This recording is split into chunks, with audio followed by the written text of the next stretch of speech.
Hi, and welcome to the Jules Verne series. Don't forget to like this video and subscribe to the channel. This is 20,000 Leagues Under the Seas, an underwater tour of the world, by Jules Verne. First part. Chapter 1. Title: A Runaway Reef. The year 1866 was marked by a bizarre development, an unexplained and downright inexplicable phenomenon that surely no one has forgotten. Without getting into those rumors that upset civilians in the seaports and deranged the public mind even far inland, it must be said that professional seamen were especially alarmed. Traders, shipowners, captains of vessels, skippers, and master mariners from Europe and America, naval officers from every country, and at their heels the various national governments on these two continents, were all extremely disturbed by the business. In essence, over a period of time several ships had encountered an enormous thing at sea, a long spindle-shaped object, sometimes giving off a phosphorescent glow, infinitely bigger and faster than any whale. The relevant data on this apparition, as recorded in various logbooks, agreed pretty closely as to the structure of the object or creature in question, its unprecedented speed of movement, its startling locomotive power, and the unique vitality with which it seemed to be gifted. If it was a cetacean, it exceeded in bulk any whale previously classified by science. No naturalist, neither Cuvier nor Lacépède, neither Professor Dumeril nor Professor de Caterphages, would have accepted the existence of such a monster sight unseen by their own scientific eyes.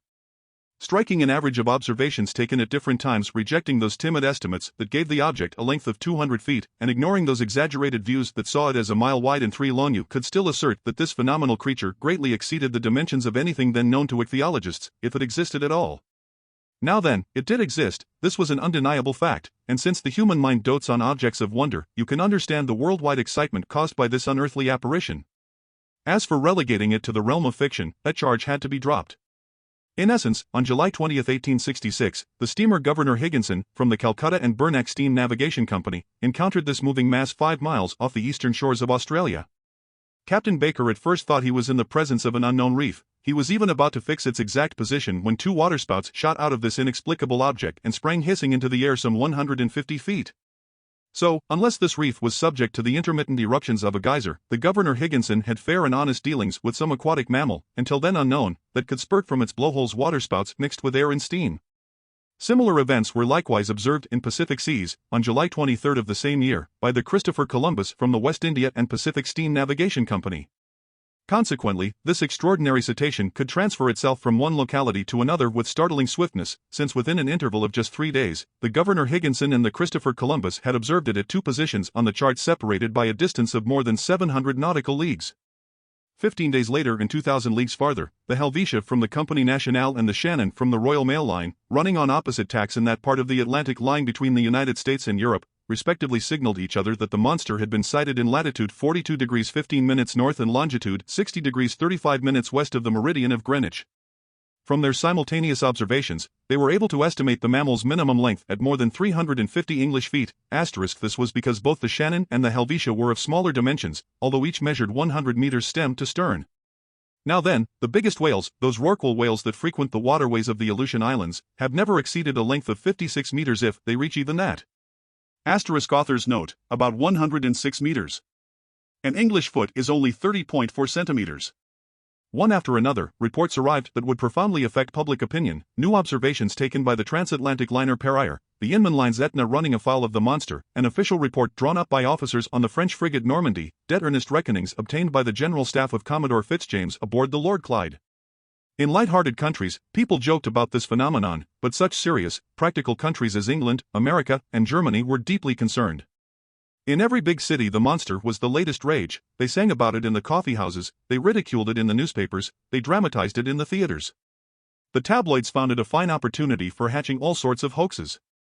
In those newspapers short of copy, you saw the reappearance of every gigantic imaginary creature, from Moby Dick, that dreadful white whale from the high Arctic regions, to the stupendous kraken whose tentacles could entwine a 500-ton craft and drag it into the ocean depths. They even reprinted reports from ancient times, the views of Aristotle and Pliny accepting the existence of such monsters, then the Norwegian stories of Bishop Pontoppidan, the narratives of Paul Egede, and finally the reports of Captain Harrington, whose good faith is above suspicion, in which he claims he saw, while aboard the Castilian in 1857, one of those enormous serpents that, until then, had frequented only the seas of France's old extremist newspaper, the Constitutionalist. An interminable debate then broke out between believers and skeptics in the scholarly societies and scientific journals. The monster question inflamed all minds.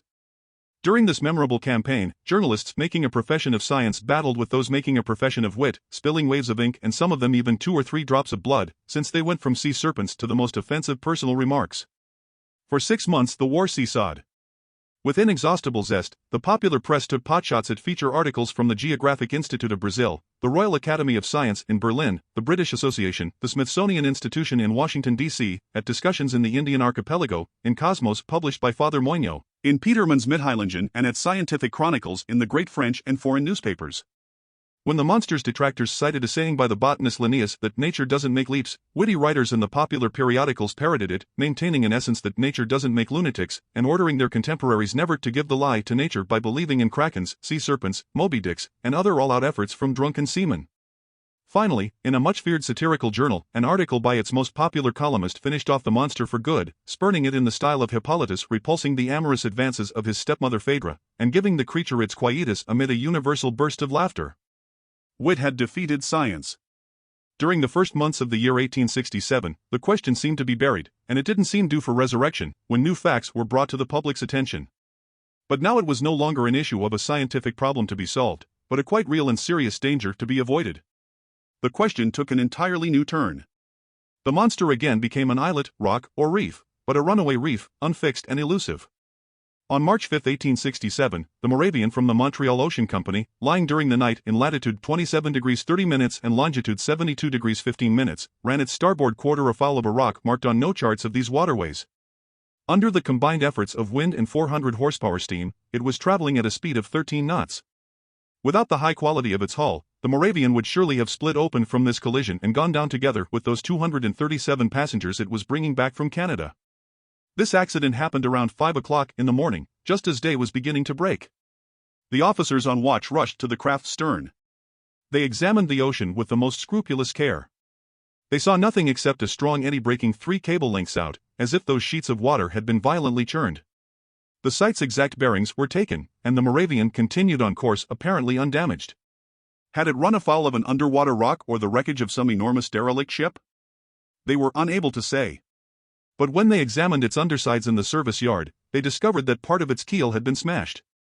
This occurrence, extremely serious in itself, might perhaps have been forgotten like so many others, if 3 weeks later it hadn't been reenacted under identical conditions. Only, thanks to the nationality of the ship victimized by this new ramming, and thanks to the reputation of the company to which this ship belonged, the event caused an immense uproar. No one is unaware of the name of that famous English shipowner, Cunard.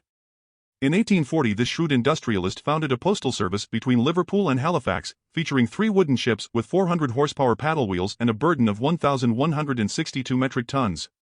8 years later, the company's assets were increased by 4 650 horsepower ships at 1,820 metric tons, and in 2 more years, by 2 other vessels of still greater power and tonnage.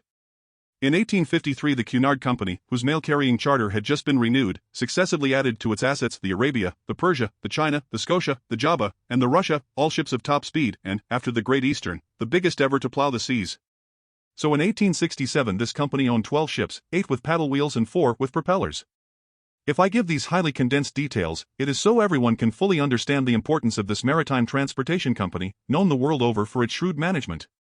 No transoceanic navigational undertaking has been conducted with more ability, no business dealings have been crowned with greater success.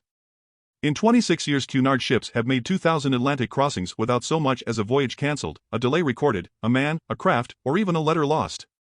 Accordingly, despite strong competition from France, passengers still choose the Cunard line in preference to all others, as can be seen in a recent survey of official documents. Given this, no one will be astonished at the uproar provoked by this accident involving one of its finest steamers. On April 13, 1867, with a smooth sea and a moderate breeze, the Scotia lay in longitude 15 degrees 12 minutes and latitude 45 degrees 37 minutes. It was traveling at a speed of 13.43 knots under the thrust of its 1,000 horsepower engines.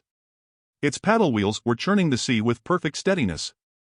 It was then drawing 6.7 meters of water and displacing 6,624 cubic meters. At 4:17 in the afternoon, during a high tea for passengers gathered in the main lounge, a collision occurred, scarcely noticeable on the whole, affecting the Scotia's hull in that quarter a little astern of its port paddle wheel. The Scotia hadn't run afoul of something, it had been fouled, and by a cutting or perforating instrument rather than a blunt one. This encounter seemed so minor that nobody on board would have been disturbed by it, had it not been for the shouts of crewmen in the hold, who climbed on deck yelling, "We're sinking! We're sinking!" At first the passengers were quite frightened, but Captain Anderson hastened to reassure them. In fact, there could be no immediate danger. Divided into 7 compartments by watertight bulkheads, the Scotia could brave any leak with impunity. Captain Anderson immediately made his way into the hold. He discovered that the 5th compartment had been invaded by the sea, and the speed of this invasion proved that the leak was considerable. Fortunately, this compartment didn't contain the boilers, because their furnaces would have been abruptly extinguished. Captain Anderson called an immediate halt, and one of his sailors dived down to assess the damage. Within moments they had located a hole 2 meters in width on the steamer's underside. Such a leak could not be patched, and with its paddle wheels half swamped, the Scotia had no choice but to continue its voyage. By then it lay 300 miles from Cape Clear, and after 3 days of delay that filled Liverpool with acute anxiety, it entered the company docks. The engineers then proceeded to inspect the Scotia, which had been put in dry dock. They couldn't believe their eyes. 2.5 meters below its waterline, there gaped a symmetrical gash in the shape of an isosceles triangle. This breach in the sheet iron was so perfectly formed, no punch could have done a cleaner job of it. Consequently, it must have been produced by a perforating tool of uncommon toughness. Plus, after being launched with prodigious power and then piercing 4 centimeters of sheet iron, this tool had needed to withdraw itself by a backward motion truly inexplicable. This was the last straw, and it resulted in arousing public passions all over again. Indeed, from this moment on, any maritime casualty without an established cause was charged to the monster's account.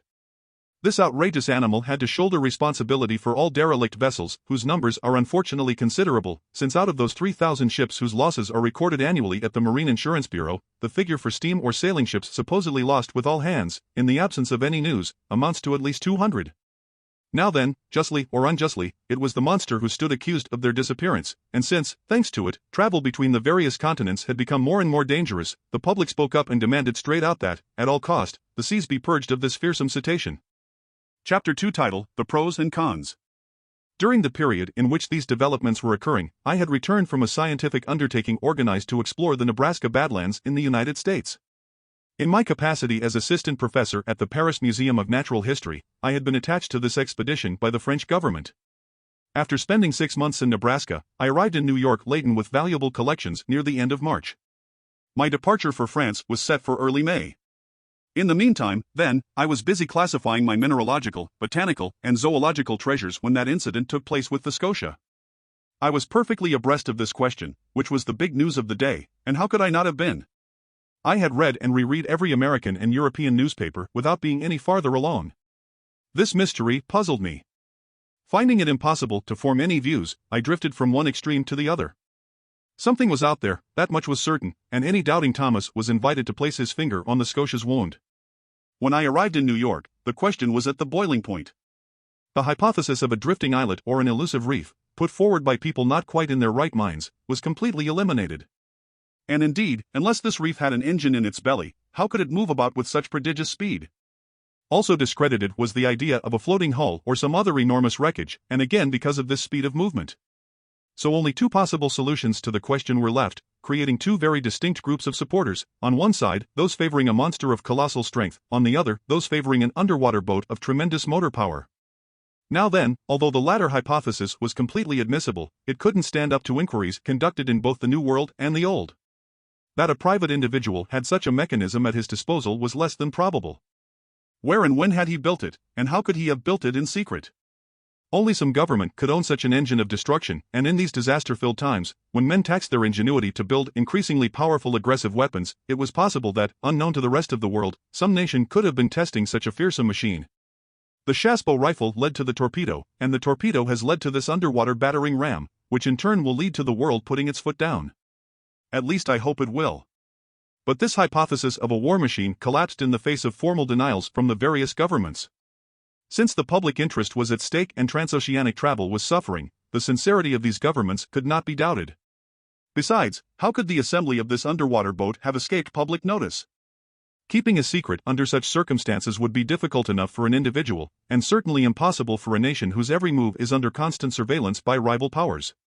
So, after inquiries conducted in England, France, Russia, Prussia, Spain, Italy, America, and even Turkey, the hypothesis of an underwater monitor was ultimately rejected. And so the monster surfaced again, despite the endless witticisms heaped on it by the popular press, and the human imagination soon got caught up in the most ridiculous ichthyological fantasies. After I arrived in New York, several people did me the honor of consulting me on the phenomenon in question. In France I had published a 2-volume work, in quarto, entitled The Mysteries of the Great Ocean Depths. Well received in scholarly circles, this book had established me as a specialist in this pretty obscure field of natural history. My views were in demand. As long as I could deny the reality of the business, I confined myself to a flat no comment. But soon, pinned to the wall, I had to explain myself straight out. And in this vein, the Honorable Pierre Aronnax, professor at the Paris Museum, was summoned by the New York Herald to formulate his views no matter what. I complied. Since I could no longer hold my tongue, I let it wag. I discussed the question in its every aspect, both political and scientific, and this is an excerpt from the well-padded article I published in the issue of April 30th. Therefore, I wrote, after examining these different hypotheses one by one, we are forced, every other supposition having been refuted, to accept the existence of an extremely powerful marine animal. The deepest parts of the ocean are totally unknown to us. No soundings have been able to reach them. What goes on in those distant depths? What creatures inhabit, or could inhabit, those regions 12 or 15 miles beneath the surface of the water? What is the constitution of these animals? It's almost beyond conjecture. However, the solution to this problem submitted to me can take the form of a choice between two alternatives. Either we know every variety of creature populating our planet, or we do not.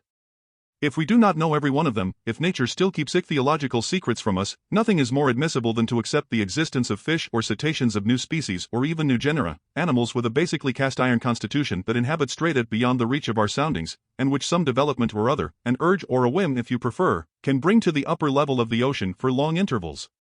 If, on the other hand, we do know every living species, we must look for the animal in question among those marine creatures already catalogued, and in this event I would be inclined to accept the existence of a giant narwhal. The common narwhal, or sea unicorn, often reaches a length of 60 feet. Increase its dimensions 5-fold or even 10-fold, then give this cetacean a strength in proportion to its size while enlarging its offensive weapons, and you have the animal we're looking for. It would have the proportions determined by the officers of the Shannon, the instrument needed to perforate the Scotia, and the power to pierce a steamer's hull. In essence, the narwhal is armed with a sort of ivory sword, or lance, as certain naturalists have expressed it. It's a king-size tooth as hard as steel. Some of these teeth have been found buried in the bodies of baleen whales, which the narwhal attacks with invariable success. Others have been wrenched, not without difficulty, from the undersides of vessels that narwhals have pierced clean through, as a gimlet pierces a wine barrel. The museum at the Faculty of Medicine in Paris owns one of these tusks with a length of 2.25 meters and a width at its base of 48 centimeters. All right then. Imagine this weapon to be 10 times stronger and the animal 10 times more powerful, launch it at a speed of 20 miles per hour, multiply its mass times its velocity, and you get just the collision we need to cause the specified catastrophe. So, until information becomes more abundant, I plump for a sea unicorn of colossal dimensions, no longer armed with a mere lance but with an actual spur, like ironclad frigates or those warships called rams, whose mass and motor power it would possess simultaneously. This inexplicable phenomenon is thus explained away unless it's something else entirely, which, despite everything that has been cited, studied, explored and experienced, is still possible. These last words were cowardly of me, but as far as I could, I wanted to protect my professorial dignity and not lay myself open to laughter from the Americans, who when they do laugh, laugh raucously. I had left myself a loophole. Yet deep down, I had accepted the existence of the monster. My article was hotly debated, causing a fine old uproar. It rallied a number of supporters.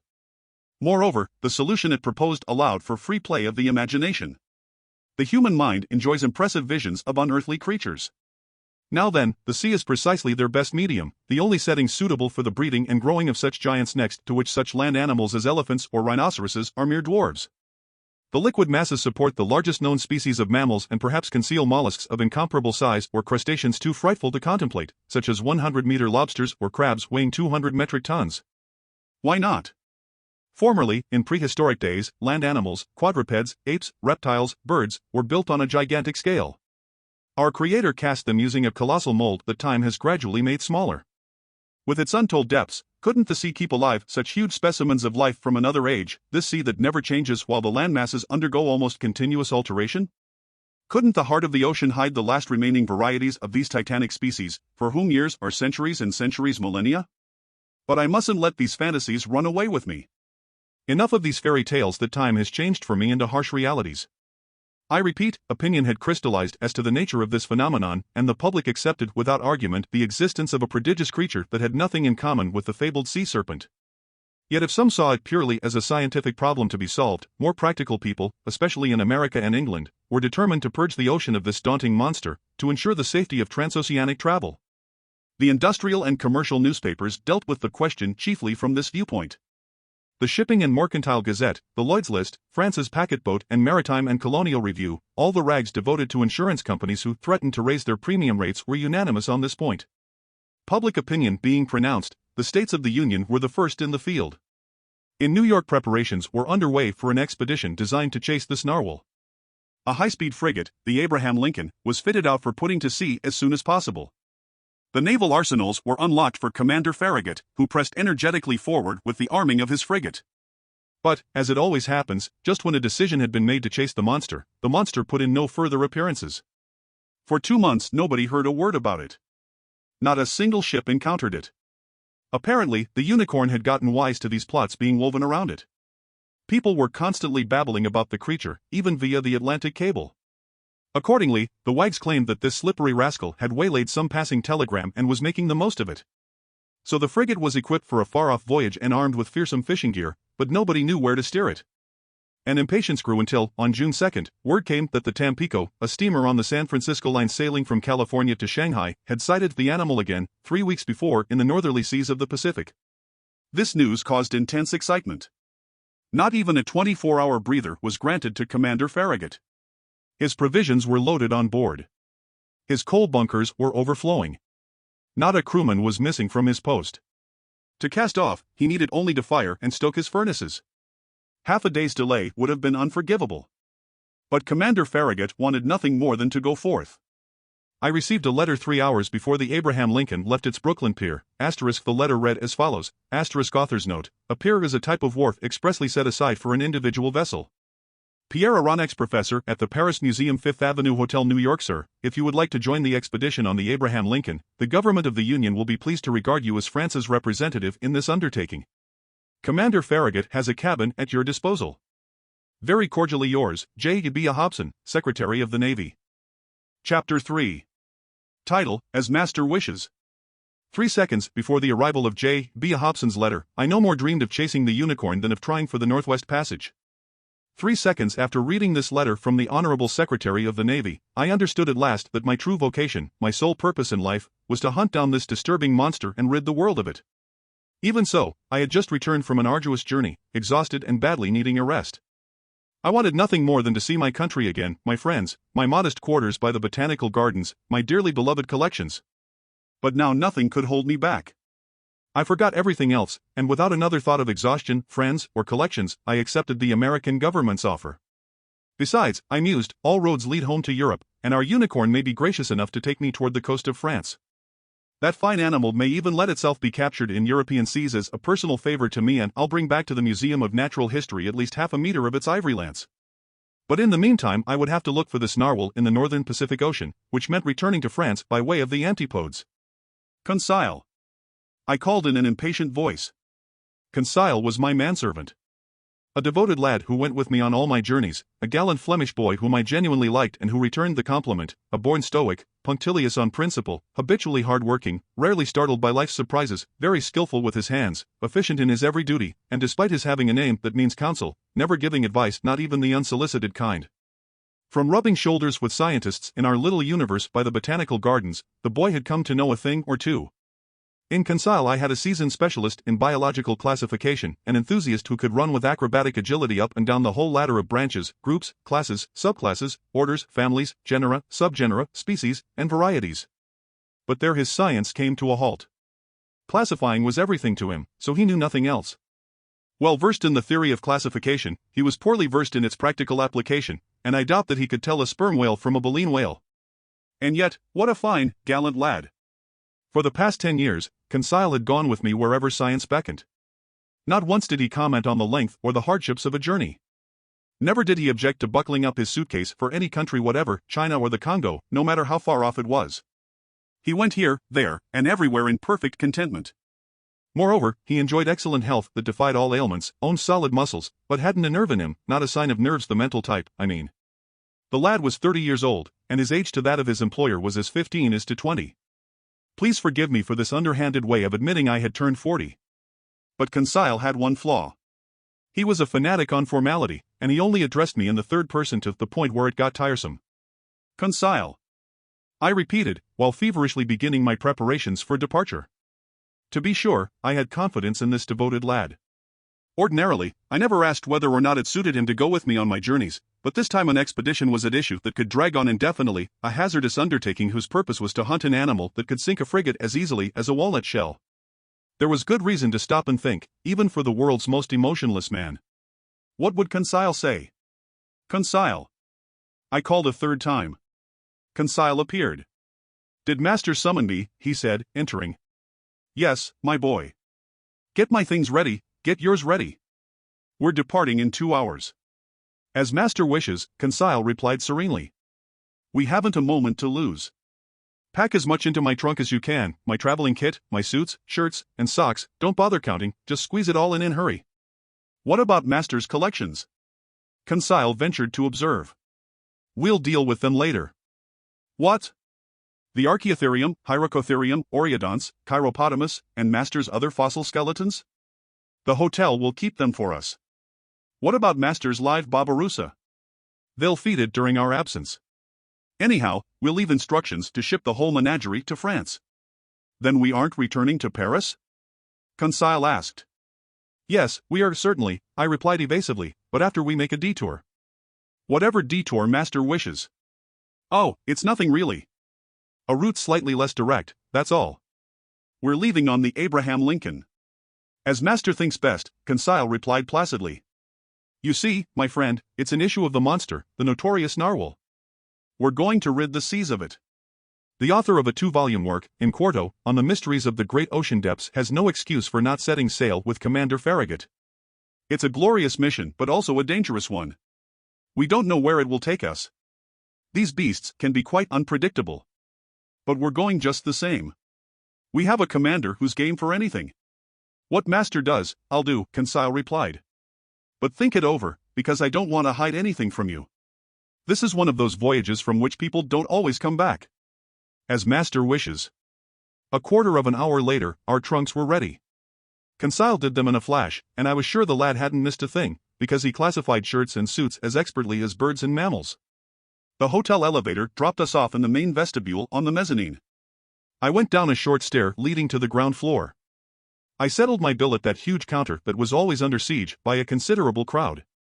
I left instructions for shipping my containers of stuffed animals and dried plants to Paris, France.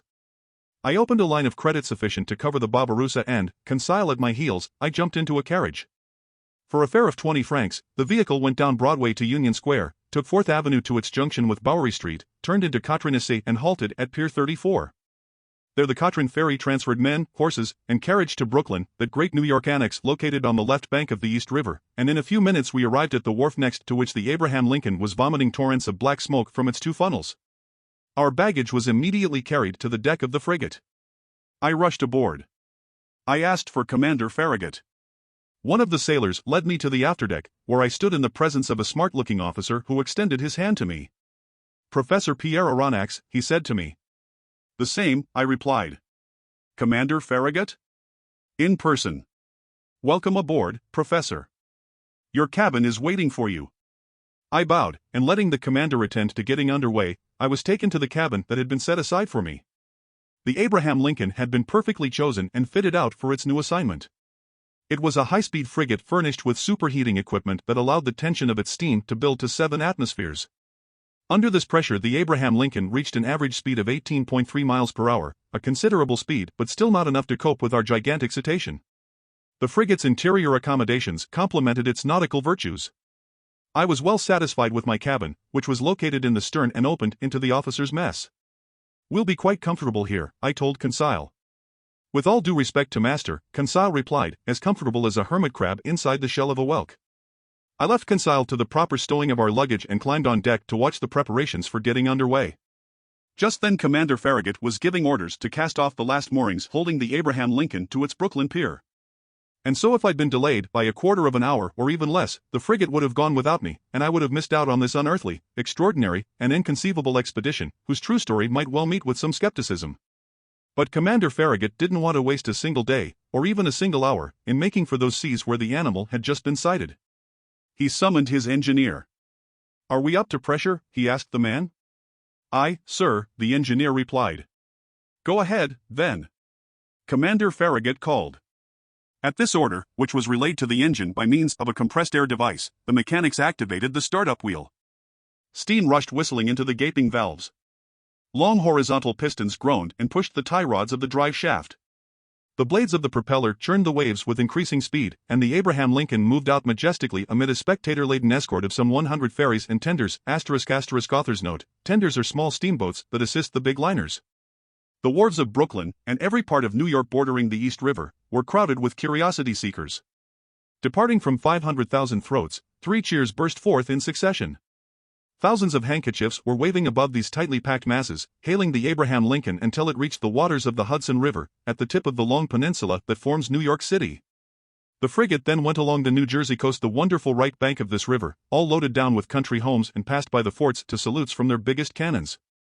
The Abraham Lincoln replied by 3 times lowering and hoisting the American flag, whose 39 stars gleamed from the gaff of the mizzen sail. Then, changing speed to take the buoy-marked channel that curved into the inner bay formed by the spit of Sandy Hook, it hugged the sand-covered strip of land where thousands of spectators acclaimed us one more time. The escort of boats and tenders still followed the frigate and only left us when we came abreast of the lightship, whose 2 signal lights marked the entrance of the Narrows to upper New York Bay. 3 o'clock then sounded.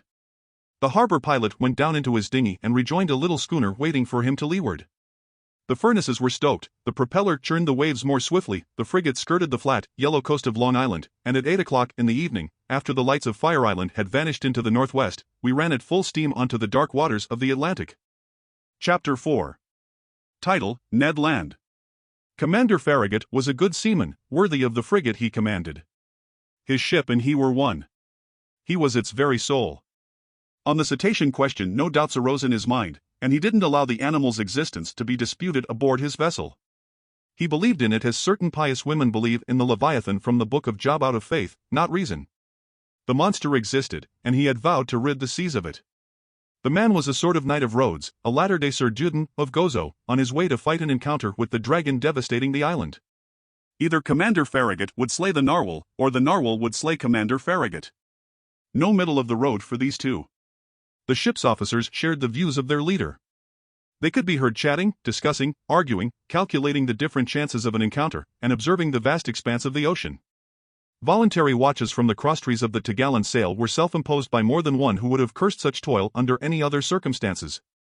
As often as the sun swept over its daily arc, the masts were populated with sailors whose feet itched and couldn't hold still on the planking of the deck below. And the Abraham Lincoln's stempost hadn't even cut the suspected waters of the Pacific. As for the crew, they only wanted to encounter the unicorn, harpoon it, haul it on board, and carve it up. They surveyed the sea with scrupulous care. Besides, Commander Farragut had mentioned that a certain sum of $2,000 was waiting for the man who first sighted the animal, be he cabin boy or sailor, mate or officer. I'll let the reader decide whether eyes got proper exercise aboard the Abraham Lincoln. As for me, I didn't lag behind the others and I yielded to no one my share in these daily observations. Our frigate would have had 50 good reasons for renaming itself the Argus, after that mythological beast with 100 eyes. The lone rebel among us was Conseil, who seemed utterly uninterested in the question exciting us and was out of step with the general enthusiasm on board. As I said, Commander Farragut had carefully equipped his ship with all the gear needed to fish for a gigantic cetacean. No whaling vessel could have been better armed. We had every known mechanism, from the hand-hurled harpoon, to the blunderbuss firing barbed arrows, to the duck gun with exploding bullets. On the forecastle was mounted the latest model breech-loading cannon, very heavy of barrel and narrow of bore, a weapon that would figure in the Universal Exhibition of 1867.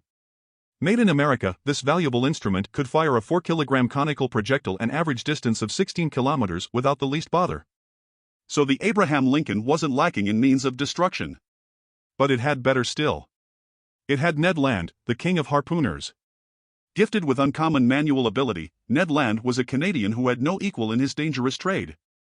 Dexterity, coolness, bravery, and cunning were virtues he possessed to a high degree, and it took a truly crafty baleen whale or an exceptionally astute sperm whale to elude the thrusts of his harpoon. Ned Land was about 40 years old. A man of great height, over 6 English feet. He was powerfully built, serious in manner, not very sociable, sometimes headstrong, and quite ill-tempered when crossed.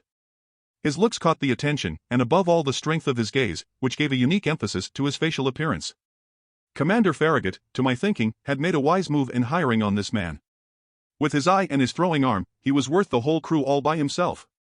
I can do no better than to compare him with a powerful telescope that could double as a cannon, always ready to fire. To say Canadian is to say French, and as unsociable as Ned Land was, I must admit he took a definite liking to me. No doubt it was my nationality that attracted him.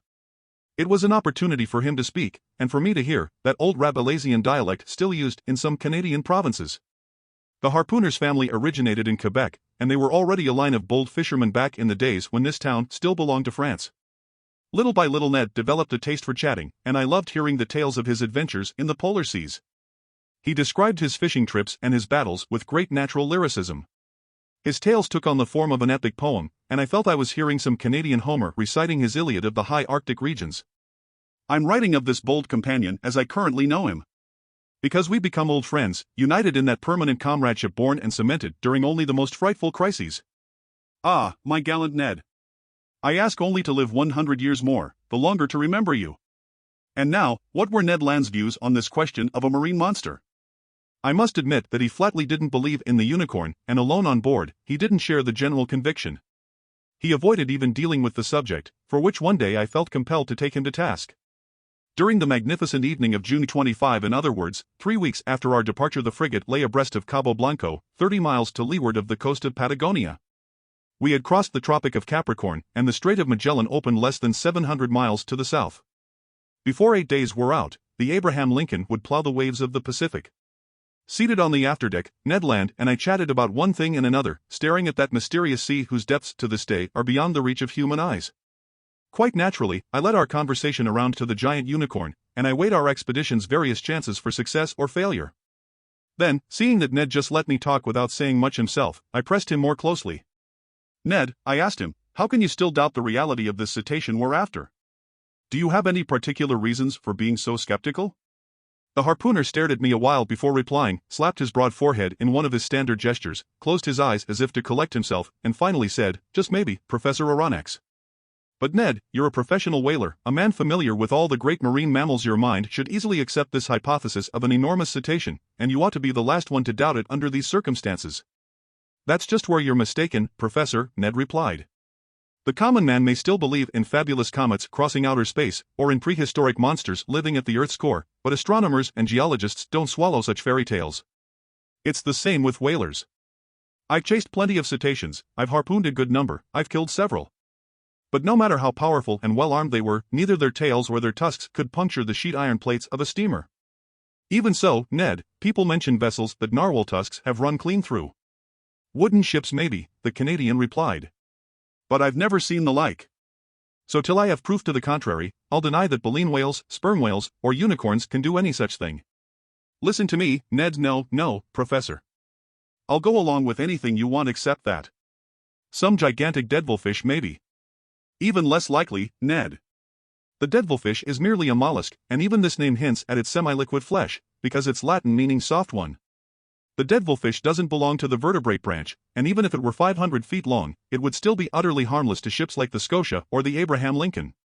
Consequently, the feats of krakens or other monsters of that ilk must be relegated to the realm of fiction. So, Mr. Naturalist, Ned Land continued in a bantering tone, you'll just keep on believing in the existence of some enormous cetacean. Yes, Ned, I repeat it with a conviction backed by factual logic. I believe in the existence of a mammal with a powerful constitution, belonging to the vertebrate branch like baleen whales, sperm whales, or dolphins, and armed with a tusk made of horn that has tremendous penetrating power. Humph, the harpooner put in, shaking his head with the attitude of a man who doesn't want to be convinced. Note well, my fine Canadian, I went on, if such an animal exists, if it lives deep in the ocean, if it frequents the liquid strata located miles beneath the surface of the water, it needs to have a constitution so solid, it defies all comparison. And why this powerful constitution? Ned asked. Because it takes incalculable strength just to live in those deep strata and withstand their pressure. Oh really? Ned said, tipping me a wink. Oh really, and I can prove it to you with a few simple figures. Bosh. Ned replied. You can make figures do anything you want. In business, Ned, but not in mathematics. Listen to me. Let's accept that the pressure of one atmosphere is represented by the pressure of a column of water 32 feet high. In reality, such a column of water wouldn't be quite so high because here we're dealing with salt water, which is denser than fresh water. Well then, when you dive under the waves, Ned, for every 32 feet of water above you, your body is tolerating the pressure of one more atmosphere, in other words, 1 more kilogram per each square centimeter on your body's surface. So it follows that at 320 feet down, this pressure is equal to 10 atmospheres, to 100 atmospheres at 3,200 feet, and to 1,000 atmospheres at 32,000 feet, that is, at about 2.5 vertical leagues down. Which is tantamount to saying that if you could reach such a depth in the ocean, each square centimeter on your body's surface would be experiencing 1,000 kilograms of pressure. Now, my gallant Ned, do you know how many square centimeters you have on your bodily surface? I haven't the foggiest notion, Professor Aronnax. About 17,000. As many as that? Yes, and since the atmosphere's pressure actually weighs slightly more than 1 kilogram per square centimeter, your 17,000 square centimeters are tolerating 17,568 kilograms at this very moment. Without my noticing it? Without your noticing it. And if you aren't crushed by so much pressure, it's because the air penetrates the interior of your body with equal pressure. When the inside and outside pressures are in perfect balance, they neutralize each other and allow you to tolerate them without discomfort. But in the water, it's another story. Yes, I see, Ned replied, growing more interested. Because the water surrounds me but doesn't penetrate me. Precisely, Ned. So at 32 feet beneath the surface of the sea, you'll undergo a pressure of 17,568 kilograms, at 320 feet, or 10 times greater pressure, it's 175,680 kilograms, at 3,200 feet, or 100 times greater pressure, it's 1,756,800 kilograms, finally, at 32,000 feet, or 1,000 times greater pressure, it's 17,568,000 kilograms, in other words, you'd be squashed as flat as if you'd just been yanked from between the plates of a hydraulic press. Fire and brimstone. Ned put in. All right then, my fine harpooner, if vertebrates several hundred meters long and proportionate in bulk live at such depths, their surface areas make up millions of square centimeters, and the pressure they undergo must be assessed in billions of kilograms. Calculate, then, how much resistance of bone structure and strength of constitution they'd need in order to withstand such pressures. They'd need to be manufactured, Ned Land replied, from sheet iron plates 8 inches thick, like ironclad frigates. Right, Ned, and then picture the damage such a mass could inflict if it were launched with the speed of an express train against a ship's hull. Yes, indeed, maybe, the Canadian replied, staggered by these figures but still not willing to give in. Well, have I convinced you? You've convinced me of one thing, Mr. Naturalist. That deep in the sea, such animals would need to be just as strong as you say if they exist. But if they don't exist, my stubborn harpooner, how do you explain the accident that happened to the Scotia? It's maybe, Ned said, hesitating. Go on. Because it just couldn't be true, the Canadian replied, unconsciously echoing a famous catchphrase of the scientist Arago.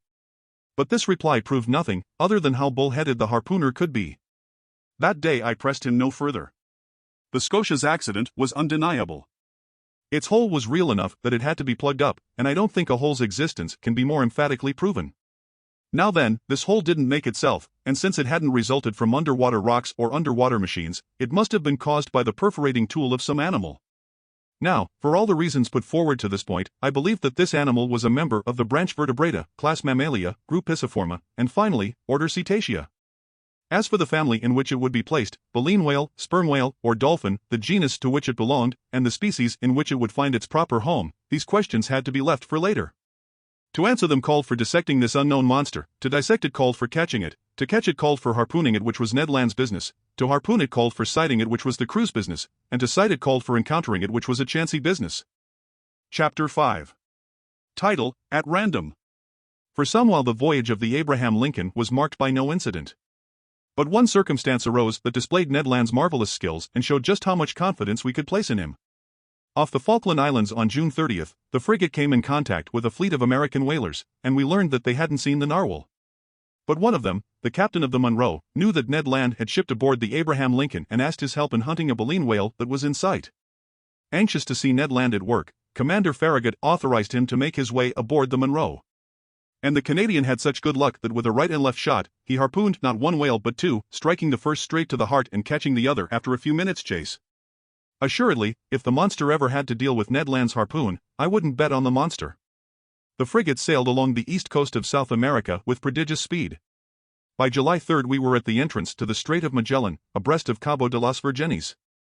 But Commander Farragut was unwilling to attempt this tortuous passageway and maneuvered instead to double Cape Horn.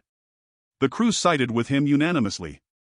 Indeed, were we likely to encounter the narwhal in such a cramped strait? Many of our sailors swore that the monster couldn't negotiate this passageway simply because he's too big for it. Near 3 o'clock in the afternoon on July 6, 15 miles south of shore, the Abraham Lincoln doubled that solitary islet at the tip of the South American continent that stray rock Dutch seamen had named Cape Horn after their hometown of Horn. Our course was set for the northwest, and the next day our frigate's propeller finally churned the waters of the Pacific. "Open your eyes. Open your eyes," repeated the sailors of the Abraham Lincoln. And they opened amazingly wide. Eyes and spyglasses, a bit dazzled, it is true, by the vista of $2,000, didn't remain at rest for an instant. Day and night we observed the surface of the ocean, and those with nyctalopic eyes, whose ability to see in the dark increased their chances by 50%, had an excellent shot at winning the prize. As for me, I was hardly drawn by the lure of money and yet was far from the least attentive on board. Snatching only a few minutes for meals and a few hours for sleep, come rain or come shine, I no longer left the ship's deck. Sometimes bending over the forecastle railings, sometimes leaning against the stern rail, I eagerly scoured that cotton-colored wake that whitened the ocean as far as the eye could see. And how many times I shared the excitement of general staff and crew when some unpredictable whale lifted its blackish back above the waves. In an instant the frigate's deck would become densely populated. The cowls over the companionways would vomit a torrent of sailors and officers. With panting chests and anxious eyes, we each would observe the cetacean's movements. I stared until I nearly went blind from a worn-out retina, while Conseil, as stoic as ever, kept repeating to me in a calm tone, "If Master's eyes would kindly stop bulging, Master will see farther." But what a waste of energy! The Abraham Lincoln would change course and race after the animal sighted, only to find an ordinary baleen whale or a common sperm whale that soon disappeared amid a chorus of curses. However, the weather held good. Our voyage was proceeding under the most favorable conditions. By then it was the bad season in these southernmost regions, because July in this zone corresponds to our January in Europe, but the sea remained smooth and easily visible over a vast perimeter. Ned Land still kept up the most tenacious skepticism. Beyond his spells on watch, he pretended that he never even looked at the surface of the waves, at least while no whales were in sight. And yet the marvelous power of his vision could have performed yeoman service. But this stubborn Canadian spent 8 hours out of every 12 reading or sleeping in his cabin. 100 times I chided him for his unconcern. "Bah," he replied. "Nothing's out there, Professor Aronnax, and if there is some animal, what chance would we have of spotting it? Can't you see we're just wandering around at random? People say they've sighted this slippery beast again in the Pacific high seas. I'm truly willing to believe it, but 2 months have already gone by since then, and judging by your narwhal's personality, it hates growing moldy from hanging out too long in the same waterways. It's blessed with a terrific gift for getting around. Now, Professor, you know even better than I that nature doesn't violate good sense, and she wouldn't give some naturally slow animal the ability to move swiftly if it hadn't a need to use that talent. So if the beast does exist, it's already long gone." I had no reply to this. Obviously we were just groping blindly. But how else could we go about it? All the same, our chances were automatically pretty limited. Yet everyone still felt confident of success, and not a sailor on board would have bet against the narwhal appearing, and soon. On July 20th we cut the Tropic of Capricorn at longitude 105 degrees, and by the 27th of the same month, we had cleared the equator on the 110th meridian. These bearings determined, the frigate took a more decisive westward heading and tackled the seas of the Central Pacific. Commander Farragut felt, and with good reason, that it was best to stay in deep waters and keep his distance from continents or islands, whose neighborhoods the animal always seemed to avoid. No doubt, our bosun said, because there isn't enough water for him. So the frigate kept well out when passing the Tuamotu, Marquesas, and Hawaiian Islands, then cut the Tropic of Cancer at longitude 132 degrees and headed for the seas of China. We were finally in the area of the monster's latest antics. And in all honesty, shipboard conditions became life-threatening. Hearts were pounding hideously, gearing up for futures full of incurable aneurysms. The entire crew suffered from a nervous excitement that it's beyond me to describe. Nobody ate, nobody slept. 20 times a day some error in perception, or the optical illusions of some sailor perched in the crosstrees, would cause intolerable anguish, and this emotion, repeated 20 times over, kept us in a state of irritability so intense that a reaction was bound to follow. And this reaction wasn't long in coming. For 3 months, during which each day seemed like a century, the Abraham Lincoln plowed all the northerly seas of the Pacific, racing after whales sighted, abruptly veering off course, swerving sharply from one tack to another, stopping suddenly, putting on steam and reversing engines in quick succession at the risk of stripping its gears, and it didn't leave a single point unexplored from the beaches of Japan to the coasts of America. And we found nothing. Nothing except an immenseness of deserted waves. Nothing remotely resembling a gigantic narwhal, or an underwater islet, or a derelict shipwreck, or a runaway reef, or anything the least bit unearthly. So the reaction set in. At first, discouragement took hold of people's minds, opening the door to disbelief. A new feeling appeared on board, made up of 3/10 shame and 7/10 fury. The crew called themselves out-and-out fools for being hoodwinked by a fairy tale, then grew steadily more furious. The mountains of arguments amassed over a year collapsed all at once, and each man now wanted only to catch up on his eating and sleeping, to make up for the time he had so stupidly sacrificed. With typical human fickleness, they jumped from one extreme to the other. Inevitably, the most enthusiastic supporters of the undertaking became its most energetic opponents.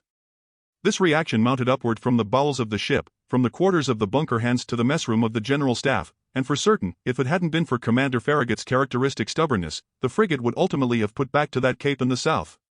But this futile search couldn't drag on much longer. The Abraham Lincoln had done everything it could to succeed and had no reason to blame itself.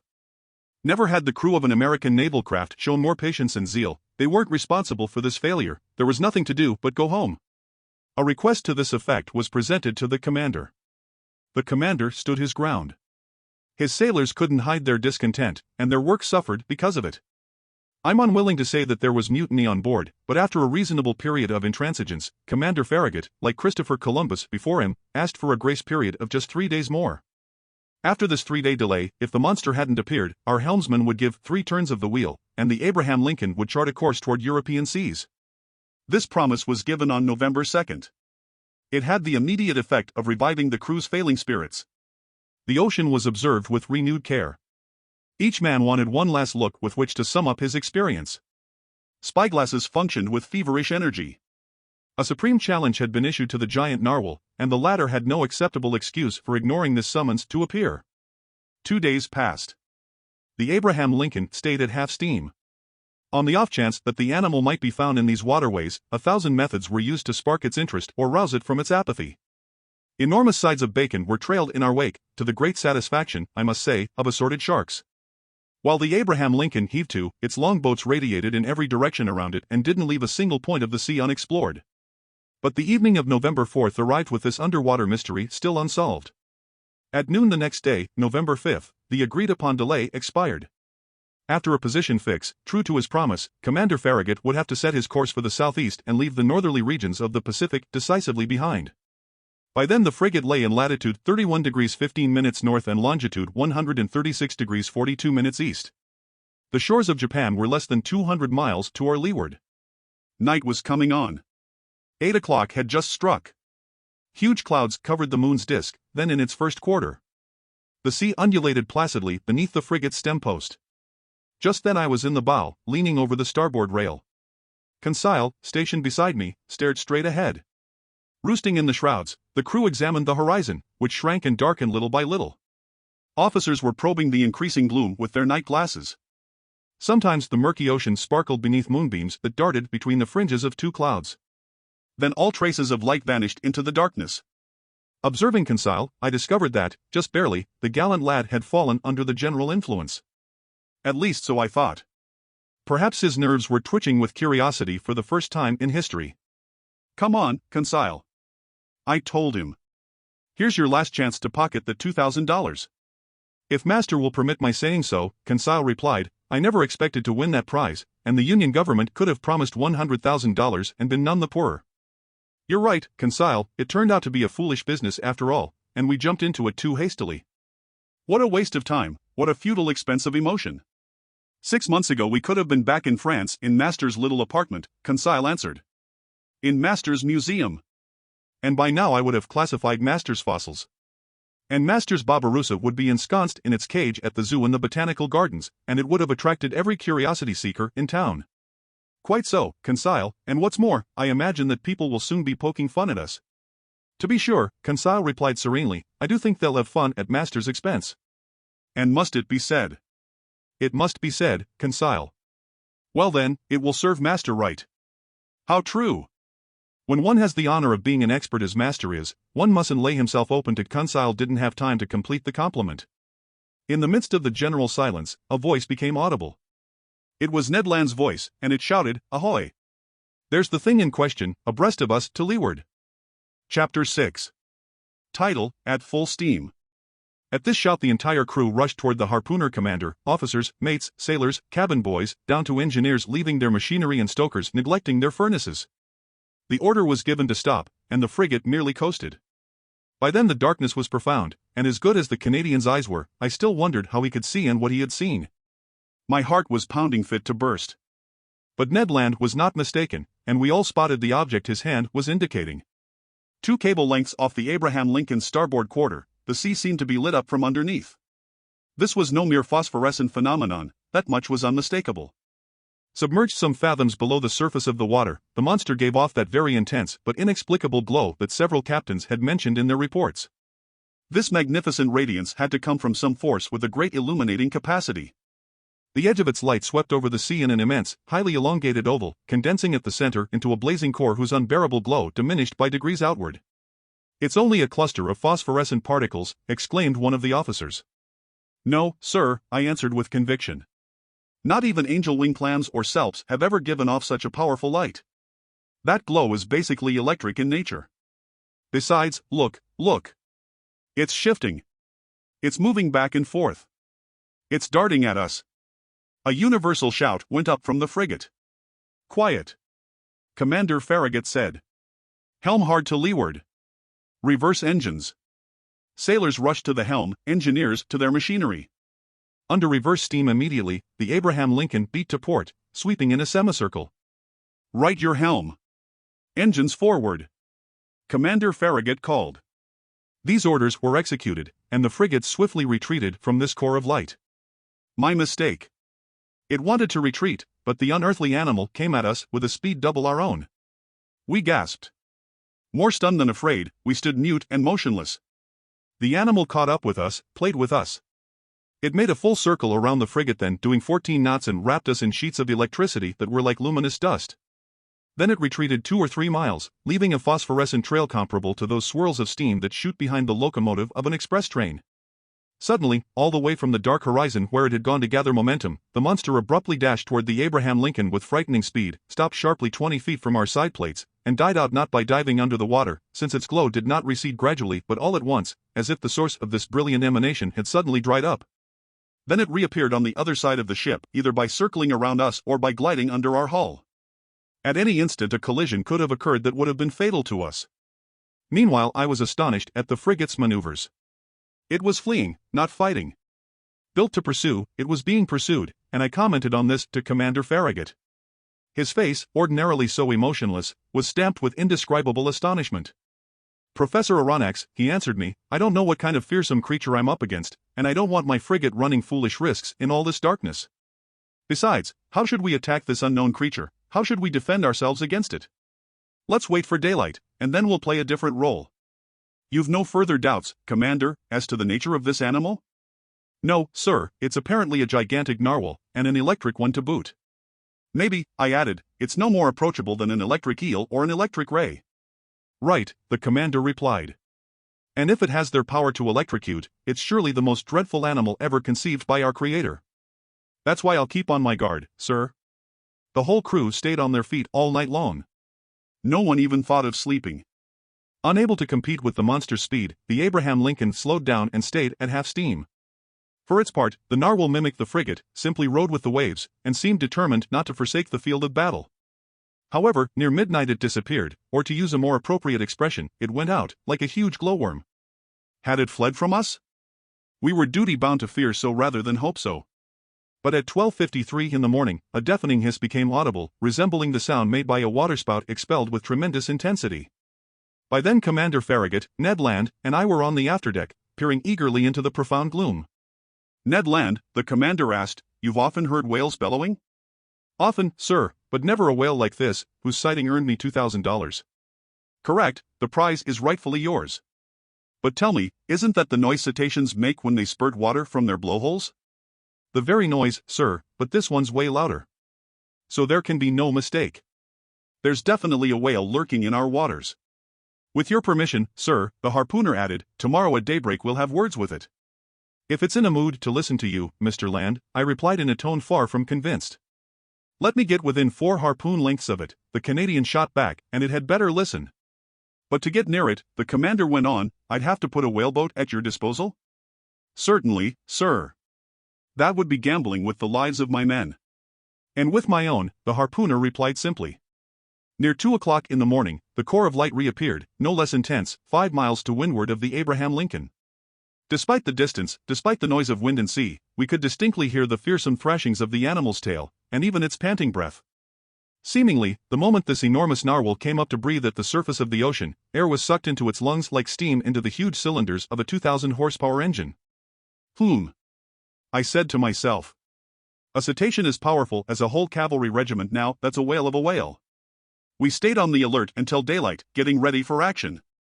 Whaling gear was set up along the railings. Our chief officer loaded the blunderbusses, which can launch harpoons as far as a mile, and long duck guns with exploding bullets that can mortally wound even the most powerful animals. Ned Land was content to sharpen his harpoon, a dreadful weapon in his hands. At 6 o'clock day began to break, and with the dawn's early light, the narwhal's electric glow disappeared. At 7 o'clock the day was well along, but a very dense morning mist shrank the horizon, and our best spyglasses were unable to pierce it. The outcome, disappointment and anger. I hoisted myself up to the crosstrees of the mizzen sail. Some officers were already perched on the mastheads. At 8 o'clock the mist rolled ponderously over the waves, and its huge curls were lifting little by little. The horizon grew whiter and clearer all at once. Suddenly, just as on the previous evening, Ned Land's voice was audible. There's the thing in question, astern to port, the harpooner shouted. Every eye looked toward the point indicated. There, a mile and a half from the frigate, a long blackish body emerged a meter above the waves. Quivering violently, its tail was creating a considerable eddy. Never had caudal equipment thrashed the sea with such power. An immense wake of glowing whiteness marked the animal's track, sweeping in a long curve. Our frigate drew nearer to the cetacean. I examined it with a completely open mind. Those reports from the Shannon and the Helvetia had slightly exaggerated its dimensions, and I put its length at only 250 feet. Its girth was more difficult to judge, but all in all, the animal seemed to be wonderfully proportioned in all 3 dimensions. While I was observing this phenomenal creature, 2 jets of steam and water sprang from its blowholes and rose to an altitude of 40 meters, which settled for me its mode of breathing. From this I finally concluded that it belonged to the branch Vertebrata, class Mammalia, subclass Monodelphia, group Pisciforma, order Cetacea, family, but here I couldn't make up my mind. The order Cetacea consists of 3 families, baleen whales, sperm whales, dolphins, and it's in this last group that narwhals are placed. Each of these families is divided into several genera, each genus into species, each species into varieties. So I was still missing variety, species, genus, and family, but no doubt I would complete my classifying with the aid of Heaven and Commander Farragut. The crew were waiting impatiently for orders from their leader. The latter, after carefully observing the animal, called for his engineer. The engineer raced over. Sir, the commander said, are you up to pressure? Aye, sir, the engineer replied. Fine. Stoke your furnaces and clap on full steam. 3 cheers greeted this order. The hour of battle had sounded. A few moments later, the frigate's 2 funnels vomited torrents of black smoke, and its deck quaked from the trembling of its boilers. Driven forward by its powerful propeller, the Abraham Lincoln headed straight for the animal. Unconcerned, the latter let us come within half a cable length, then, not bothering to dive, it got up a little speed, retreated, and was content to keep its distance. This chase dragged on for about 3/4 of an hour without the frigate gaining 2 fathoms on the cetacean. At this rate, it was obvious that we would never catch up with it. Infuriated, Commander Farragut kept twisting the thick tuft of hair that flourished below his chin. Ned Land, he called. The Canadian reported at once. Well, Mr. Land, the commander asked, do you still advise putting my longboats to sea? No, sir, Ned Land replied, because that beast won't be caught against its will. Then what should we do? Stoke up more steam, sir, if you can. As for me, with your permission I'll go perch on the bobstays under the bowsprit, and if we can get within a harpoon length, I'll harpoon the brute. Go to it, Ned, Commander Farragut replied. Engineer, he called, keep the pressure mounting. Ned Land made his way to his post. The furnaces were urged into greater activity, our propeller did 43 revolutions per minute, and steam shot from the valves. Heaving the log, we verified that the Abraham Lincoln was going at the rate of 18.5 miles per hour. But that damned animal also did a speed of 18.5. For the next hour our frigate kept up this pace without gaining a fathom. This was humiliating for one of the fastest racers in the American Navy. The crew were working up into a blind rage. Sailor after sailor heaved insults at the monster, which couldn't be bothered with answering back. Commander Farragut was no longer content simply to twist his goatee, he chewed on it. The engineer was summoned once again. "You're up to maximum pressure," the commander asked him. "Aye, sir," the engineer replied. "And your valves are charged to 6.5 atmospheres. Charge them to 10 atmospheres. A typical American order if I ever heard one. It would have sounded just fine during some Mississippi paddle-wheeler race to outstrip the competition. Conseil, I said to my gallant servant, now at my side, you realize that we'll probably blow ourselves sky-high? As master wishes. Conseil replied. All right, I admit it, I did wish to run this risk. The valves were charged. More coal was swallowed by the furnaces. Ventilators shot torrents of air over the braziers. The Abraham Lincoln's speed increased. Its masts trembled down to their blocks, and swirls of smoke could barely squeeze through the narrow funnels. We heaved the log a second time. Well, helmsman? Commander Farragut asked. 19.3 miles per hour, sir. Keep stoking the furnaces. The engineer did so. The pressure gauge marked 10 atmospheres. But no doubt the cetacean itself had warmed up, because without the least trouble, it also did 19.3. What a chase! No, I can't describe the excitement that shook my very being. Ned Land stayed at his post, harpoon in hand. Several times the animal let us approach. We're overhauling it, the Canadian would shout. Then, just as he was about to strike, the cetacean would steal off with a swiftness I could estimate at no less than 30 miles per hour. And even at our maximum speed, it took the liberty of thumbing its nose at the frigate by running a full circle around us. A howl of fury burst from every throat. By noon we were no farther along than at 8 o'clock in the morning. Commander Farragut then decided to use more direct methods. Bah, he said. So that animal is faster than the Abraham Lincoln. All right, we'll see if it can outrun our conical shells. Mate, man the gun in the bow. Our forecastle cannon was immediately loaded and leveled. The cannoneer fired a shot, but his shell passed some feet above the cetacean, which stayed half a mile off. Over to somebody with better aim, the commander shouted. And $500 to the man who can pierce that infernal beast. Kamavai, cool of feature, an old gray-bearded gunner I can see him to this day approached the cannon, put it in position, and took aim for a good while. There was a mighty explosion, mingled with cheers from the crew. The shell reached its target, it hit the animal, but not in the usual fashion. It bounced off that rounded surface and vanished into the sea 2 miles out. Oh drat, said the old gunner in his anger. That rascal must be covered with 6-inch armor plate. Curse the beast. Commander Farragut shouted. The hunt was on again, and Commander Farragut leaned over to me, saying, I'll chase that animal till my frigate explodes. Yes, I replied, and nobody would blame you. We could still hope that the animal would tire out and not be as insensitive to exhaustion as our steam engines. But no such luck. Hour after hour went by without it showing the least sign of weariness. However, to the Abraham Lincoln's credit, it must be said that we struggled on with tireless persistence. I estimate that we covered a distance of at least 500 kilometers during this ill-fated day of November 6. But night fell and wrapped the surging ocean in its shadows. By then I thought our expedition had come to an end, that we would never see this fantastic animal again. I was mistaken. At 10:50 in the evening, that electric light reappeared 3 miles to windward of the frigate, just as clear and intense as the night before. The narwhal seemed motionless. Was it asleep perhaps, weary from its workday, just riding with the waves? This was our chance, and Commander Farragut was determined to take full advantage of it. He gave his orders. The Abraham Lincoln stayed at half steam, advancing cautiously so as not to awaken its adversary. In mid-ocean it's not unusual to encounter whales so sound asleep they can successfully be attacked, and Ned Land had harpooned more than one in its slumber. The Canadian went to resume his post on the bobstays under the bowsprit. The frigate approached without making a sound, stopped 2 cable lengths from the animal and coasted. Not a soul breathed on board. A profound silence reigned over the deck. We were not 100 feet from the blazing core of light, whose glow grew stronger and dazzled the eyes. Just then, leaning over the forecastle railing, I saw Ned Land below me, one hand grasping the martingale, the other brandishing his dreadful harpoon. Barely 20 feet separated him from the motionless animal. All at once his arm shot forward and the harpoon was launched.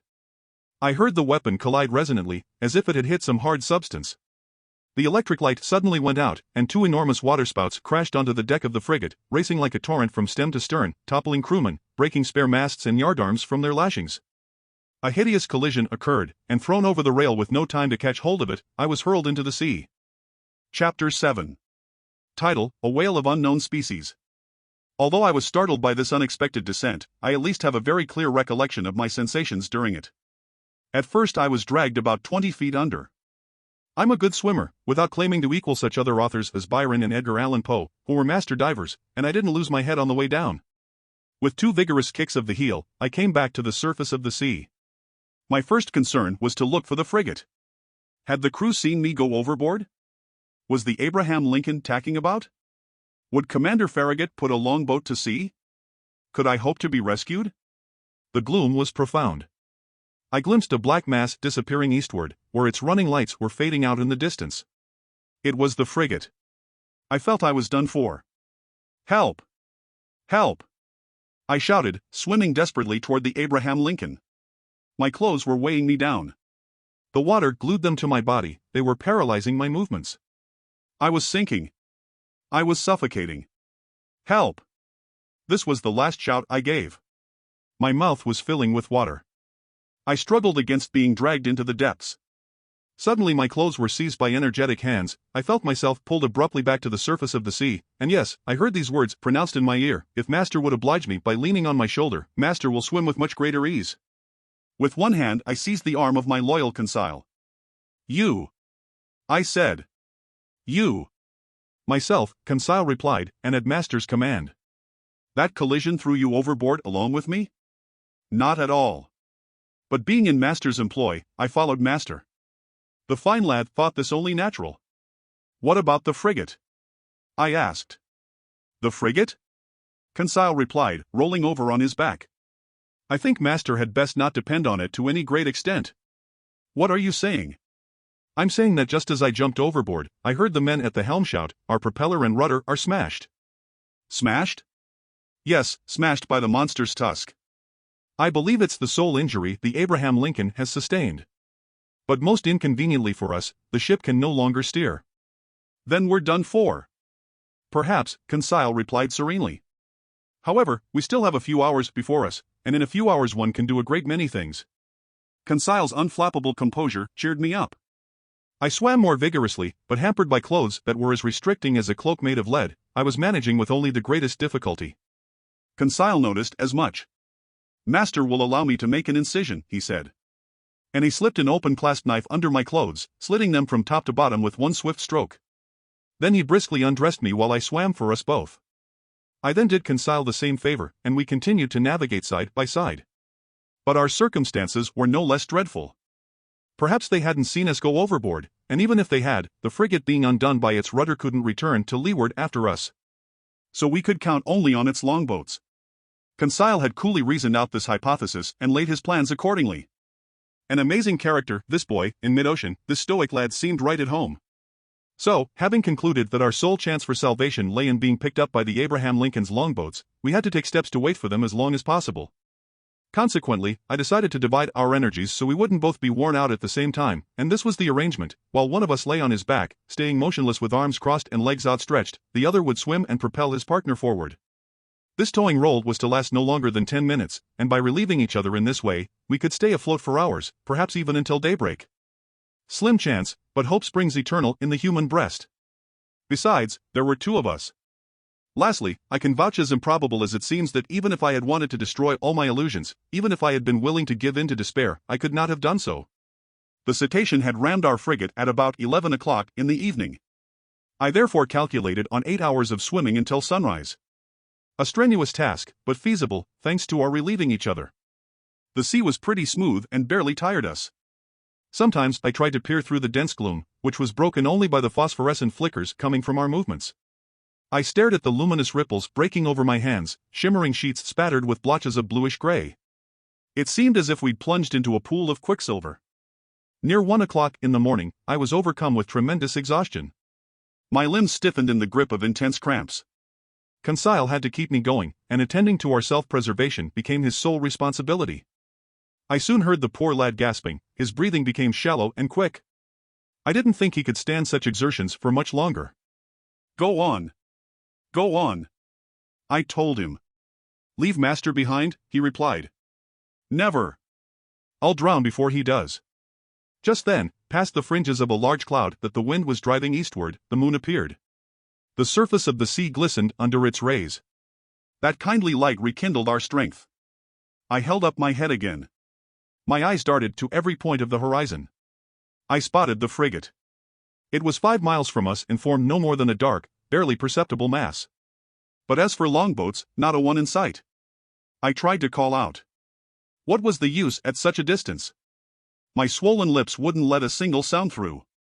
Conseil could still articulate a few words, and I heard him repeat at intervals, "Help! Help!"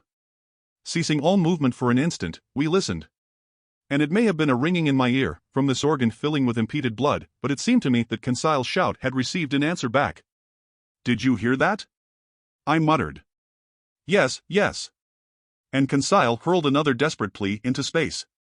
This time there could be no mistake. A human voice had answered us. Was it the voice of some poor devil left behind in mid-ocean, some other victim of that collision suffered by our ship? Or was it one of the frigate's longboats hailing us out of the gloom? Conseil made one final effort, and bracing his hands on my shoulders, while I offered resistance with one supreme exertion, he raised himself half out of the water, then fell back exhausted. "What did you see?" "I saw," he muttered, "I saw, but we mustn't talk, save our strength." What had he seen?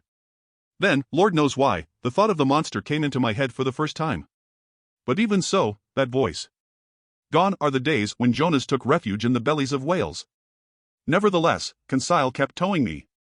Sometimes he looked up, stared straight ahead, and shouted a request for directions, which was answered by a voice that was getting closer and closer. I could barely hear it.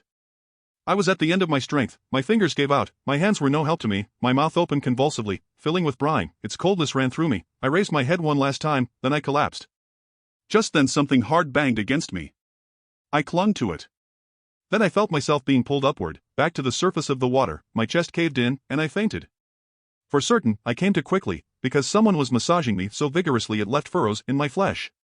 I half opened my eyes. "Conseil," I muttered. "Did master ring for me?" Conseil replied. Just then, in the last light of a moon settling on the horizon, I spotted a face that wasn't Conseil's but which I recognized at once. "Ned!" I exclaimed. "In person, sir," and still after his prize, the Canadian replied. "You were thrown overboard after the frigate's collision?" "Yes, Professor, but I was luckier than you, and right away I was able to set foot on this floating islet." "Islet?" "Or in other words, on our gigantic narwhal." "Explain yourself, Ned." "It's just that I soon realized why my harpoon got blunted and couldn't puncture its hide." "Why, Ned, why?" "Because, Professor, this beast is made of boilerplate steel." At this point in my story, I need to get a grip on myself, reconstruct exactly what I experienced, and make doubly sure of everything I write. The Canadian's last words caused a sudden upheaval in my brain. I swiftly hoisted myself to the summit of this half-submerged creature or object that was serving as our refuge. I tested it with my foot. Obviously it was some hard, impenetrable substance, not the soft matter that makes up the bodies of our big marine mammals. But this hard substance could have been a bony carapace, like those that covered some prehistoric animals, and I might have left it at that and classified this monster among such amphibious reptiles as turtles or alligators. Well, no. The blackish back supporting me was smooth and polished with no overlapping scales. On impact, it gave off a metallic sonority, and as incredible as this sounds, it seemed, I swear, to be made of riveted plates.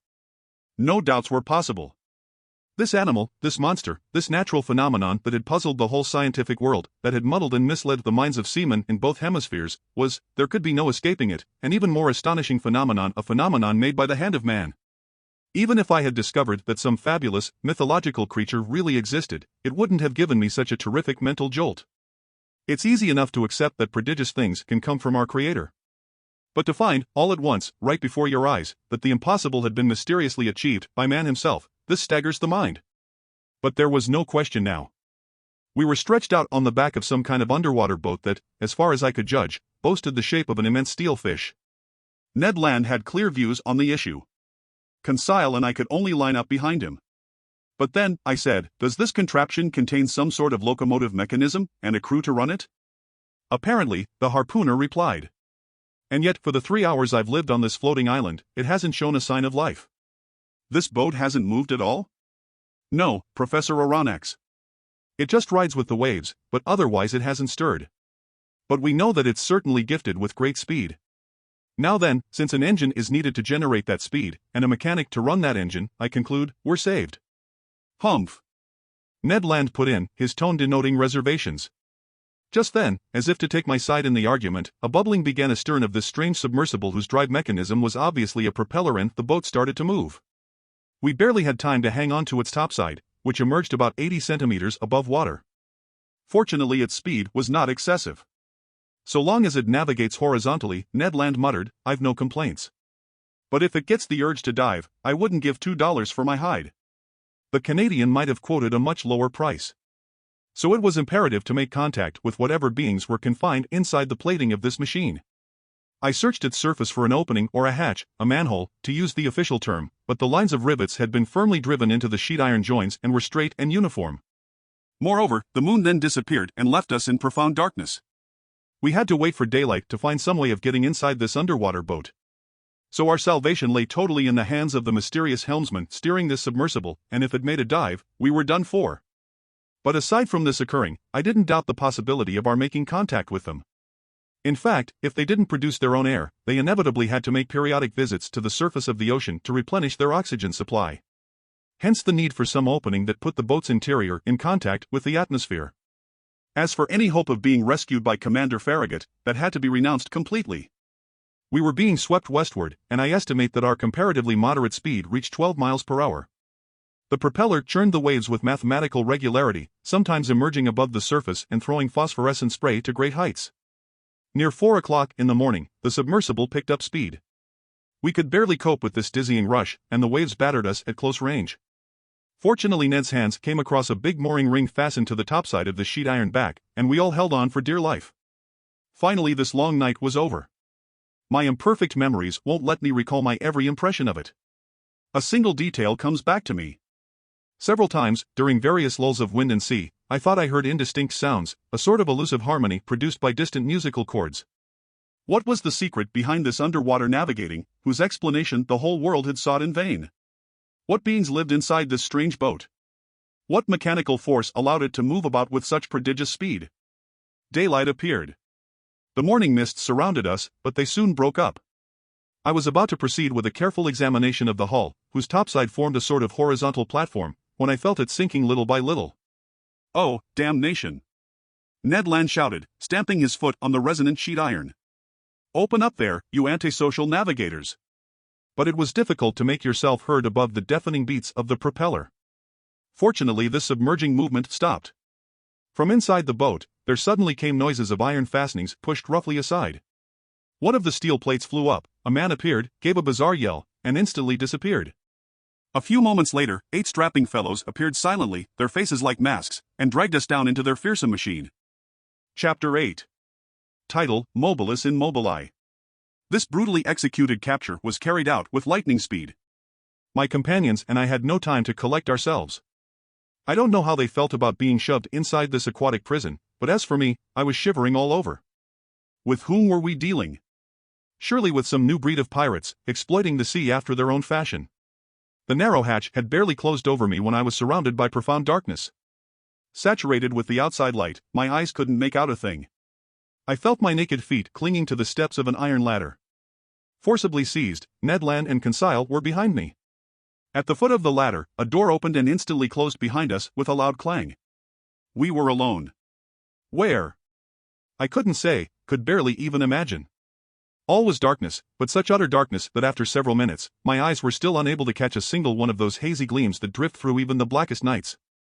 Meanwhile, furious at these goings-on, Ned Land gave free rein to his indignation. Damnation, he exclaimed. These people are about as hospitable as the savages of New Caledonia. All that's lacking is for them to be cannibals. I wouldn't be surprised if they were, but believe you me, they won't eat me without my kicking up a protest. Calm yourself, Ned my friend, Conseil replied serenely. Don't flare up so quickly. We aren't in a kettle yet.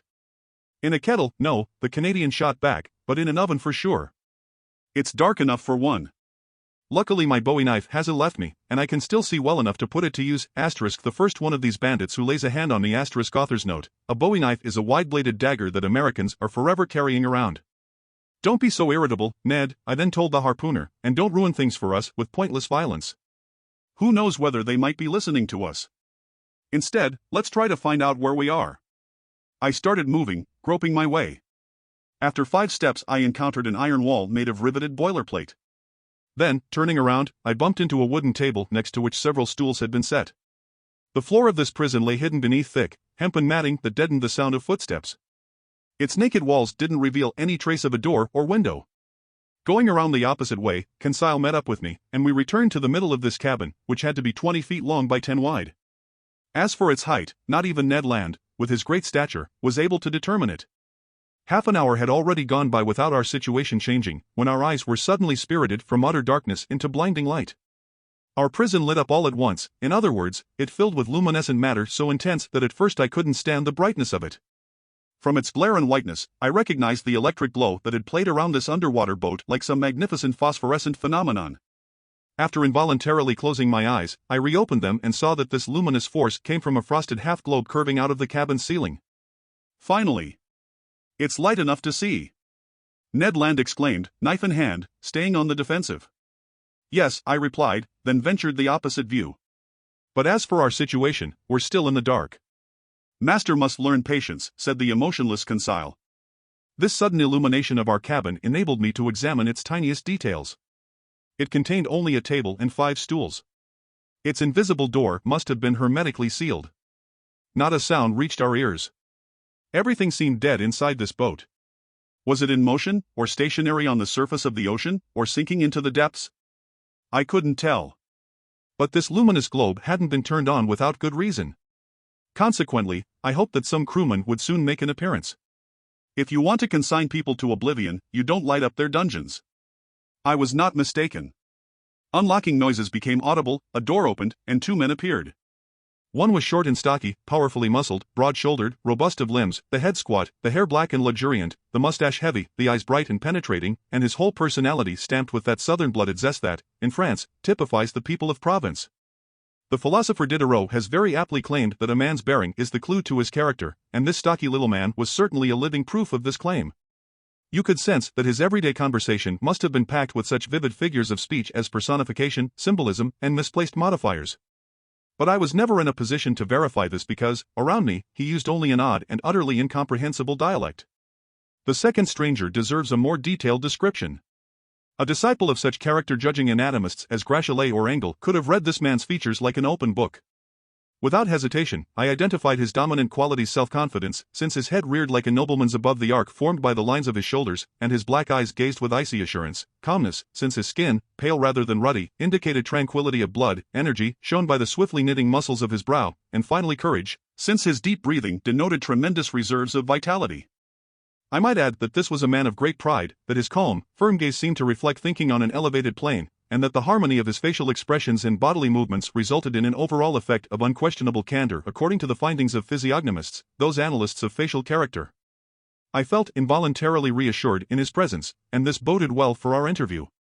Whether this individual was 35 or 50 years of age, I could not precisely state.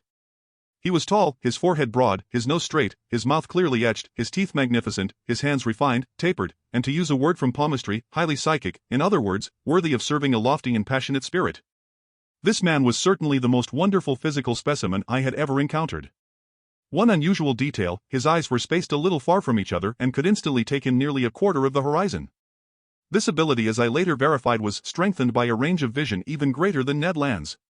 When this stranger focused his gaze on an object, his eyebrow lines gathered into a frown, his heavy eyelids closed around his pupils to contract his huge field of vision, and he looked.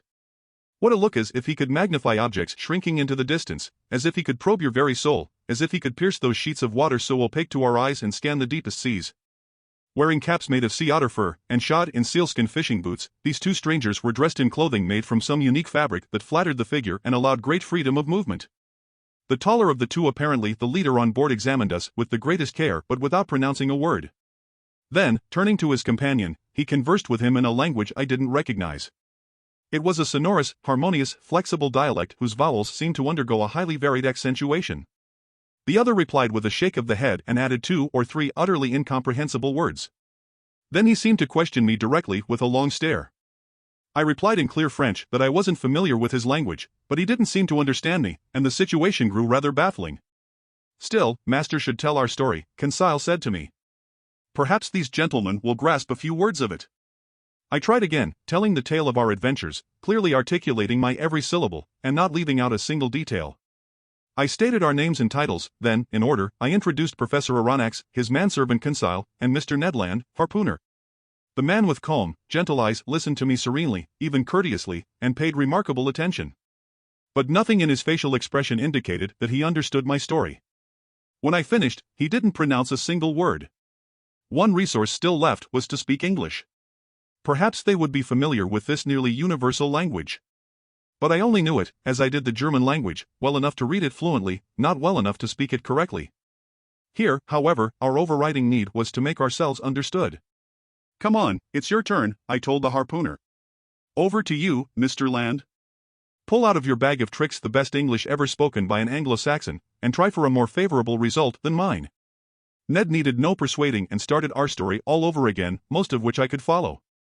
Its content was the same, but the form differed. Carried away by his volatile temperament, the Canadian put great animation into it. He complained vehemently about being imprisoned in defiance of his civil rights, asked by virtue of which law he was hereby detained, invoked writs of habeas corpus, threatened to press charges against anyone holding him in illegal custody, ranted, gesticulated, shouted, and finally conveyed by an expressive gesture that we were dying of hunger. This was perfectly true, but we had nearly forgotten the fact. Much to his amazement, the harpooner seemed no more intelligible than I had been. Our visitors didn't bat an eye. Apparently they were engineers who understood the languages of neither the French physicist Arago nor the English physicist Faraday. Thoroughly baffled after vainly exhausting our philological resources, I no longer knew what tactic to pursue, when Conseil told me, if master will authorize me, I'll tell the whole business in German. What? You know German? I exclaimed. Like most Flemish people, with all due respect to master. On the contrary, my respect is due you. Go to it, my boy. And Conseil, in his serene voice, described for the third time the various vicissitudes of our story. But despite our narrator's fine accent and stylish turns of phrase, the German language met with no success. Finally, as a last resort, I hauled out everything I could remember from my early schooldays, and I tried to narrate our adventures in Latin. Cicero would have plugged his ears and sent me to the scullery, but somehow I managed to pull through. With the same negative result. This last attempt ultimately misfiring, the two strangers exchanged a few words in their incomprehensible language and withdrew, not even favoring us with one of those encouraging gestures that are used in every country in the world. The door closed again. This is outrageous! Ned Land shouted, exploding for the 20th time. I ask you. We speak French, English, German, and Latin to these rogues, and neither of them has the decency to even answer back. Calm down, Ned, I told the seething harpooner. Anger won't get us anywhere. But Professor, our irascible companion went on, can't you see that we could die of hunger in this iron cage? Bah! Conseil put in philosophically. We can hold out a good while yet. My friends, I said, we mustn't despair. We've gotten out of tighter spots. So please do me the favor of waiting a bit before you form your views on the commander and crew of this boat. My views are fully formed, Ned Land shot back. They're rogues. Oh good. And from what country? Roguedom. My gallant Ned, as yet that country isn't clearly marked on maps of the world, but I admit that the nationality of these two strangers is hard to make out. Neither English, French, nor German, that's all we can say. But I'm tempted to think that the commander and his chief officer were born in the low latitudes. There must be southern blood in them. But as to whether they're Spaniards, Turks, Arabs, or East Indians, their physical characteristics don't give me enough to go on. And as for their speech, it's utterly incomprehensible. That's the nuisance in not knowing every language, Conseil replied, or the drawback in not having one universal language. Which would all go out the window. Ned Land replied. Don't you see, these people have a language all to themselves, a language they've invented just to cause despair in decent people who ask for a little dinner. Why, in every country on earth, when you open your mouth, snap your jaws, smack your lips and teeth, isn't that the world's most understandable message? From Quebec to the Tuamotu Islands, from Paris to the Antipodes, doesn't it mean, I'm hungry, give me a bite to eat? Oh, Conseil put in, there are some people so unintelligent by nature. As he was saying these words, the door opened. A steward entered. He brought us some clothes, jackets and sailor's pants, made out of a fabric whose nature I didn't recognize. I hurried to change into them, and my companions followed suit. Author's note: a steward is a waiter on board a steamer. Meanwhile, our silent steward, perhaps a deaf-mute, set the table and laid 3 place settings. There's something serious afoot, Conseil said, and it bodes well. Bah, replied the rancorous harpooner. What the devil do you suppose they eat around here? Turtle livers, loin of shark, dogfish steaks? We'll soon find out. Conseil said. Overlaid with silver dish covers, various platters had been neatly positioned on the tablecloth, and we sat down to eat. Assuredly, we were dealing with civilized people, and if it hadn't been for this electric light flooding over us, I would have thought we were in the dining room of the Hotel Adelphi in Liverpool, or the Grand Hotel in Paris. However, I feel compelled to mention that bread and wine were totally absent. The water was fresh and clear, but it was still water, which wasn't what Ned Land had in mind. Among the foods we were served, I was able to identify various daintily dressed fish, but I couldn't make up my mind about certain otherwise excellent dishes, and I couldn't even tell whether their contents belonged to the vegetable or the animal kingdom. As for the tableware, it was elegant and in perfect taste. Each utensil, spoon, fork, knife, and plate, bore on its reverse a letter encircled by a Latin motto, and here is its exact duplicate: Mobilis and Mobili, and moving within the moving element. It was a highly appropriate motto for this underwater machine, so long as the preposition in is translated as within and not upon. The letter N was no doubt the initial of the name of that mystifying individual in command beneath the seas. Ned and Conseil had no time for such musings. They were wolfing down their food, and without further ado I did the same. By now I felt reassured about our fate, and it seemed obvious that our hosts didn't intend to let us die of starvation. But all earthly things come to an end, all things must pass, even the hunger of people who haven't eaten for 15 hours. Our appetites appeased, we felt an urgent need for sleep. A natural reaction after that interminable night of fighting for our lives. Ye gods, I'll sleep soundly, Conseil said. Me, I'm out like a light. Ned Land replied. My 2 companions lay down on the cabin's carpeting and were soon deep in slumber. As for me, I gave in less readily to this intense need for sleep. Too many thoughts had piled up in my mind, too many insoluble questions had arisen, too many images were keeping my eyelids open. Where were we? What strange power was carrying us along? I felt, or at least I thought I did, the submersible sinking toward the sea's lower strata. Intense nightmares besieged me. In these mysterious marine sanctuaries, I envisioned hosts of unknown animals, and this underwater boat seemed to be a blood relation of theirs, living, breathing, just as fearsome. Then my mind grew calmer, my imagination melted into hazy drowsiness, and I soon fell into an uneasy slumber. Chapter 9. Title: The Tantrums of Ned Land. I have no idea how long this slumber lasted, but it must have been a good while, since we were completely over our exhaustion. I was the first one to wake up. My companions weren't yet stirring and still lay in their corners like inanimate objects. I had barely gotten up from my passably hard mattress when I felt my mind clear, my brain go on the alert. So I began a careful re-examination of our cell. Nothing had changed in its interior arrangements. The prison was still a prison and its prisoners still prisoners. But, taking advantage of our slumber, the steward had cleared the table. Consequently, nothing indicated any forthcoming improvement in our situation, and I seriously wondered if we were doomed to spend the rest of our lives in this cage. This prospect seemed increasingly painful to me because, even though my brain was clear of its obsessions from the night before, I was feeling an odd short-windedness in my chest. It was becoming hard for me to breathe. The heavy air was no longer sufficient for the full play of my lungs. Although our cell was large, we obviously had used up most of the oxygen it contained. In essence, over an hour's time a single human being consumes all the oxygen found in 100 liters of air, at which point that air has become charged with a nearly equal amount of carbon dioxide and is no longer fit for breathing. So it was now urgent to renew the air in our prison, and no doubt the air in this whole underwater boat as well. Here a question popped into my head. How did the commander of this aquatic residence go about it? Did he obtain air using chemical methods, releasing the oxygen contained in potassium chlorate by heating it, meanwhile absorbing the carbon dioxide with potassium hydroxide? If so, he would have to keep up some kind of relationship with the shore, to come by the materials needed for such an operation.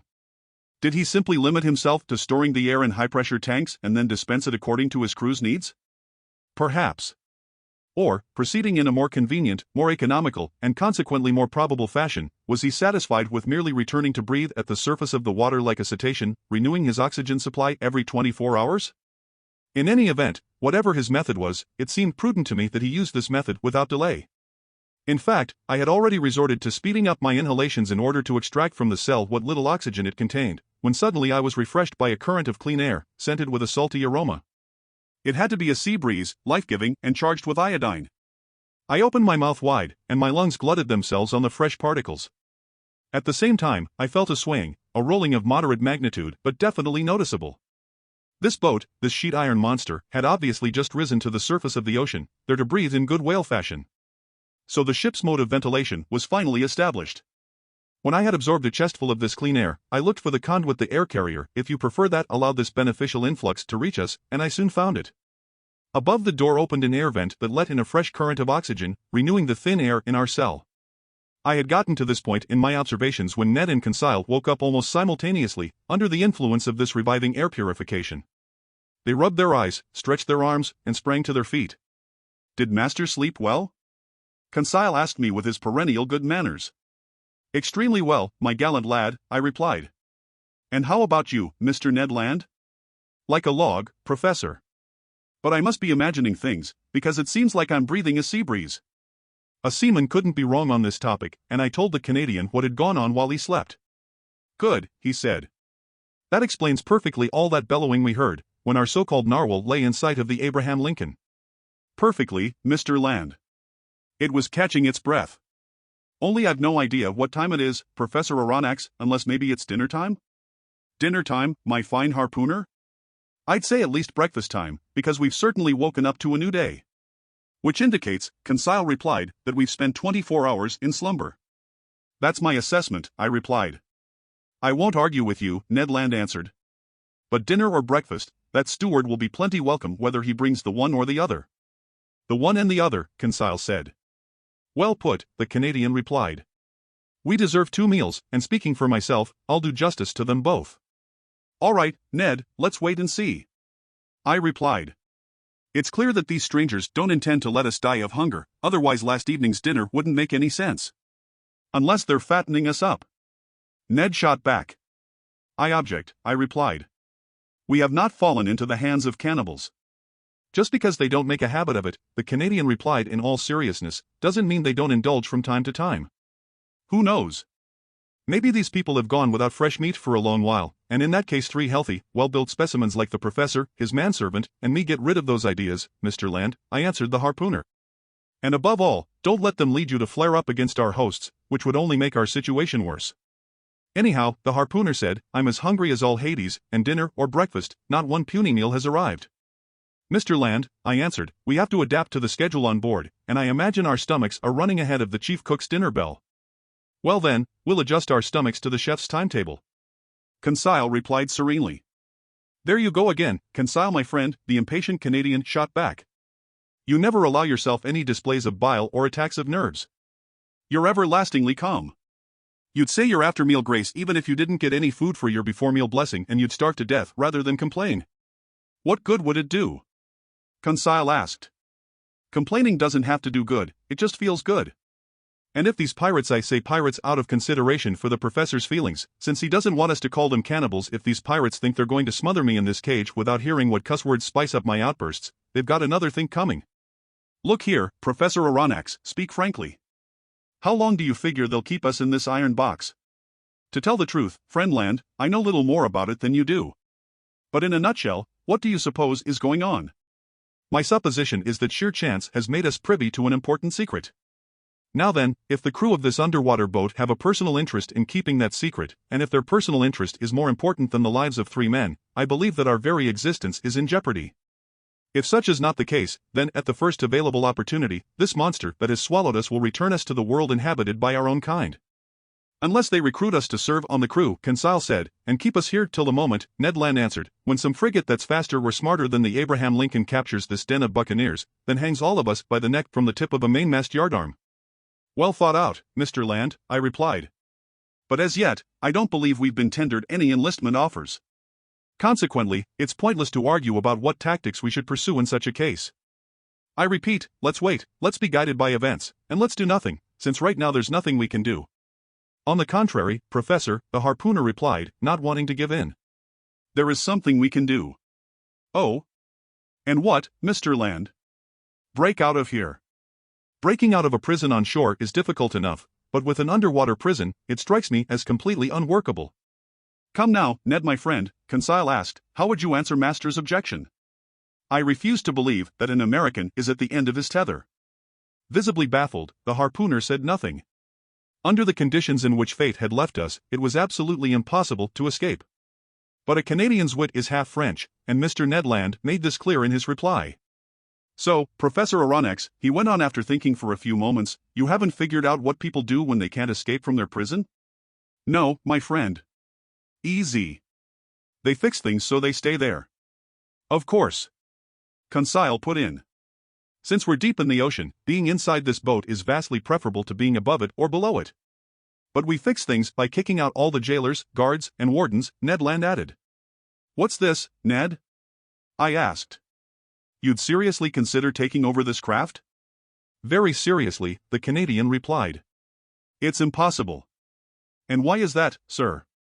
Some promising opportunity might come up, and I don't see what could stop us from taking advantage of it. If there are only about 20 men on board this machine, I don't think they can stave off 2 Frenchmen and a Canadian. It seemed wiser to accept the harpooner's proposition than to debate it. Accordingly, I was content to reply, let such circumstances come, Mr. Land, and we'll see. But until then, I beg you to control your impatience. We need to act shrewdly, and your flare-ups won't give rise to any promising opportunities. So swear to me that you'll accept our situation without throwing a tantrum over it. I give you my word, Professor, Ned Land replied in an unenthusiastic tone. No vehement phrases will leave my mouth, no vicious gestures will give my feelings away, not even when they don't feed us on time. I have your word, Ned, I answered the Canadian. Then our conversation petered out, and each of us withdrew into his own thoughts. For my part, despite the harpooner's confident talk, I admit that I entertained no illusions. I had no faith in those promising opportunities that Ned Land mentioned. To operate with such efficiency, this underwater boat had to have a sizable crew, so if it came to a physical contest, we would be facing an overwhelming opponent. Besides, before we could do anything, we had to be free, and that we definitely were not. I didn't see any way out of this sheet iron, hermetically sealed cell. And if the strange commander of this boat did have a secret to keep which seemed rather likely, he would never give us freedom of movement aboard his vessel. Now then, would he resort to violence in order to be rid of us, or would he drop us off one day on some remote coast? There lay the unknown. All these hypotheses seemed extremely plausible to me, and to hope for freedom through use of force, you had to be a harpooner. I realized, moreover, that Ned Land's brooding was getting him madder by the minute. Little by little, I heard those aforesaid cuss words welling up in the depths of his gullet, and I saw his movements turn threatening again. He stood up, pacing in circles like a wild beast in a cage, striking the walls with his foot and fist. Meanwhile the hours passed, our hunger nagged unmercifully, and this time the steward did not appear. Which amounted to forgetting our castaway status for much too long, if they really had good intentions toward us. Tortured by the growling of his well-built stomach, Ned Land was getting more and more riled, and despite his word of honor, I was in real dread of an explosion when he stood in the presence of one of the men on board. For 2 more hours Ned Land's rage increased. The Canadian shouted and pleaded, but to no avail. The sheet iron walls were deaf. I didn't hear a single sound inside this dead-seeming boat. The vessel hadn't stirred, because I obviously would have felt its hull vibrating under the influence of the propeller. It had undoubtedly sunk into the watery deep and no longer belonged to the outside world. All this dismal silence was terrifying. As for our neglect, our isolation in the depths of this cell, I was afraid to guess at how long it might last. Little by little, hopes I had entertained after our interview with the ship's commander were fading away. The gentleness of the man's gaze, the generosity expressed in his facial features, the nobility of his bearing, all vanished from my memory. I saw this mystifying individual anew for what he inevitably must be, cruel and merciless. I viewed him as outside humanity, beyond all feelings of compassion, the implacable foe of his fellow man, toward whom he must have sworn an undying hate. But even so, was the man going to let us die of starvation, locked up in this cramped prison, exposed to those horrible temptations to which people are driven by extreme hunger? This grim possibility took on a dreadful intensity in my mind, and fired by my imagination, I felt an unreasoning terror run through me. Conseil stayed calm. Ned Land bellowed. Just then a noise was audible outside. Footsteps rang on the metal tiling. The locks were turned, the door opened, the steward appeared. Before I could make a single movement to prevent him, the Canadian rushed at the poor man, threw him down, held him by the throat. The steward was choking in the grip of those powerful hands. Conseil was already trying to loosen the harpooner's hands from his half-suffocated victim, and I had gone to join in the rescue, when I was abruptly nailed to the spot by these words pronounced in French: "Calm down, Mr. Land. And you, Professor, kindly listen to me." Chapter 11. Title: The Nautilus. Captain Nemo stood up. I followed him. Contrived at the rear of the dining room, a double door opened, and I entered a room whose dimensions equaled the one I had just left. It was a library. Tall, black rosewood bookcases, inlaid with copperwork, held on their wide shelves a large number of uniformly bound books. These furnishings followed the contours of the room, their lower parts leading to huge couches upholstered in maroon leather and curved for maximum comfort. Light, movable reading stands, which could be pushed away or pulled near as desired, allowed books to be positioned on them for easy study. In the center stood a huge table covered with pamphlets, among which some newspapers, long out of date, were visible. Electric light flooded this whole harmonious totality, falling from 4 frosted half-globes set in the scrollwork of the ceiling. I stared in genuine wonderment at this room so ingeniously laid out, and I couldn't believe my eyes. "Captain Nemo," I told my host, who had just stretched out on a couch, "this is a library that would do credit to more than one continental palace, and I truly marvel to think it can go with you into the deepest seas. Where could one find greater silence or solitude, Professor?" Captain Nemo replied. "Did your study at the museum afford you such a perfect retreat?" "No, sir, and I might add that it's quite a humble one next to yours. You own 6,000 or 7,000 volumes here." 12,000, Professor Aronnax. "They're my sole remaining ties with dry land. But I was done with the shore the day my Nautilus submerged for the first time under the waters. That day I purchased my last volumes, my last pamphlets, my last newspapers, and ever since I've chosen to believe that humanity no longer thinks or writes. In any event, Professor, these books are at your disposal, and you may use them freely." I thanked Captain Nemo and approached the shelves of this library. Written in every language, books on science, ethics, and literature were there in abundance, but I didn't see a single work on economics. They seemed to be strictly banned on board. One odd detail: all these books were shelved indiscriminately without regard to the language in which they were written, and this jumbled proved that the Nautilus's captain could read fluently whatever volumes he chanced to pick up. Among these books I noted masterpieces by the greats of ancient and modern times, in other words, all of humanity's finest achievements in history, poetry, fiction, and science, from Homer to Victor Hugo, from Xenophon to Michelet, from Rabelais to Madame George Sand. But science, in particular, represented the major investment of this library. Books on mechanics, ballistics, hydrography, meteorology, geography, geology, etc., held a place there no less important than works on natural history, and I realized that they made up the captain's chief reading. There I saw the complete works of Humboldt, the complete Arago, as well as works by Foucault, Henri St. Clair Deville, Chasles, Milne Edwards, Caterphages, John Tyndall, Faraday, Berthelot, Father Secchi, Petermann, Commander Maury, Louis Agassiz, etc., plus the transactions of France's Academy of Sciences, bulletins from the various geographical societies, etc., and in a prime location, those 2 volumes on the great ocean depths that had perhaps earned me this comparatively charitable welcome from Captain Nemo. Among the works of Joseph Bertrand, his book entitled The Founders of Astronomy even gave me a definite date, and since I knew it had appeared in the course of 1865, I concluded that the fitting out of the Nautilus hadn't taken place before then. Accordingly, 3 years ago, at the most, Captain Nemo had begun his underwater existence. Moreover, I hoped some books even more recent would permit me to pinpoint the date precisely, but I had plenty of time to look for them, and I didn't want to put off any longer our stroll through the wonders of the Nautilus. "Sir," I told the captain, "thank you for placing this library at my disposal. There are scientific treasures here, and I'll take advantage of them." "This room isn't only a library," Captain Nemo said, "it's also a smoking room." "A smoking room?" I exclaimed. "Then one may smoke on board?" "Surely. In that case, sir, I'm forced to believe that you've kept up relations with Havana." "None whatever," the captain replied. "Try this cigar, Professor Aronnax, and even though it doesn't come from Havana, it will satisfy you if you're a connoisseur." I took the cigar offered me, whose shape recalled those from Cuba, but it seemed to be made of gold leaf. I lit it at a small brazier supported by an elegant bronze stand, and I inhaled my first whiffs with the relish of a smoker who hasn't had a puff in days. "It's excellent," I said, "but it's not from the tobacco plant." "Right," the captain replied, "this tobacco comes from neither Havana nor the Orient. It's a kind of nicotine-rich seaweed that the ocean supplies me, albeit sparingly." "Do you still miss your Cubans, sir?" "Captain, I scorn them from this day forward." "Then smoke these cigars whenever you like, without debating their origin. They bear no government seal of approval, but I imagine they're none the worse for it." "On the contrary." Just then Captain Nemo opened a door facing the one by which I had entered the library, and I passed into an immense, splendidly lit lounge. It was a huge quadrilateral with canted corners, 10 meters long, 6 wide, 5 high. A luminous ceiling, decorated with delicate arabesques, distributed a soft, clear daylight over all the wonders gathered in this museum. For a museum it truly was, in which clever hands had spared no expense to amass every natural and artistic treasure, displaying them with the helter-skelter picturesqueness that distinguishes a painter's studio. Some 30 pictures by the masters, uniformly framed and separated by gleaming panoplies of arms, adorned walls on which were stretched tapestries of austere design. There I saw canvases of the highest value, the likes of which I had marveled at in private European collections and art exhibitions.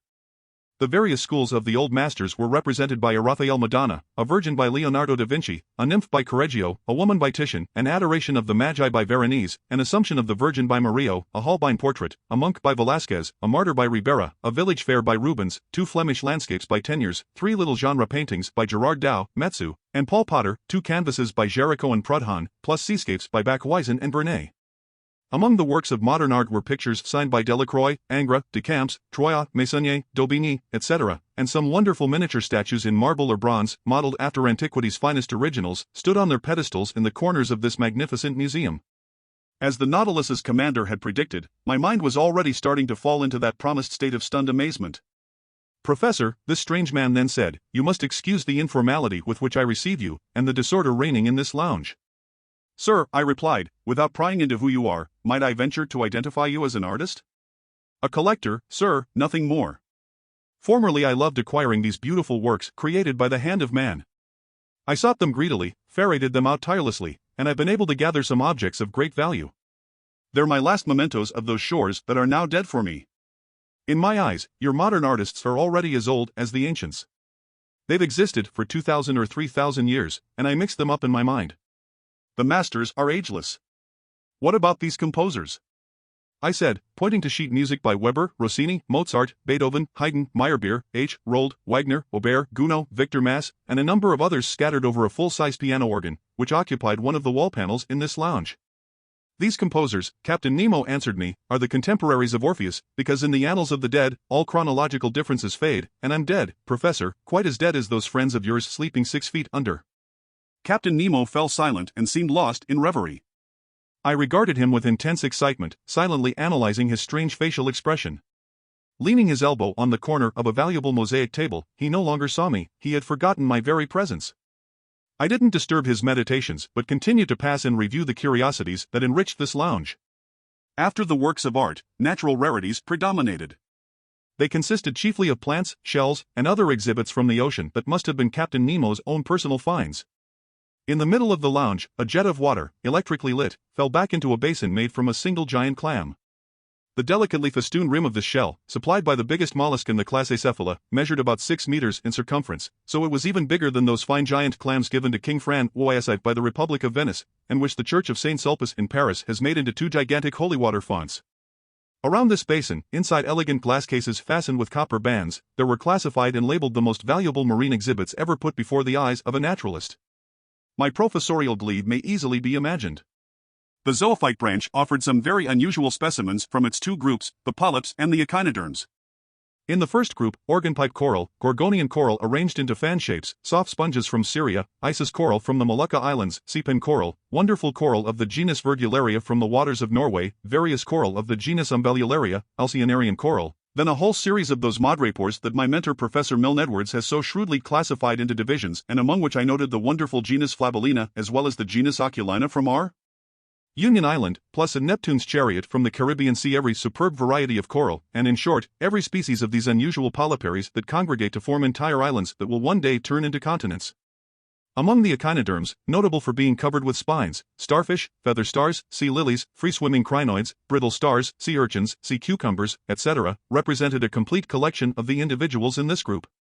An excitable conchologist would surely have fainted dead away before other, more numerous glass cases in which were classified specimens from the mollusk branch.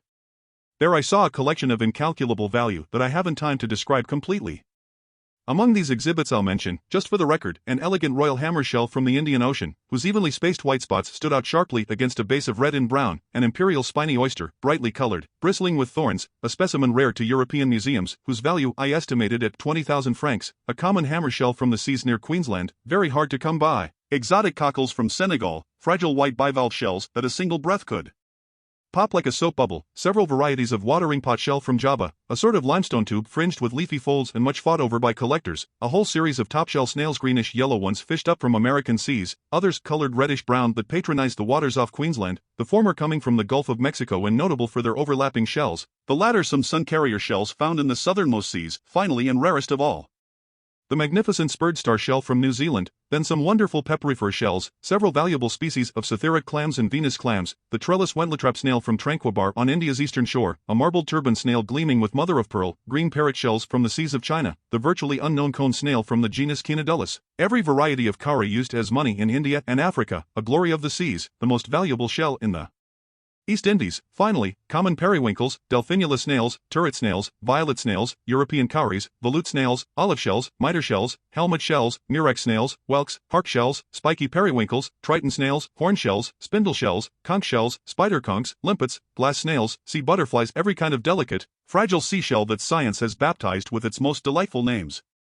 Aside and in special compartments, strings of supremely beautiful pearls were spread out, the electric light flecking them with little fiery sparks, pink pearls pulled from saltwater fan shells in the Red Sea, green pearls from the rainbow abalone, yellow, blue, and black pearls, the unusual handiwork of various mollusks from every ocean and of certain mussels from rivers up north, in short, several specimens of incalculable worth that had been oozed by the rarest of shellfish. Some of these pearls were bigger than a pigeon egg, they more than equaled the one that the explorer Tavernier sold the Shah of Persia for 3 million francs, and they surpassed that other pearl owned by the Imam of Muscat, which I had believed to be unrivaled in the entire world. Consequently, to calculate the value of this collection was, I should say, impossible. Captain Nemo must have spent millions in acquiring these different specimens, and I was wondering what financial resources he tapped to satisfy his collector's fancies, when these words interrupted me. "You're examining my shells, Professor?" They're indeed able to fascinate a naturalist, but for me they have an added charm, since I've collected every one of them with my own 2 hands, and not a sea on the globe has escaped my investigations. I understand, Captain, I understand your delight at strolling in the midst of this wealth. You're a man who gathers his treasure in person. No museum in Europe owns such a collection of exhibits from the ocean. But if I exhaust all my wonderment on them, I'll have nothing left for the ship that carries them. I have absolutely no wish to probe those secrets of yours. But I confess that my curiosity is aroused to the limit by this Nautilus, the motor power it contains, the equipment enabling it to operate, the ultra-powerful force that brings it to life. I see some instruments hanging on the walls of this lounge whose purposes are unknown to me. "May I learn, Professor Aronnax?" Captain Nemo answered me. "I've said you'd be free aboard my vessel, so no part of the Nautilus is off limits to you. You may inspect it in detail, and I'll be delighted to act as your guide." "I don't know how to thank you, sir, but I won't abuse your good nature. I would only ask you about the uses intended for these instruments of physical measure, Professor. These same instruments are found in my stateroom, where I'll have the pleasure of explaining their functions to you. But beforehand, come inspect the cabin set aside for you. You need to learn how you'll be lodged aboard the Nautilus." I followed Captain Nemo, who, via one of the doors cut into the lounge's canted corners, led me back down the ship's gangways. He took me to the bow, and there I found not just a cabin but an elegant stateroom with a bed, a washstand, and various other furnishings. I could only thank my host. "Your stateroom adjoins mine," he told me, opening a door, "and mine leads into that lounge we've just left." I entered the captain's stateroom. It had an austere, almost monastic appearance. An iron bedstead, a worktable, some washstand fixtures. Subdued lighting. No luxuries. Just the bare necessities. Captain Nemo showed me to a bench. "Kindly be seated," he told me. I sat, and he began speaking as follows. Chapter 12. Title: Everything Through Electricity. "Sir," Captain Nemo said, showing me the instruments hanging on the walls of his stateroom, "these are the devices needed to navigate the Nautilus. Here, as in the lounge, I always have them before my eyes, and they indicate my position and exact heading in the midst of the ocean. You're familiar with some of them, such as the thermometer, which gives the temperature inside the Nautilus, the barometer, which measures the heaviness of the outside air and forecasts changes in the weather, the humidistat, which indicates the degree of dryness in the atmosphere, the stormglass, whose mixture decomposes to foretell the arrival of tempests, the compass, which steers my course, the sextant, which takes the sun's altitude and tells me my latitude, chronometers, which allow me to calculate my longitude, and finally, spyglasses for both day and night, enabling me to scrutinize every point of the horizon once the Nautilus has risen to the surface of the waves. These are the normal navigational instruments," I replied, "and I'm familiar with their uses. But no doubt these others answer pressing needs unique to the Nautilus. That dial I see there, with the needle moving across it, isn't it a pressure gauge?" "It is indeed a pressure gauge. It's placed in contact with the water, and it indicates the outside pressure on our hull, which in turn gives me the depth at which my submersible is sitting. And these are some new breed of sounding line? They're thermometric sounding lines that report water temperatures in the different strata. And these other instruments, whose functions I can't even guess. Here, Professor, I need to give you some background information, Captain Nemo said. So kindly hear me out. He fell silent for some moments, then he said, there's a powerful, obedient, swift, and effortless force that can be bent to any use and which reigns supreme aboard my vessel. It does everything. It lights me, it warms me, it's the soul of my mechanical equipment. This force is electricity. Electricity! I exclaimed in some surprise. Yes, sir. But, Captain, you have a tremendous speed of movement that doesn't square with the strength of electricity. Until now, its dynamic potential has remained quite limited, capable of producing only small amounts of power. Professor, Captain Nemo replied, my electricity isn't the run-of-the-mill variety, and with your permission, I'll leave it at that. I won't insist, sir, and I'll rest content with simply being flabbergasted at your results. I would ask one question, however, which you needn't answer if it's indiscreet. The electric cells you use to generate this marvelous force must be depleted very quickly. Their zinc component, for example, how do you replace it, since you no longer stay in contact with the shore? That question deserves an answer, Captain Nemo replied. First off, I'll mention that at the bottom of the sea there exist veins of zinc, iron, silver, and gold whose mining would quite certainly be feasible. But I've tapped none of these land-based metals, and I wanted to make demands only on the sea itself for the sources of my electricity. The sea itself? Yes, Professor, and there was no shortage of such sources. In fact, by establishing a circuit between two wires immersed to different depths, I'd be able to obtain electricity through the diverging temperatures they experience, but I preferred to use a more practical procedure. And that is? You're familiar with the composition of salt water. In 1,000 grams one finds 96.5% water and about 2.66% sodium chloride, then small quantities of magnesium chloride, potassium chloride, magnesium bromide, sulfate of magnesia, calcium sulfate, and calcium carbonate. Hence you observe that sodium chloride is encountered there in significant proportions. Now then, it's this sodium that I extract from salt water and with which I compose my electric cells. Sodium? Yes, sir. Mixed with mercury, it forms an amalgam that takes the place of zinc in Bunsen cells. The mercury is never depleted. Only the sodium is consumed, and the sea itself gives me that. Beyond this, I'll mention that sodium batteries have been found to generate the greater energy, and their electromotor strength is twice that of zinc batteries. Captain, I fully understand the excellence of sodium under the conditions in which you're placed. The sea contains it. Fine. But it still has to be produced, in short, extracted. And how do you accomplish this? Obviously your batteries could do the extracting, but if I'm not mistaken, the consumption of sodium needed by your electric equipment would be greater than the quantity you'd extract. It would come about, then, that in the process of producing your sodium, you'd use up more than you'd make. Accordingly, Professor, I don't extract it with batteries, quite simply, I utilize the heat of coal from the earth. From the earth? I said, my voice going up on the word. We'll say coal from the seafloor, if you prefer, Captain Nemo replied. And you can mine these veins of underwater coal? You'll watch me work them, Professor Aronnax. I ask only a little patience of you, since you'll have ample time to be patient. Just remember one thing, I owe everything to the ocean. It generates electricity, and electricity gives the Nautilus heat, light, motion, and, in a word, life itself. But not the air you breathe? Oh, I could produce the air needed on board, but it would be pointless, since I can rise to the surface of the sea whenever I like. However, even though electricity doesn't supply me with breathable air, it at least operates the powerful pumps that store it under pressure in special tanks, which, if need be, allows me to extend my stay in the lower strata for as long as I want. Captain, I replied, I'll rest content with marveling. You've obviously found what all mankind will surely find one day, the true dynamic power of electricity. I'm not so certain they'll find it, Captain Nemo replied icily. But be that as it may, you're already familiar with the first use I've found for this valuable force. It lights us, and with a uniformity and continuity not even possessed by sunlight. Now, look at that clock, it's electric, it runs with an accuracy rivaling the finest chronometers. I've had it divided into 24 hours like Italian clocks, since neither day nor night, sun nor moon, exist for me, but only this artificial light that I import into the depths of the seas. See, right now it's 10 o'clock in the morning. That's perfect. Another use for electricity, the dial hanging before our eyes indicates how fast the Nautilus is going. An electric wire puts it in contact with the patent log. This needle shows me the actual speed of my submersible. And hold on, just now we're proceeding at the moderate pace of 15 miles per hour. It's marvelous, I replied, and I truly see, Captain, how right you are to use this force. It's sure to take the place of wind, water, and steam. But that's not all, Professor Aronnax, Captain Nemo said, standing up. And if you'd care to follow me, we'll inspect the Nautilus's stern.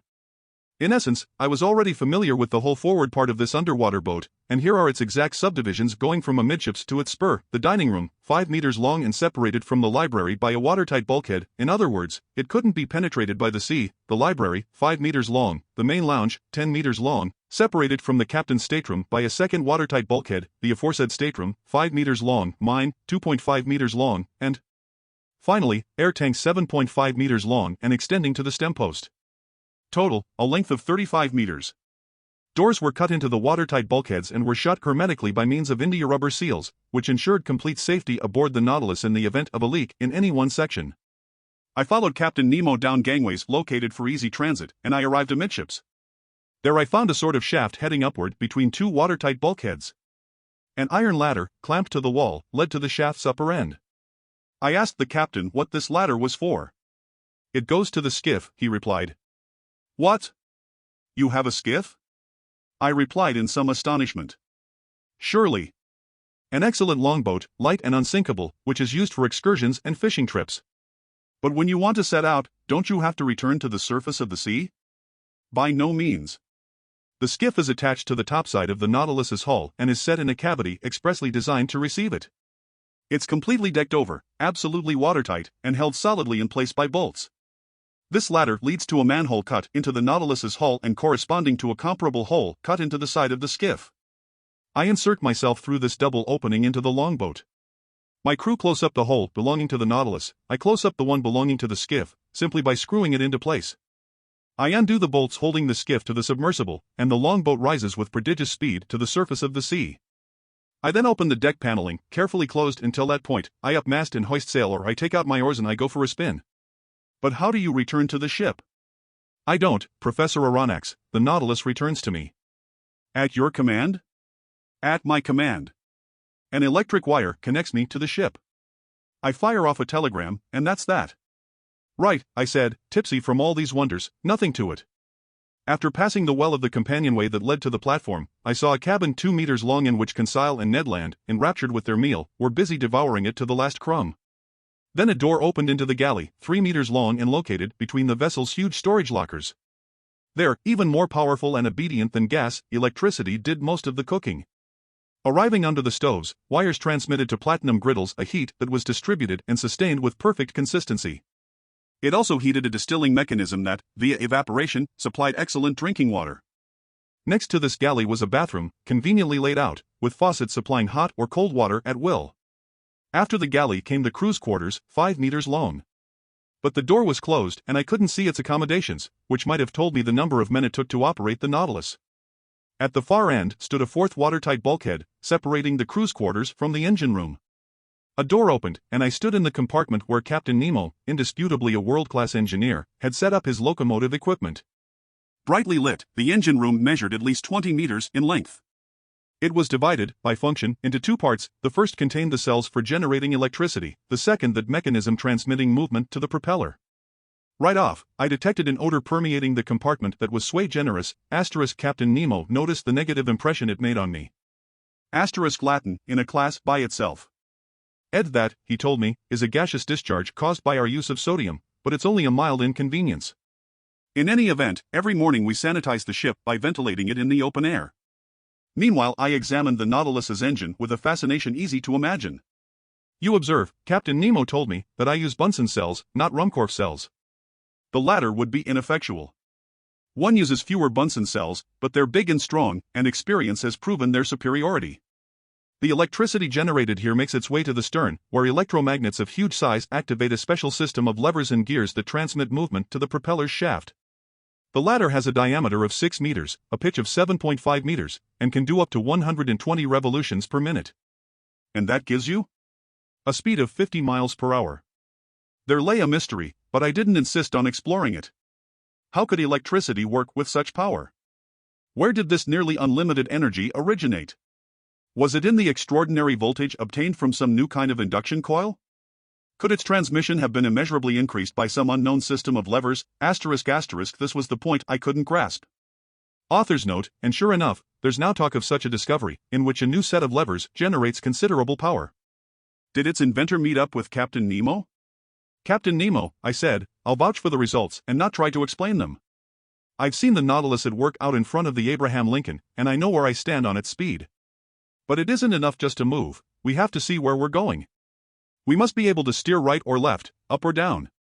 How do you reach the lower depths, where you meet an increasing resistance that's assessed in hundreds of atmospheres? How do you rise back to the surface of the ocean? Finally, how do you keep your ship at whatever level suits you? Am I indiscreet in asking you all these things? Not at all, Professor, the captain answered me after a slight hesitation, since you'll never leave this underwater boat. Come into the lounge. It's actually our workroom, and there you'll learn the full story about the Nautilus. Chapter 13. Title, Some Figures. A moment later we were seated on a couch in the lounge, cigars between our lips. The captain placed before my eyes a working drawing that gave the ground plan, cross-section, and side view of the Nautilus. Then he began his description as follows: Here, Professor Aronnax, are the different dimensions of this boat now transporting you. It's a very long cylinder with conical ends. It noticeably takes the shape of a cigar, a shape already adopted in London for several projects of the same kind. The length of this cylinder from end to end is exactly 70 meters, and its maximum breadth of beam is 8 meters. So it isn't quite built on the 10-to-1 ratio of your high-speed steamers, but its lines are sufficiently long, and they're tapering gradual enough, so that the displaced water easily slips past and poses no obstacle to the ship's movements. These two dimensions allow you to obtain, via a simple calculation, the surface area and volume of the Nautilus. Its surface area totals 1,011.45 square meters, its volume 1,507.2 cubic meters, which is tantamount to saying that when it's completely submerged, it displaces 1,500 cubic meters of water, or weighs 1,500 metric tons. In drawing up plans for a ship meant to navigate underwater, I wanted it, when floating on the waves, to lie 9/10 below the surface and to emerge only 1/10. Consequently, under these conditions it needed to displace only 9/10 of its volume, hence 1,356.48 cubic meters. In other words, it was to weigh only that same number of metric tons. So I was obliged not to exceed this weight while building it to the aforesaid dimensions. The Nautilus is made up of two hulls, one inside the other. Between them, joining them together, are iron T-bars that give this ship the utmost rigidity. In fact, thanks to this cellular arrangement, it has the resistance of a stone block, as if it were completely solid. Its plating can't give way, it's self-adhering and not dependent on the tightness of its rivets, and due to the perfect union of its materials, the solidarity of its construction allows it to defy the most violent seas. The two hulls are manufactured from boilerplate steel, whose relative density is 7.8 times that of water. The first hull has a thickness of no less than 5 centimeters and weighs 394.96 metric tons. My second hull, the outer cover, includes a keel 50 centimeters high by 25 wide, which by itself weighs 62 metric tons. This hull, the engine, the ballast, the various accessories and accommodations, plus the bulkheads and interior braces, have a combined weight of 961.52 metric tons, which when added to 394.96 metric tons, gives us the desired total of 1,356.48 metric tons. Clear? Clear, I replied. So, the captain went on, when the Nautilus lies on the waves under these conditions, 1/10 of it does emerge above water. Now then, if I provide some ballast tanks equal in capacity to that 1/10, hence able to hold 150.72 metric tons, and if I fill them with water, the boat then displaces 1,507.2 metric tons, or it weighs that much and it would be completely submerged. That's what comes about, Professor. These ballast tanks exist within easy access in the lower reaches of the Nautilus. I open some stopcocks, the tanks fill, the boat sinks, and it's exactly flush with the surface of the water. Fine, Captain, but now we come to a genuine difficulty. You're able to lie flush with the surface of the ocean, that I understand. But lower down, while diving beneath that surface, isn't your submersible going to encounter a pressure, and consequently undergo an upward thrust, that must be assessed at 1 atmosphere per every 30 feet of water, hence at about 1 kilogram per each square centimeter? Precisely, sir. Then unless you fill up the whole Nautilus, I don't see how you can force it down into the heart of these liquid masses. Professor, Captain Nemo replied, static objects mustn't be confused with dynamic ones, or will be open to serious error. Comparatively little effort is spent in reaching the ocean's lower regions, because all objects have a tendency to become sinkers. Follow my logic here. I'm all ears, Captain. When I wanted to determine what increase in weight the Nautilus needed to be given in order to submerge, I had only to take note of the proportionate reduction in volume that salt water experiences in deeper and deeper strata. That's obvious, I replied. Now then, if water isn't absolutely incompressible, at least it compresses very little. In fact, according to the most recent calculations, this reduction is only 0.0000436 per atmosphere, or per every 30 feet of depth. For instance, to go 1,000 meters down, I must take into account the reduction in volume that occurs under a pressure equivalent to that from a 1,000-meter column of water, in other words, under a pressure of 100 atmospheres. In this instance, the reduction would be 0.00436. Consequently, I'd have to increase my weight from 1,507.2 metric tons to 1,513.77. So the added weight would only be 6.57 metric tons. That's all? That's all, Professor Aronnax, and the calculation is easy to check. Now then, I have supplementary ballast tanks capable of shipping 100 metric tons of water. So I can descend to considerable depths. When I want to rise again and lie flush with the surface, all I have to do is expel that water, and if I desire that the Nautilus emerge above the waves to 1/10 of its total capacity, I empty all the ballast tanks completely. This logic, backed up by figures, left me without a single objection. I accept your calculations, Captain, I replied, and I'd be ill-mannered to dispute them, since your daily experience bears them out. But at this juncture, I have a hunch that we're still left with one real difficulty. What's that, sir? When you're at a depth of 1,000 meters, the Nautilus's plating bears a pressure of 100 atmospheres. If at this point you want to empty the supplementary ballast tanks in order to lighten your boat and rise to the surface, your pumps must overcome that pressure of 100 atmospheres, which is 100 kilograms per each square centimeter. This demands a strength that electricity alone can give me, Captain Nemo said swiftly. Sir, I repeat, the dynamic power of my engines is nearly infinite. The Nautilus's pumps have prodigious strength, as you must have noticed when their waterspouts swept like a torrent over the Abraham Lincoln. Besides, I use my supplementary ballast tanks only to reach an average depth of 1,500 to 2,000 meters, and that with a view to conserving my machinery. Accordingly, when I have a mind to visit the ocean depths 2 or 3 vertical leagues beneath the surface, I use maneuvers that are more time-consuming but no less infallible. What are they, Captain? I asked.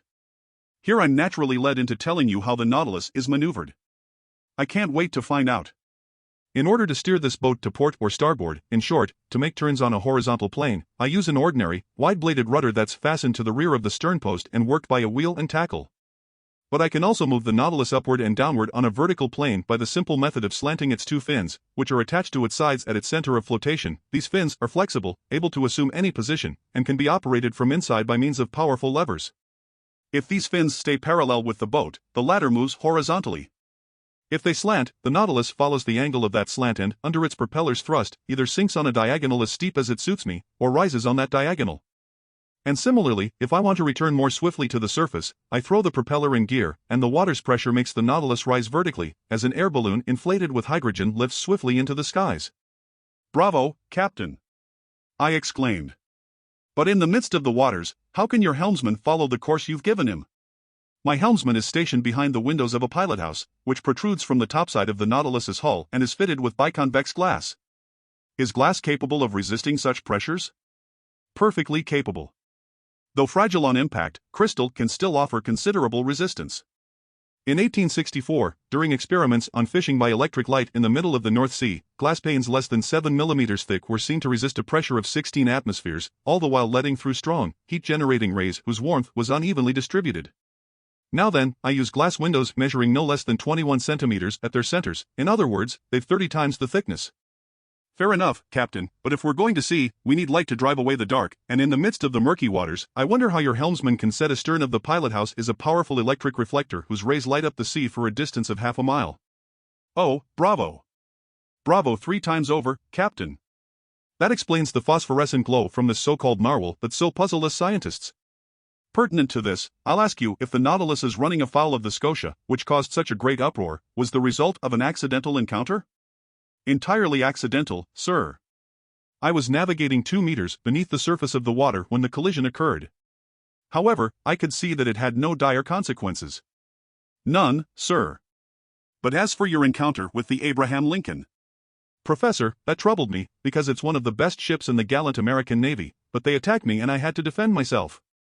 All the same, I was content simply to put the frigate in a condition where it could do me no harm, it won't have any difficulty getting repairs at the nearest port. Ah, Commander, I exclaimed with conviction, your Nautilus is truly a marvelous boat. Yes, Professor, Captain Nemo replied with genuine excitement, and I love it as if it were my own flesh and blood. Aboard a conventional ship, facing the ocean's perils, danger lurks everywhere. On the surface of the sea, your chief sensation is the constant feeling of an underlying chasm, as the Dutchman Jansen so aptly put it, but below the waves aboard the Nautilus, your heart never fails you. There are no structural deformities to worry about, because the double hull of this boat has the rigidity of iron, no rigging to be worn out by rolling and pitching on the waves, no sails for the wind to carry off, no boilers for steam to burst open, no fires to fear, because this submersible is made of sheet iron not wood, no coal to run out of, since electricity is its mechanical force, no collisions to fear, because it navigates the watery deep all by itself, no storms to brave, because just a few meters beneath the waves, it finds absolute tranquility. There, sir. There's the ideal ship. And if it's true that the engineer has more confidence in a craft than the builder, and the builder more than the captain himself, you can understand the utter abandon with which I place my trust in this Nautilus, since I'm its captain, builder, and engineer all in one. Captain Nemo spoke with winning eloquence. The fire in his eyes and the passion in his gestures transfigured him. Yes, he loved his ship the same way a father loves his child. But one question, perhaps indiscreet, naturally popped up, and I couldn't resist asking it. You're an engineer, then, Captain Nemo? Yes, Professor, he answered me. I studied in London, Paris, and New York back in the days when I was a resident of the Earth's continents. But how were you able to build this wonderful Nautilus in secret? Each part of it, Professor Aronnax, came from a different spot on the globe and reached me at a cover address. Its keel was forged by Cruzat in France, its propeller shaft by Penn and Company in London, the sheet iron plates for its hull by Laird's in Liverpool, its propeller by Scott's in Glasgow. Its tanks were manufactured by Kale and Company in Paris, its engine by Krupp in Prussia, its spur by the Motala workshops in Sweden, its precision instruments by Hart Brothers in New York, etc., and each of these suppliers received my specifications under a different name.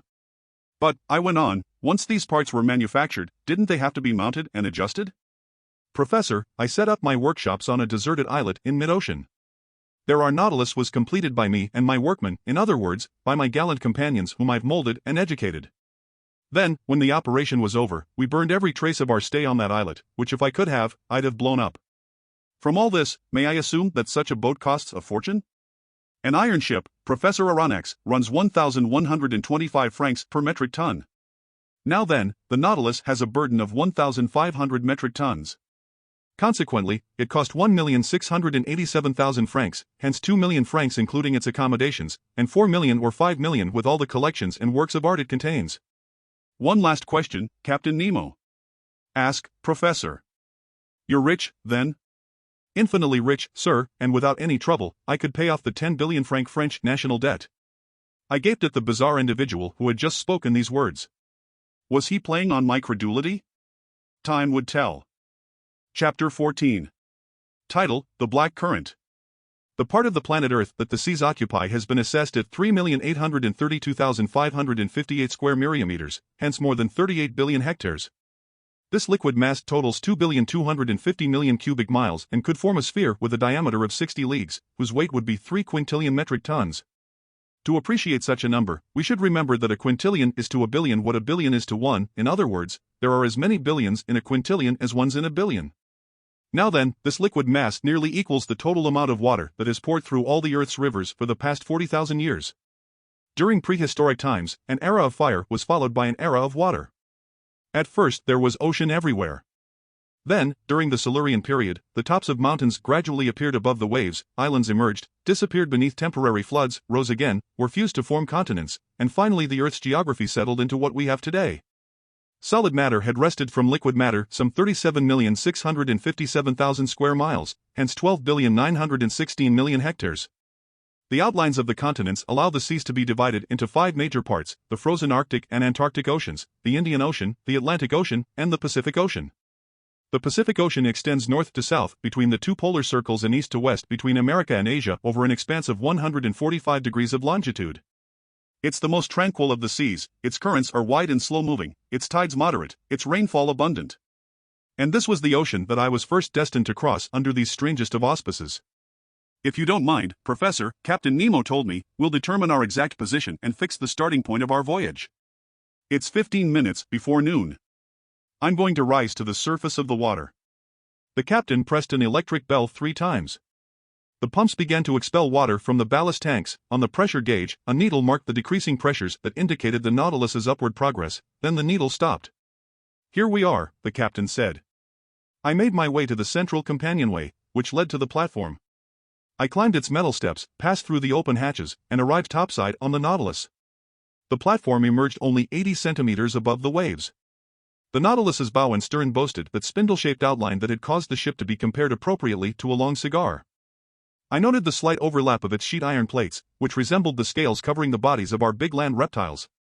So I had a perfectly natural explanation for why, despite the best spyglasses, this boat had always been mistaken for a marine animal.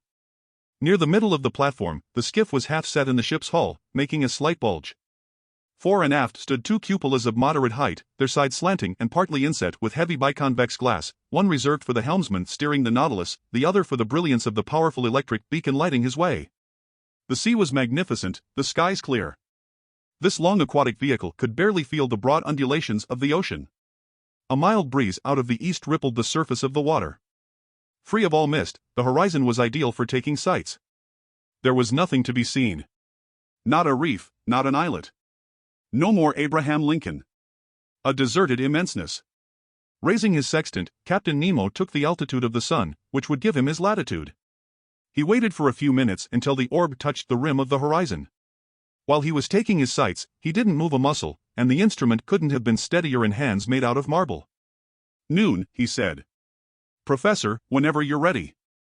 I took one last look at the sea, a little yellowish near the landing places of Japan, and I went below again to the main lounge. There the captain fixed his position and used a chronometer to calculate his longitude, which he double-checked against his previous observations of our angles. Then he told me, "Professor Aronnax, we're in longitude 137 degrees 15 minutes west of which meridian?"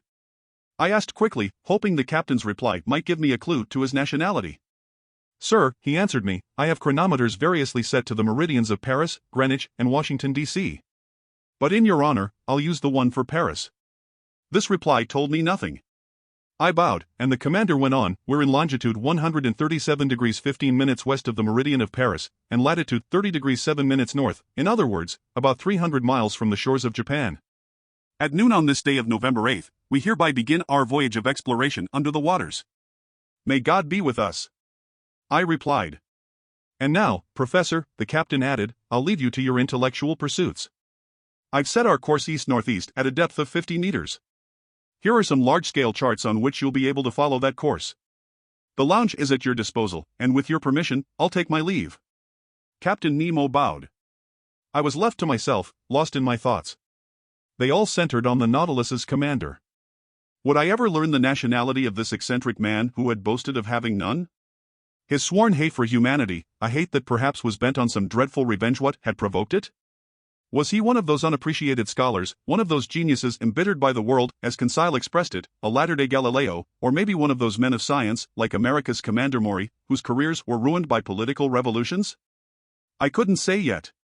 As for me, whom fate had just brought aboard his vessel, whose life he had held in the balance, he had received me coolly but hospitably. Only, he never took the hand I extended to him. He never extended his own. For an entire hour I was deep in these musings, trying to probe this mystery that fascinated me so.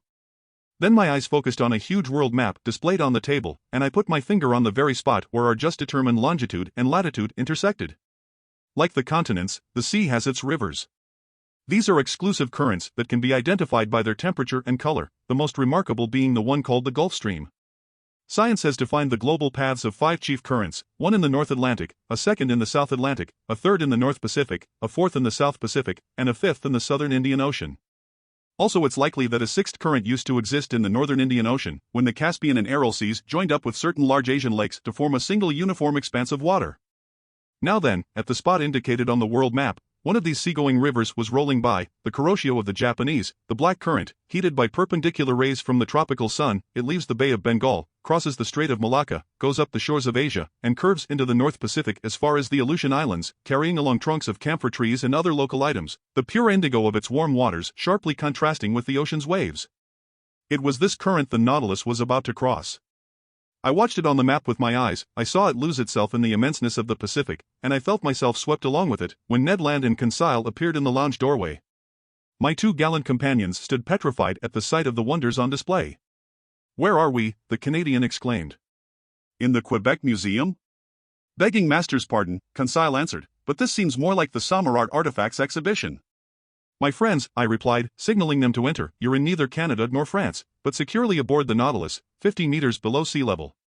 "If master says so, then so be it," Conseil answered. "But in all honesty, this lounge is enough to astonish even someone Flemish like myself." "Indulge your astonishment, my friend, and have a look, because there's plenty of work here for a classifier of your talents." Conseil needed no encouraging. Bending over the glass cases, the gallant lad was already muttering choice words from the naturalist's vocabulary: class Gastropoda, family Buxonoidea, genus Cowrie, species Cyprea madagascariensis, etc. Meanwhile Ned Land, less dedicated to conchology, questioned me about my interview with Captain Nemo. Had I discovered who he was, where he came from, where he was heading, how deep he was taking us? In short, 1,000 questions I had no time to answer. I told him everything I knew, or, rather, everything I didn't know, and I asked him what he had seen or heard on his part. "Haven't seen or heard a thing," the Canadian replied. "I haven't even spotted the crew of this boat. By any chance, could they be electric too?" "Electric? Oh ye gods, I'm half tempted to believe it." "But back to you, Professor Aronnax," Ned Land said, still hanging on to his ideas. "Can't you tell me how many men are on board? 10, 20, 50, 100? I'm unable to answer you, Mr. Land. And trust me on this, for the time being, get rid of these notions of taking over the Nautilus or escaping from it. This boat is a masterpiece of modern technology, and I'd be sorry to have missed it. Many people would welcome the circumstances that have been handed us, just to walk in the midst of these wonders. So keep calm, and let's see what's happening around us." "See," the harpooner exclaimed. "There's nothing to see, nothing we'll ever see from this sheet iron prison. We're simply running around blindfolded." Ned Land was just pronouncing these last words when we were suddenly plunged into darkness, utter darkness. The ceiling lights went out so quickly, my eyes literally ached, just as if we had experienced the opposite sensation of going from the deepest gloom to the brightest sunlight. We stood stock still, not knowing what surprise was waiting for us, whether pleasant or unpleasant. But a sliding sound became audible. You could tell that some panels were shifting over the Nautilus's sides. "It's the beginning of the end," Ned Land said. "Order Hydromedusa," Conseil muttered. Suddenly, through two oblong openings, daylight appeared on both sides of the lounge. The liquid masses came into view, brightly lit by the ship's electric outpourings. We were separated from the sea by two panes of glass. Initially, I shuddered at the thought that these fragile partitions could break, but strong copper bands secured them, giving them nearly infinite resistance. The sea was clearly visible for a 1-mile radius around the Nautilus. What a sight! What pen could describe it? Who could portray the effects of this light through these translucent sheets of water, the subtlety of its progressive shadings into the ocean's upper and lower strata? The transparency of salt water has long been recognized. Its clarity is believed to exceed that of spring water. The mineral and organic substances it holds in suspension actually increase its translucency. In certain parts of the Caribbean Sea, you can see the sandy bottom with startling distinctness as deep as 145 meters down, and the penetrating power of the sun's rays seems to give out only at a depth of 300 meters. But in this fluid setting traveled by the Nautilus, our electric glow was being generated in the very heart of the waves. It was no longer illuminated water, it was liquid light.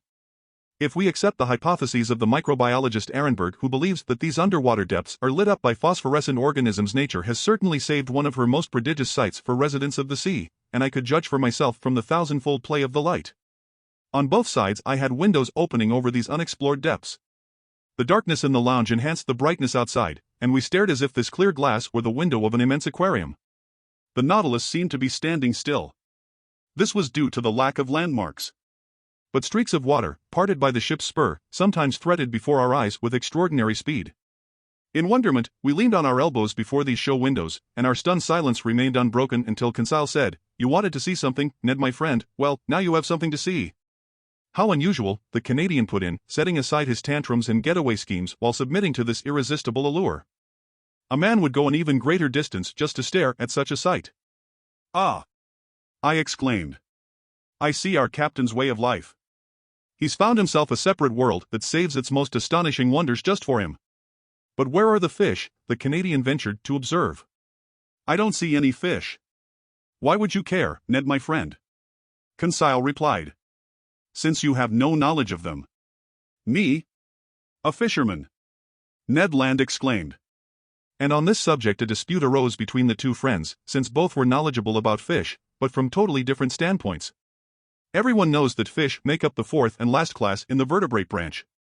They have been quite aptly defined as cold-blooded vertebrates with a double circulatory system, breathing through gills, and designed to live in water. They consist of two distinct series, the series of bony fish, in other words, those whose spines have vertebrae made of bone, and cartilaginous fish, in other words, those whose spines have vertebrae made of cartilage. Possibly the Canadian was familiar with this distinction, but Conseil knew far more about it, and since he and Ned were now fast friends, he just had to show off. So he told the harpooner, "Ned, my friend, you're a slayer of fish, a highly skilled fisherman. You've caught a large number of these fascinating animals. But I'll bet you don't know how they're classified." "Sure I do," the harpooner replied in all seriousness.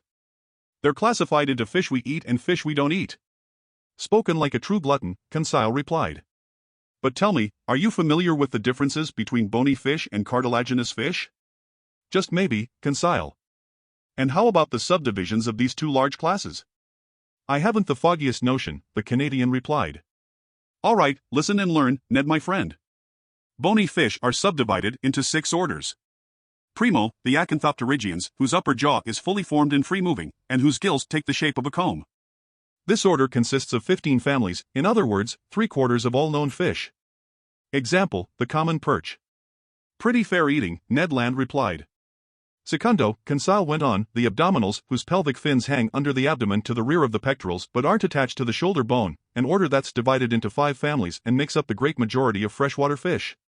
Examples, carp, pike." "Ugh," the Canadian put in with distinct scorn. "You can keep the freshwater fish." "Tertio," Conseil said, "the subbrachians, whose pelvic fins are attached under the pectorals and hang directly from the shoulder bone. This order contains 4 families. Examples, flatfish such as sole, turbot, dab, plaice, brill, etc." "Excellent, really excellent," the harpooner exclaimed, interested in fish only from an edible viewpoint. "Quarto," Conseil went on, unabashed, "the apods, with long bodies that lack pelvic fins and are covered by a heavy, often glutinous skin, an order consisting of only 1 family. Examples, common eels and electric eels." "So, just a so." Ned Land replied. "Quinto," Conseil said, "the lophobranchians, which have fully formed, free-moving jaws but whose gills consist of little tufts arranged in pairs along their gill arches. This order includes only 1 family. Examples, seahorses and dragonfish." "Bad, very bad," the harpooner replied. "Sexto and last," Conseil said, "the plectognaths, whose maxillary bone is firmly attached to the side of the intermaxillary that forms the jaw, and whose palate arch is locked to the skull by sutures that render the jaw immovable, an order lacking true pelvic fins and which consists of 2 families. Examples, puffers and moonfish." "They're an insult to a frying pan," the Canadian exclaimed. "Are you grasping all this, Ned my friend?" asked the scholarly Conseil. "Not a lick of it, Conseil my friend," the harpooner replied. "But keep going, because you fill me with fascination. As for cartilaginous fish," Conseil went on unflappably, "they consist of only 3 orders." "Good news," Ned put in. "Primo, the cyclostomes, whose jaws are fused into a flexible ring and whose gill openings are simply a large number of holes, an order consisting of only 1 family.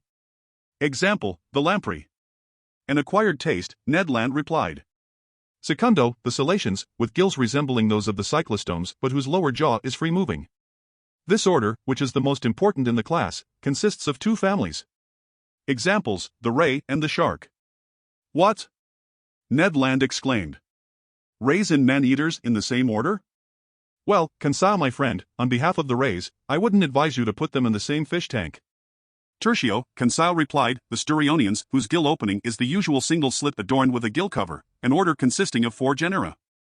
Example, the sturgeon." "Ah, Conseil my friend, you saved the best for last, in my opinion anyhow." "And that's all of 'em?" "Yes, my gallant Ned," Conseil replied. "And note well, even when one has grasped all this, one still knows next to nothing, because these families are subdivided into genera, subgenera, species, varieties." "All right, Conseil my friend," the harpooner said, leaning toward the glass panel, "here come a couple of your varieties now." "Yes." "Fish!" Conseil exclaimed. "One would think he was in front of an aquarium." "No," I replied, "because an aquarium is nothing more than a cage, and these fish are as free as birds in the air." "Well, Conseil my friend, identify them. Start naming them." Ned Land exclaimed. "Me?" Conseil replied. "I'm unable to." That's my employer's bailiwick. And in truth, although the fine lad was a classifying maniac, he was no naturalist, and I doubt that he could tell a bonito from a tuna. In short, he was the exact opposite of the Canadian, who knew nothing about classification but could instantly put a name to any fish. A triggerfish, I said. It's a Chinese triggerfish, Ned Land replied.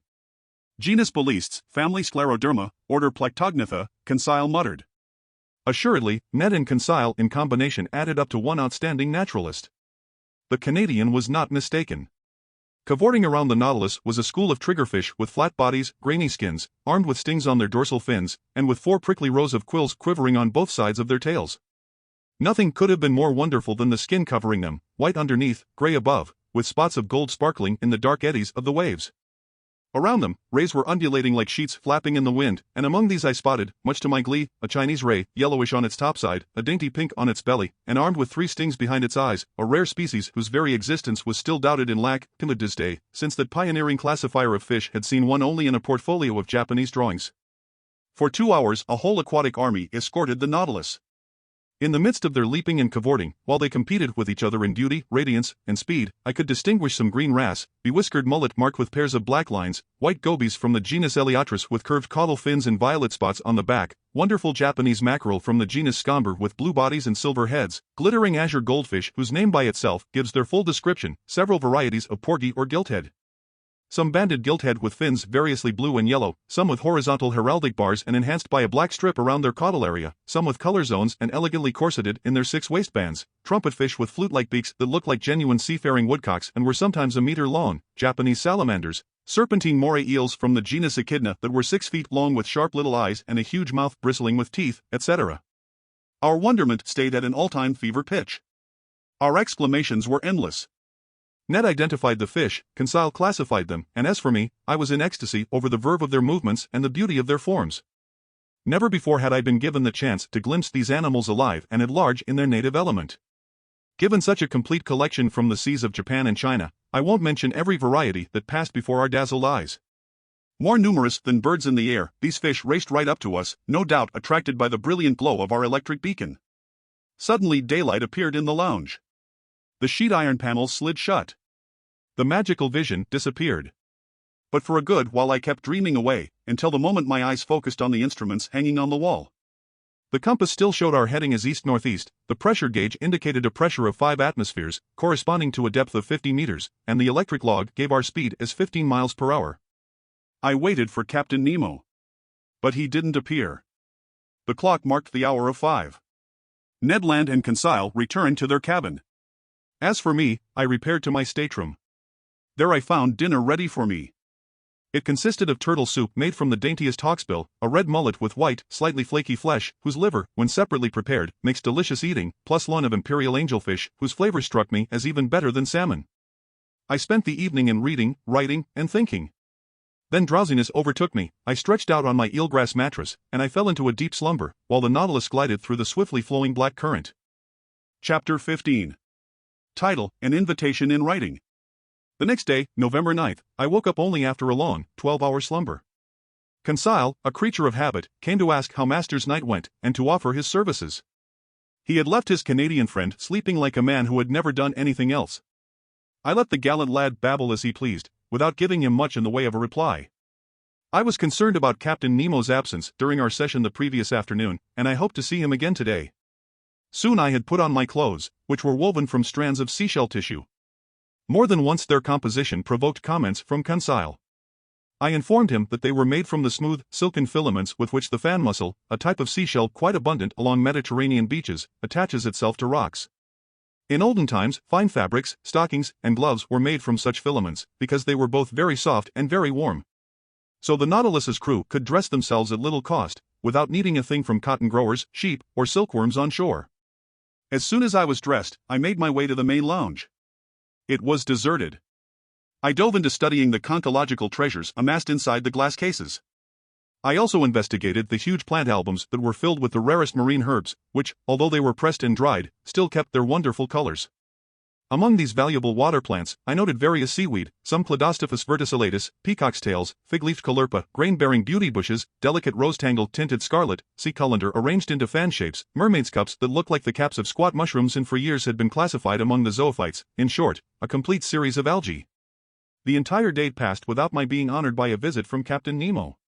The panels in the lounge didn't open. Perhaps they didn't want us to get tired of these beautiful things.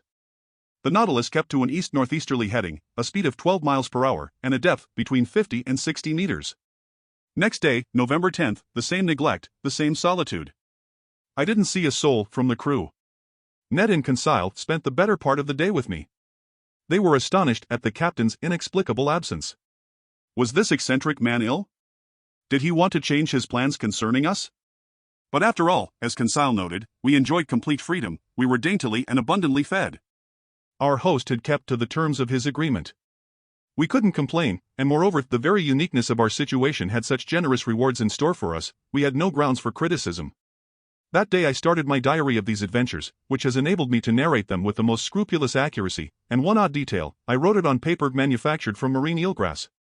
Early in the morning on November 11th, fresh air poured through the Nautilus's interior, informing me that we had returned to the surface of the ocean to renew our oxygen supply. I headed for the central companionway and climbed onto the platform. It was 6 o'clock. I found the weather overcast, the sea gray but calm. Hardly a billow. I hoped to encounter Captain Nemo there. Would he come? I saw only the helmsman imprisoned in his glass-windowed pilot-house. Seated on the ledge furnished by the hull of the skiff, I inhaled the sea's salty aroma with great pleasure. Little by little, the mists were dispersed under the action of the sun's rays. The radiant orb cleared the eastern horizon. Under its gaze, the sea caught on fire like a trail of gunpowder. Scattered on high, the clouds were colored in bright, wonderfully shaded hues, and numerous ladyfingers warned of day-long winds. *** Author's note: ladyfingers are small, thin, white clouds with ragged edges. But what were mere winds to this Nautilus, which no storms could intimidate? So I was marveling at this delightful sunrise, so life-giving and cheerful, when I heard someone climbing onto the platform. I was prepared to greet Captain Nemo, but it was his chief officer who appeared, whom I had already met during our first visit with the captain. He advanced over the platform, not seeming to notice my presence. A powerful spyglass to his eye, he scrutinized every point of the horizon with the utmost care. Then, his examination over, he approached the hatch and pronounced a phrase whose exact wording follows below. I remember it because, every morning, it was repeated under the same circumstances. It ran like this: Nautron respok lorniverch. What it meant I was unable to say. These words pronounced, the chief officer went below again. I thought the Nautilus was about to resume its underwater navigating. So I went down the hatch and back through the gangways to my stateroom. 5 days passed in this way with no change in our situation. Every morning I climbed onto the platform. The same phrase was pronounced by the same individual. Captain Nemo did not appear. I was pursuing the policy that we had seen the last of him, when on November 16th, while re-entering my stateroom with Ned and Conseil, I found a note addressed to me on the table. I opened it impatiently. It was written in a script that was clear and neat but a bit Old English in style, its characters reminding me of German calligraphy. The note was worded as follows: Professor Aronnax aboard the Nautilus, November 16, 1867. Captain Nemo invites Professor Aronnax on a hunting trip that will take place tomorrow morning in his Crespo Island forests. He hopes nothing will prevent the professor from attending, and he looks forward with pleasure to the professor's companions joining him. Captain Nemo, commander of the Nautilus. A hunting trip? Ned exclaimed. And in his forests on Crespo Island? Conseil added. But does this mean the old boy goes ashore? Ned Land went on. That seems to be the gist of it, I said, rereading the letter. Well, we've got to accept, the Canadian answered. Once we're on solid ground, we'll figure out a course of action. Besides, it wouldn't pain me to eat a couple slices of fresh venison. Without trying to reconcile the contradictions between Captain Nemo's professed horror of continents or islands and his invitation to go hunting in a forest, I was content to reply, first let's look into this Crespo Island. I consulted the world map, and in latitude 32 degrees 40 minutes north and longitude 167 degrees 50 minutes west, I found an islet that had been discovered in 1801 by Captain Crespo, which old Spanish charts called Roca de la Plata, in other words, Silver Rock. So we were about 1,800 miles from our starting point, and by a slight change of heading, the Nautilus was bringing us back toward the southeast. I showed my companions this small, stray rock in the middle of the North Pacific. If Captain Nemo does sometimes go ashore, I told them, at least he only picks desert islands. Ned Land shook his head without replying, then he and Conseil left me. After supper was served me by the mute and emotionless steward, I fell asleep, but not without some anxieties. When I woke up the next day, November 17th, I sensed that the Nautilus was completely motionless. I dressed hurriedly and entered the main lounge. Captain Nemo was there waiting for me. He stood up, bowed, and asked if it suited me to come along.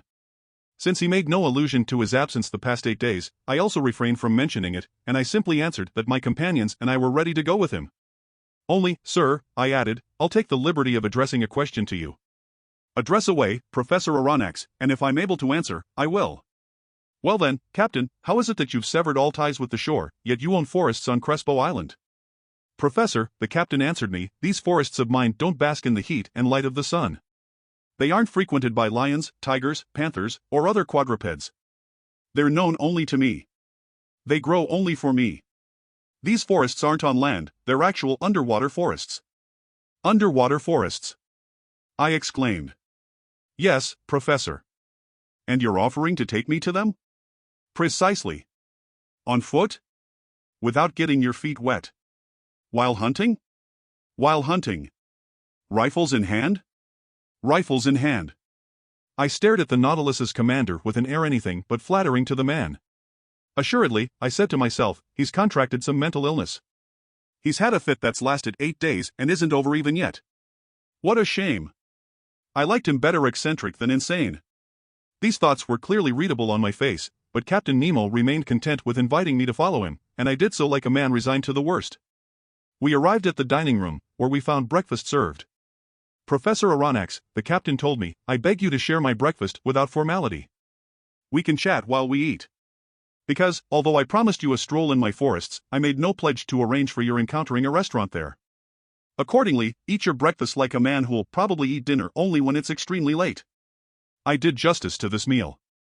It was made up of various fish and some slices of sea cucumber, that praiseworthy zoophyte, all garnished with such highly appetizing seaweed as the Porphyra laciniata and the Laurentia prima fetida. Our beverage consisted of clear water to which, following the captain's example, I added some drops of a fermented liquor extracted by the Kamchatka process from the seaweed known by name as Rhodymenia palmata. At first Captain Nemo ate without pronouncing a single word. Then he told me, Professor, when I proposed that you go hunting in my Crespo forests, you thought I was contradicting myself. When I informed you that it was an issue of underwater forests, you thought I'd gone insane. Professor, you must never make snap judgments about your fellow man. But, Captain, believe me, kindly listen to me, and you'll see if you have grounds for accusing me of insanity or self-contradiction. I'm all attention. Professor, you know as well as I do that a man can live underwater so long as he carries with him his own supply of breathable air. For underwater work projects, the workman wears a waterproof suit with his head imprisoned in a metal capsule, while he receives air from above by means of force pumps and flow regulators. That's the standard equipment for a diving suit, I said. Correct, but under such conditions the man has no freedom. He's attached to a pump that sends him air through an India rubber hose. It's an actual chain that fetters him to the shore, and if we were to be bound in this way to the Nautilus, we couldn't go far either. Then how do you break free? I asked. We used the Recueraldineraus device, invented by 2 of your fellow countrymen but refined by me for my own special uses, thereby enabling you to risk these new physiological conditions without suffering any organic disorders. It consists of a tank built from heavy sheet iron in which I store air under a pressure of 50 atmospheres. This tank is fastened to the back by means of straps, like a soldier's knapsack. Its top part forms a box where the air is regulated by a bellows mechanism and can be released only at its proper tension. In the Recuerald device that has been in general use, 2 India rubber hoses leave this box and feed to a kind of tent that imprisons the operator's nose and mouth. One hose is for the entrance of air to be inhaled, the other for the exit of air to be exhaled, and the tongue closes off the former or the latter depending on the breather's needs. But in my case, since I face considerable pressures at the bottom of the sea, I needed to enclose my head in a copper sphere, like those found on standard diving suits, and the 2 hoses for inhalation and exhalation now feed to that sphere. That's perfect, Captain Nemo, but the air you carry must be quickly depleted, and once it contains no more than 15% oxygen, it becomes unfit for breathing. Surely, but as I told you, Professor Aronnax, the Nautilus's pumps enable me to store air under considerable pressure, and given this circumstance, the tank on my diving equipment can supply breathable air for 9 or 10 hours. I've no more objections to raise, I replied. I'll only ask you, Captain, how can you light your way at the bottom of the ocean? With the Ruhmkorff device, Professor Aronnax. If the first is carried on the back, the second is fastened to the belt. It consists of a Bunsen battery that I activate not with potassium dichromate but with sodium.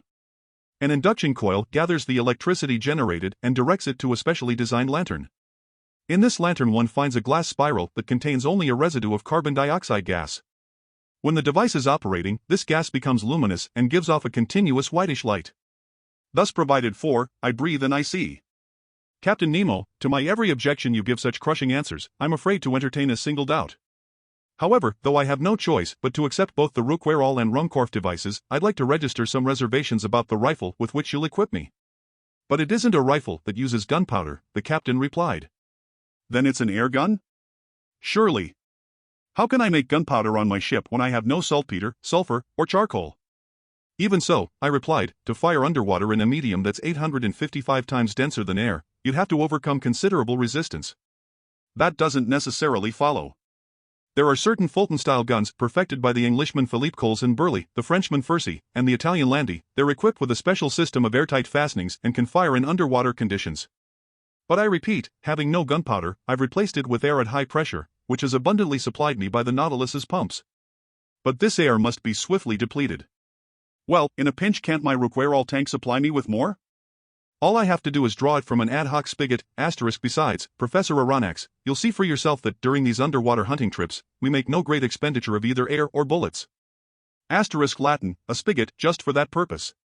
Ed, but it seems to me that in this semi-darkness, amid this liquid that's so dense in comparison to the atmosphere, a gunshot couldn't carry far and would prove fatal only with difficulty. On the contrary, sir, with this rifle every shot is fatal, and as soon as the animal is hit, no matter how lightly, it falls as if struck by lightning. Why? Because this rifle doesn't shoot ordinary bullets but little glass capsules invented by the Austrian chemist Leniebrock, and I have a considerable supply of them. These glass capsules are covered with a strip of steel and weighted with a lead base. They're genuine little Leyden jars charged with high-voltage electricity. They go off at the slightest impact, and the animal, no matter how strong, drops dead. I might add that these capsules are no bigger than number 4 shot, and the chamber of any ordinary rifle could hold 10 of them. I'll quit debating, I replied, getting up from the table. And all that's left is for me to shoulder my rifle. So where you go, I'll go. Captain Nemo led me to the Nautilus's stern, and passing by Ned and Conseil's cabin, I summoned my 2 companions, who instantly followed us. Then we arrived at a cell located within easy access of the engine room. In this cell we were to get dressed for our stroll. Chapter 16. Tilly, strolling the plains.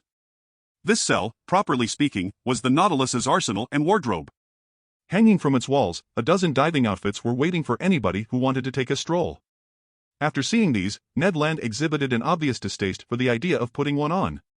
But my gallant Ned, I told him, the forests of Crespo Island are simply underwater forests. Oh great, put in the disappointed harpooner, watching his dreams of fresh meat fade away. And you, Professor Aronnax, are you going to stick yourself inside these clothes? It has to be, Mr. Ned. Have it your way, sir, the harpooner replied, shrugging his shoulders. But speaking for myself, I'll never get into those things unless they force me. No one will force you, Mr. Land, Captain Nemo said. And is Conseil going to risk it? Ned asked. Where master goes, I go, Conseil replied. At the captain's summons, 2 crewmen came to help us put on these heavy, waterproof clothes, made from seamless India rubber and expressly designed to bear considerable pressures. They were like suits of armor that were both yielding and resistant, you might say. These clothes consisted of jacket and pants. The pants ended in bulky footwear adorned with heavy lead soles. The fabric of the jacket was reinforced with copper mail that shielded the chest, protected it from the water's pressure, and allowed the lungs to function freely. The sleeves ended in supple gloves that didn't impede hand movements. These perfected diving suits, it was easy to see, were a far cry from such misshapen costumes as the cork breastplates, leather jumpers, seagoing tunics, barrel helmets, etc., invented and acclaimed in the 18th century. Conseil and I were soon dressed in these diving suits, as were Captain Nemo and one of his companions, a Herculean type who must have been prodigiously strong. All that remained was to encase one's head in its metal sphere. But before proceeding with this operation, I asked the captain for permission to examine the rifles set aside for us. One of the Nautilus's men presented me with a streamlined rifle whose butt was boilerplate steel, hollow inside, and of fairly large dimensions. This served as a tank for the compressed air, which a trigger-operated valve could release into the metal chamber. In a groove where the butt was heaviest, a cartridge clip held some 20 electric bullets that, by means of a spring, automatically took their places in the barrel of the rifle. As soon as one shot had been fired, another was ready to go off. "Captain Nemo," I said, "this is an ideal, easy-to-use weapon. I ask only to put it to the test. But how will we reach the bottom of the sea?" "Right now, Professor, the Nautilus is aground in 10 meters of water, and we've only to depart." "But how will we set out?" "You'll see." Captain Nemo inserted his cranium into its spherical headgear. Conseil and I did the same, but not without hearing the Canadian toss us a sarcastic "happy hunting." On top, the suit ended in a collar of threaded copper onto which the metal helmet was screwed. 3 holes, protected by heavy glass, allowed us to see in any direction with simply a turn of the head inside the sphere. Placed on our backs, the Rouquayrol device went into operation as soon as it was in position, and for my part, I could breathe with ease. The Ruhmkorff lamp hanging from my belt, my rifle in hand, I was ready to go forth. But in all honesty, while imprisoned in these heavy clothes and nailed to the deck by my lead soles, it was impossible for me to take a single step. But this circumstance had been foreseen, because I felt myself propelled into a little room adjoining the wardrobe. Towed in the same way, my companions went with me. I heard a door with watertight seals close after us, and we were surrounded by profound darkness. After some minutes, a sharp hissing reached my ears. I felt a distinct sensation of cold rising from my feet to my chest. Apparently, a stopcock inside the boat was letting in water from outside, which overran us and soon filled up the room. Contrived in the Nautilus's side, a second door then opened. We were lit by a subdued light. An instant later, our feet were treading the bottom of the sea. And now, how can I convey the impressions left on me by this stroll under the waters? Words are powerless to describe such wonders. When even the painter's brush can't depict the effects unique to the liquid element, how can the writer's pen hope to reproduce them? Captain Nemo walked in front, and his companion followed us a few steps to the rear.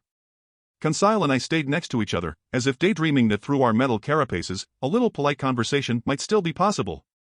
Already I no longer felt the bulkiness of my clothes, footwear, and air tank, nor the weight of the heavy sphere inside which my head was rattling like an almond in its shell. Once immersed in water, all these objects lost a part of their weight equal to the weight of the liquid they displaced, and thanks to this law of physics discovered by Archimedes, I did just fine. I was no longer an inert mass, and I had, comparatively speaking, great freedom of movement. Lighting up the seafloor even 30 feet beneath the surface of the ocean, the sun astonished me with its power. The solar rays easily crossed this aqueous mass and dispersed its dark colors. I could easily distinguish objects 100 meters away. Farther on, the bottom was tinted with fine shades of ultramarine, then, off in the distance, it turned blue and faded in the midst of a hazy darkness. Truly, this water surrounding me was just a kind of air, denser than the atmosphere on land, but almost as transparent. Above me I could see the calm surface of the ocean. We were walking on sand that was fine-grained and smooth, not wrinkled like beach sand, which preserves the impressions left by the waves. This dazzling carpet was a real mirror, throwing back the sun's rays with startling intensity. The outcome, an immense vista of reflections that penetrated every liquid molecule. Will anyone believe me if I assert that at this 30-foot depth, I could see as if it was broad daylight? For a quarter of an hour, I trod this blazing sand, which was strewn with tiny crumbs of seashell. Looming like a long reef, the Nautilus's hull disappeared little by little, but when night fell in the midst of the waters, the ship's beacon would surely facilitate our return on board, since its rays carried with perfect distinctness. This effect is difficult to understand for anyone who has never seen light beams so sharply defined on shore. There, the dust that saturates the air gives such rays the appearance of a luminous fog, but above water as well as underwater, shafts of electric light are transmitted with incomparable clarity. Meanwhile we went ever onward, and these vast plains of sand seemed endless. My hands parted liquid curtains that closed again behind me, and my footprints faded swiftly under the water's pressure.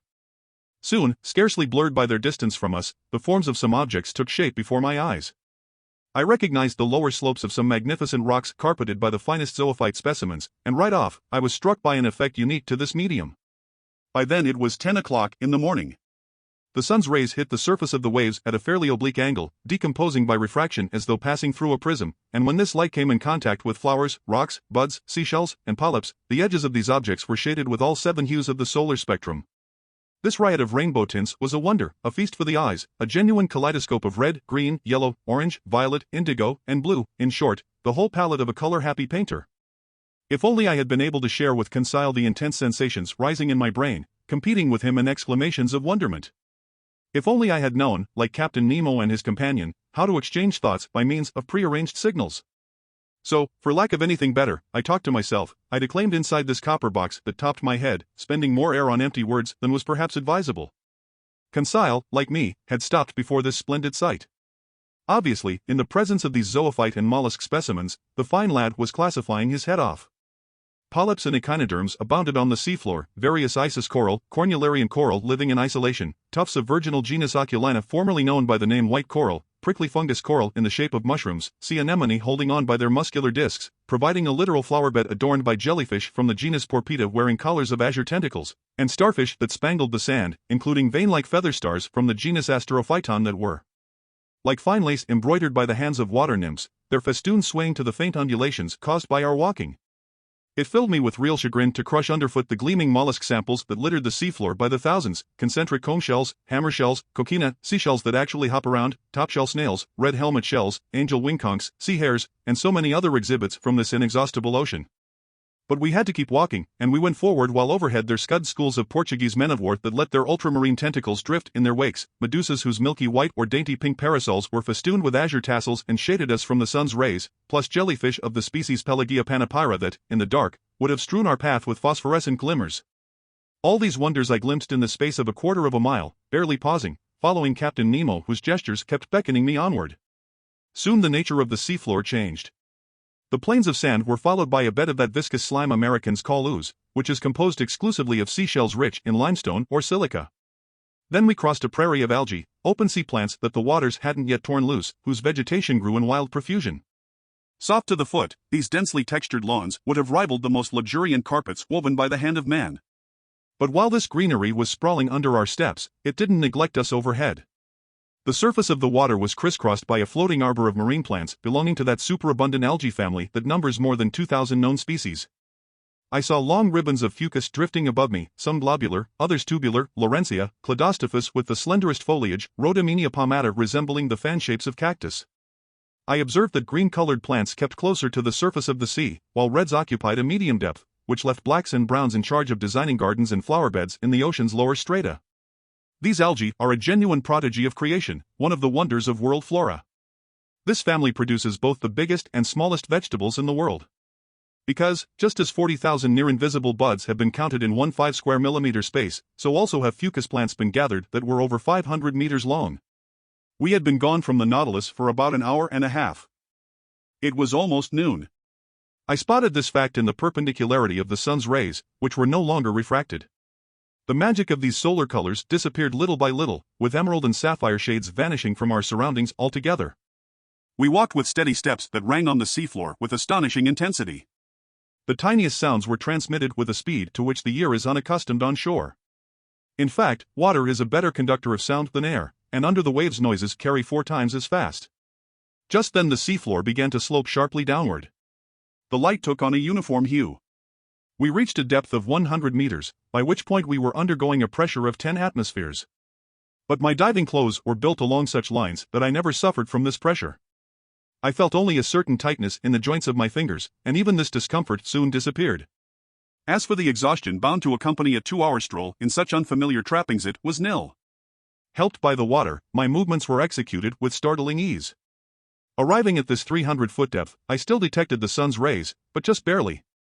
Their intense brilliance had been followed by a reddish twilight, a midpoint between day and night.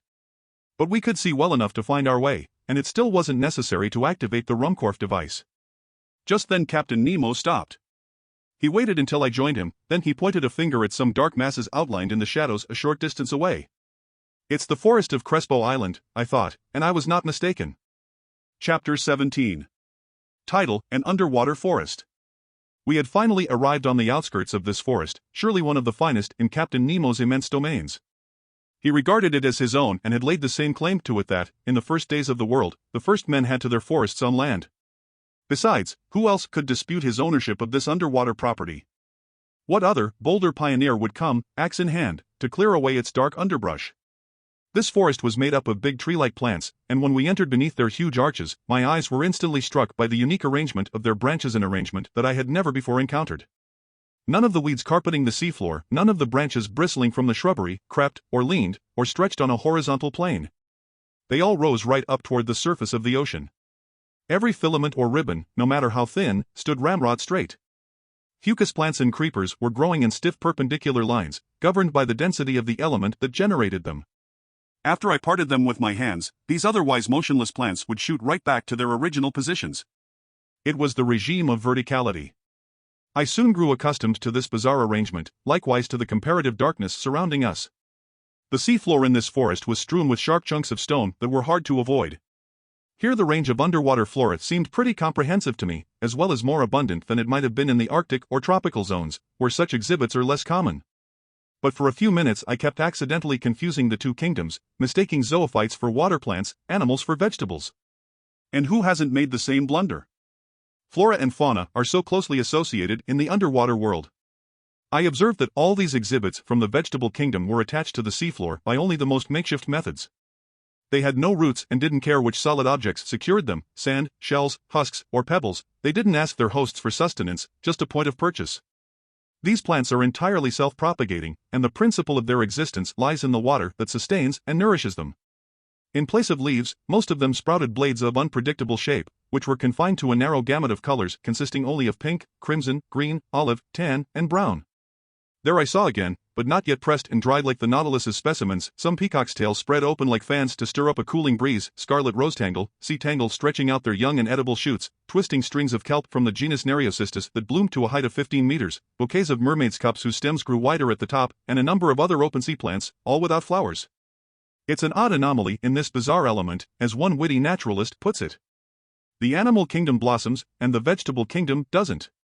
These various types of shrubbery were as big as trees in the temperate zones. In the damp shade between them, there were clustered actual bushes of moving flowers, hedges of zoophytes in which there grew stony coral striped with twisting furrows, yellowish sea anemone from the genus Caryophylla with translucent tentacles, plus anemone with grassy tufts from the genus Zoantheria, and to complete the illusion, minnows flitted from branch to branch like a swarm of hummingbirds, while there rose underfoot, like a covey of snipe, yellow fish from the genus Lepisocanthus with bristling jaws and sharp scales, flying gurnards, and pinecone fish.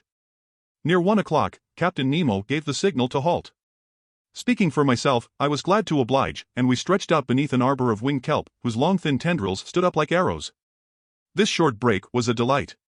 It lacked only the charm of conversation. But it was impossible to speak, impossible to reply. I simply nudged my big copper headpiece against Conseil's headpiece.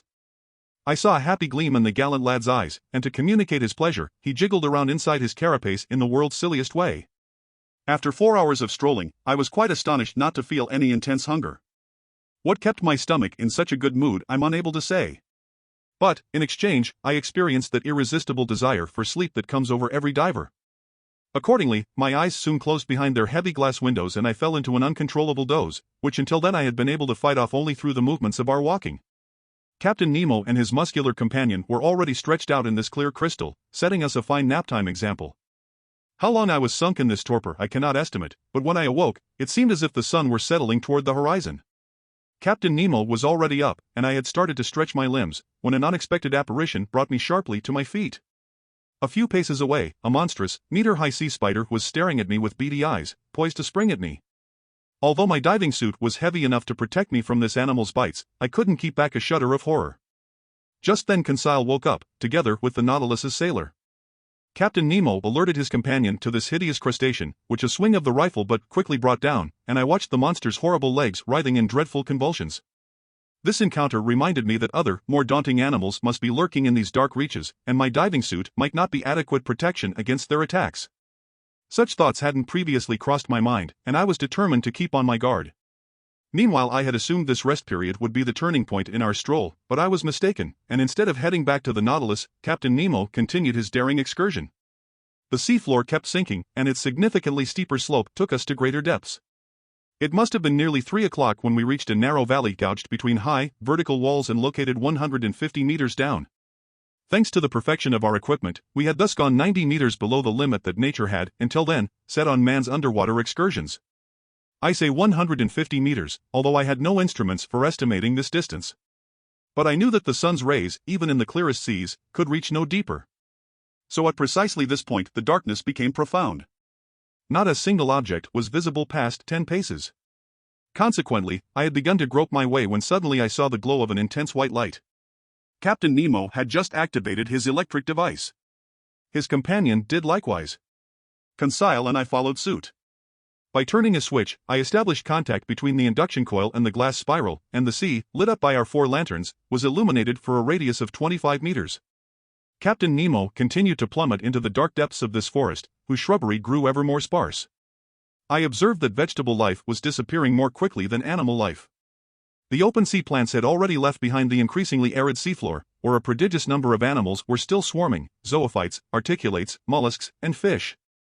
While we were walking, I thought the lights of our Ruhmkorff devices would automatically attract some inhabitants of these dark strata. But if they did approach us, at least they kept at a distance regrettable from the hunter's standpoint. Several times I saw Captain Nemo stop and take aim with his rifle, then, after sighting down its barrel for a few seconds, he would straighten up and resume his walk. Finally, at around 4 o'clock, this marvelous excursion came to an end. A wall of superb rocks stood before us, imposing in its sheer mass, a pile of gigantic stone blocks, an enormous granite cliffside pitted with dark caves but not offering a single gradient we could climb up. This was the underpinning of Crespo Island. This was land. The captain stopped suddenly. A gesture from him brought us to a halt, and however much I wanted to clear this wall, I had to stop. Here ended the domains of Captain Nemo. He had no desire to pass beyond them. Farther on lay a part of the globe he would no longer tread underfoot. Our return journey began. Captain Nemo resumed the lead in our little band, always heading forward without hesitation. I noted that we didn't follow the same path in returning to the Nautilus. This new route, very steep and hence very arduous, quickly took us close to the surface of the sea. But this return to the upper strata wasn't so sudden that decompression took place too quickly, which could have led to serious organic disorders and given us those internal injuries so fatal to divers. With great promptness, the light reappeared and grew stronger, and the refraction of the sun, already low on the horizon, again ringed the edges of various objects with the entire color spectrum. At a depth of 10 meters, we walked amid a swarm of small fish from every species, more numerous than birds in the air, more agile too, but no aquatic game worthy of a gunshot had yet been offered to our eyes. Just then I saw the captain's weapon spring to his shoulder and track a moving object through the bushes. A shot went off, I heard a faint hissing, and an animal dropped a few paces away, literally struck by lightning. It was a magnificent sea otter from the genus Anhydra, the only exclusively marine quadruped. 1.5 meters long, this otter had to be worth a good high price. Its coat, chestnut brown above and silver below, would have made one of those wonderful fur pieces so much in demand in the Russian and Chinese markets. The fineness and luster of its pelt guaranteed that it would go for at least 2,000 francs.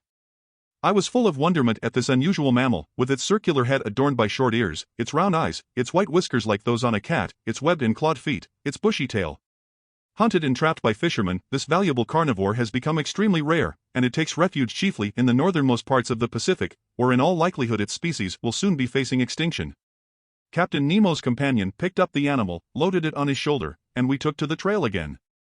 For an hour plains of sand unrolled before our steps. Often the seafloor rose to within 2 meters of the surface of the water. I could then see our images clearly mirrored on the underside of the waves, but reflected upside down. Above us there appeared an identical band that duplicated our every movement and gesture, in short, a perfect likeness of the quartet near which it walked, but with heads down and feet in the air. Another unusual effect. Heavy clouds passed above us, forming and fading swiftly. But after thinking it over, I realized that these so-called clouds were caused simply by the changing densities of the long ground swells, and I even spotted the foaming white caps that their breaking crests were proliferating over the surface of the water. Lastly, I couldn't help seeing the actual shadows of large birds passing over our heads, swiftly skimming the surface of the sea. On this occasion I witnessed one of the finest gunshots ever to thrill the marrow of a hunter. A large bird with a wide wingspan, quite clearly visible, approached and hovered over us. When it was just a few meters above the waves, Captain Nemo's companion took aim and fired. The animal dropped, electrocuted, and its descent brought it within reach of our adroit hunter, who promptly took possession of it. It was an albatross of the finest species, a wonderful specimen of these open-sea fowl. This incident did not interrupt our walk. For 2 hours we were sometimes led over plains of sand, sometimes over prairies of seaweed that were quite arduous to cross. In all honesty, I was dead tired by the time I spotted a hazy globe half a mile away, cutting through the darkness of the waters. It was the Nautilus's beacon. Within 20 minutes we would be on board, and there I could breathe easy again because my tank's current air supply seemed to be quite low on oxygen. But I was reckoning without an encounter that slightly delayed our arrival. I was lagging behind some 20 paces when I saw Captain Nemo suddenly come back toward me. With his powerful hands he sent me buckling to the ground, while his companion did the same to Conseil. At first I didn't know what to make of this sudden assault, but I was reassured to observe the captain lying motionless beside me. I was stretched out on the seafloor directly beneath some bushes of algae when I raised my head and spied 2 enormous masses hurtling by, throwing off phosphorescent glimmers. My blood turned cold in my veins. I saw that we were under threat from a fearsome pair of sharks. They were blue sharks, dreadful man-eaters with enormous tails, dull, glassy stares, and phosphorescent matter oozing from holes around their snouts. They were like monstrous fireflies that could thoroughly pulverize a man in their iron jaws. I don't know if Conseil was busy with their classification, but as for me, I looked at their silver bellies, their fearsome mouths bristling with teeth, from a viewpoint less than scientific, more as a victim than as a professor of natural history. Luckily, these voracious animals have poor eyesight. They went by without noticing us, grazing us with their brownish fins, and miraculously, we escaped a danger greater than encountering a tiger deep in the jungle. Half an hour later, guided by its electric trail, we reached the Nautilus. The outside door had been left open, and Captain Nemo closed it after we re-entered the first cell. Then he pressed a button. I heard pumps operating within the ship, I felt the water lowering around me, and in a few moments the cell was completely empty. The inside door opened, and we passed into the wardrobe. Our diving suits were removed, not without difficulty, and utterly exhausted, faint from lack of food and rest, I repaired to my stateroom, full of wonder at this startling excursion on the bottom of the sea. Chapter 18. Title: 4,000 Leagues Under the Pacific. By the next morning, November 18th, I was fully recovered from my exhaustion of the day before, and I climbed onto the platform just as the Nautilus's chief officer was pronouncing his daily phrase. It then occurred to me that these words either referred to the state of the sea, or that they meant, "There's nothing in sight." And in truth, the ocean was deserted. Not a sail on the horizon. The tips of Crespo Island had disappeared during the night. The sea, absorbing every color of the prism except its blue rays, reflected the latter in every direction and sported a wonderful indigo tint. The undulating waves regularly took on the appearance of watered silk with wide stripes. I was marveling at this magnificent ocean view when Captain Nemo appeared. He didn't seem to notice my presence and began a series of astronomical observations. Then, his operations finished, he went and leaned his elbows on the beacon housing, his eyes straying over the surface of the ocean. Meanwhile, some 20 of the Nautilus's sailors, all energetic, well-built fellows, climbed onto the platform. They had come to pull up the nets left in our wake during the night. These seamen obviously belonged to different nationalities, although indications of European physical traits could be seen in them all. If I'm not mistaken, I recognized some Irishmen, some Frenchmen, a few Slavs, and a native of either Greece or Crete. Even so, these men were frugal of speech and used among themselves only that bizarre dialect whose origin I couldn't even guess. So I had to give up any notions of questioning them. The nets were hauled on board. They were a breed of trawl resembling those used off the Normandy coast, huge pouches held half open by a floating pole and a chain laced through the lower meshes. Trailing in this way from these iron glove makers, the resulting receptacles scoured the ocean floor and collected every marine exhibit in their path. That day they gathered up some unusual specimens from these fish-filled waterways, anglerfish whose comical movements qualify them for the epithet clowns, black commerson anglers equipped with their antennas, undulating triggerfish encircled by little red bands, bloated puffers whose venom is extremely insidious, some olive-hued lampreys, snipefish covered with silver scales, cutlass fish whose electrocuting power equals that of the electric eel and the electric ray, scaly featherbacks with brown crosswise bands, greenish codfish, several varieties of goby, etc. Finally, some fish of larger proportions, a 1-meter jack with a prominent head, several fine bonito from the genus Scomber decked out in the colors blue and silver, and 3 magnificent tuna whose high speeds couldn't save them from our trawl. I estimate that this cast of the net brought in more than 1,000 pounds of fish. It was a fine catch, but not surprising. In essence, these nets stayed in our wake for several hours, incarcerating an entire aquatic world in prisons made of thread. So we were never lacking in provisions of the highest quality, which the Nautilus's speed and the allure of its electric light could continually replenish. These various exhibits from the sea were immediately lowered down the hatch in the direction of the storage lockers, some to be eaten fresh, others to be preserved.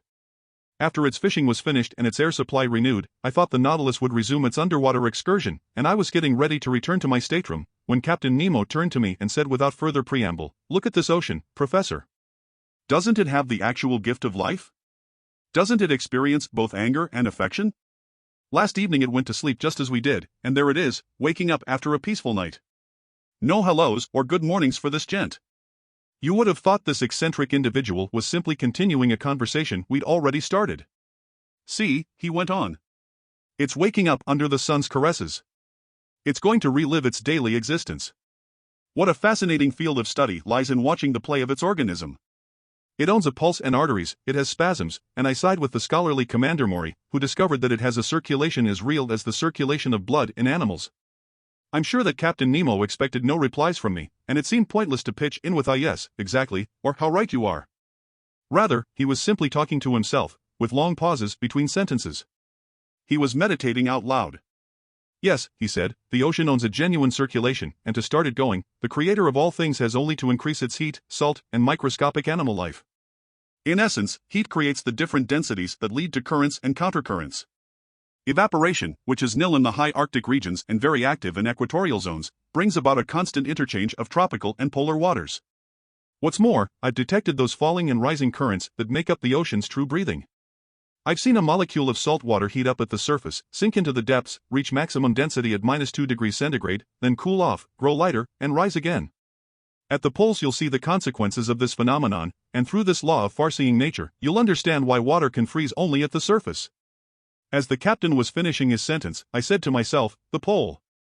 Is this brazen individual claiming he'll take us even to that location? Meanwhile the captain fell silent and stared at the element he had studied so thoroughly and unceasingly. Then, going on, salts, he said, fill the sea in considerable quantities, Professor, and if you removed all its dissolved saline content, you'd create a mass measuring 4,500,000 cubic leagues, which if it were spread all over the globe, would form a layer more than 10 meters high. And don't think that the presence of these salts is due merely to some whim of nature.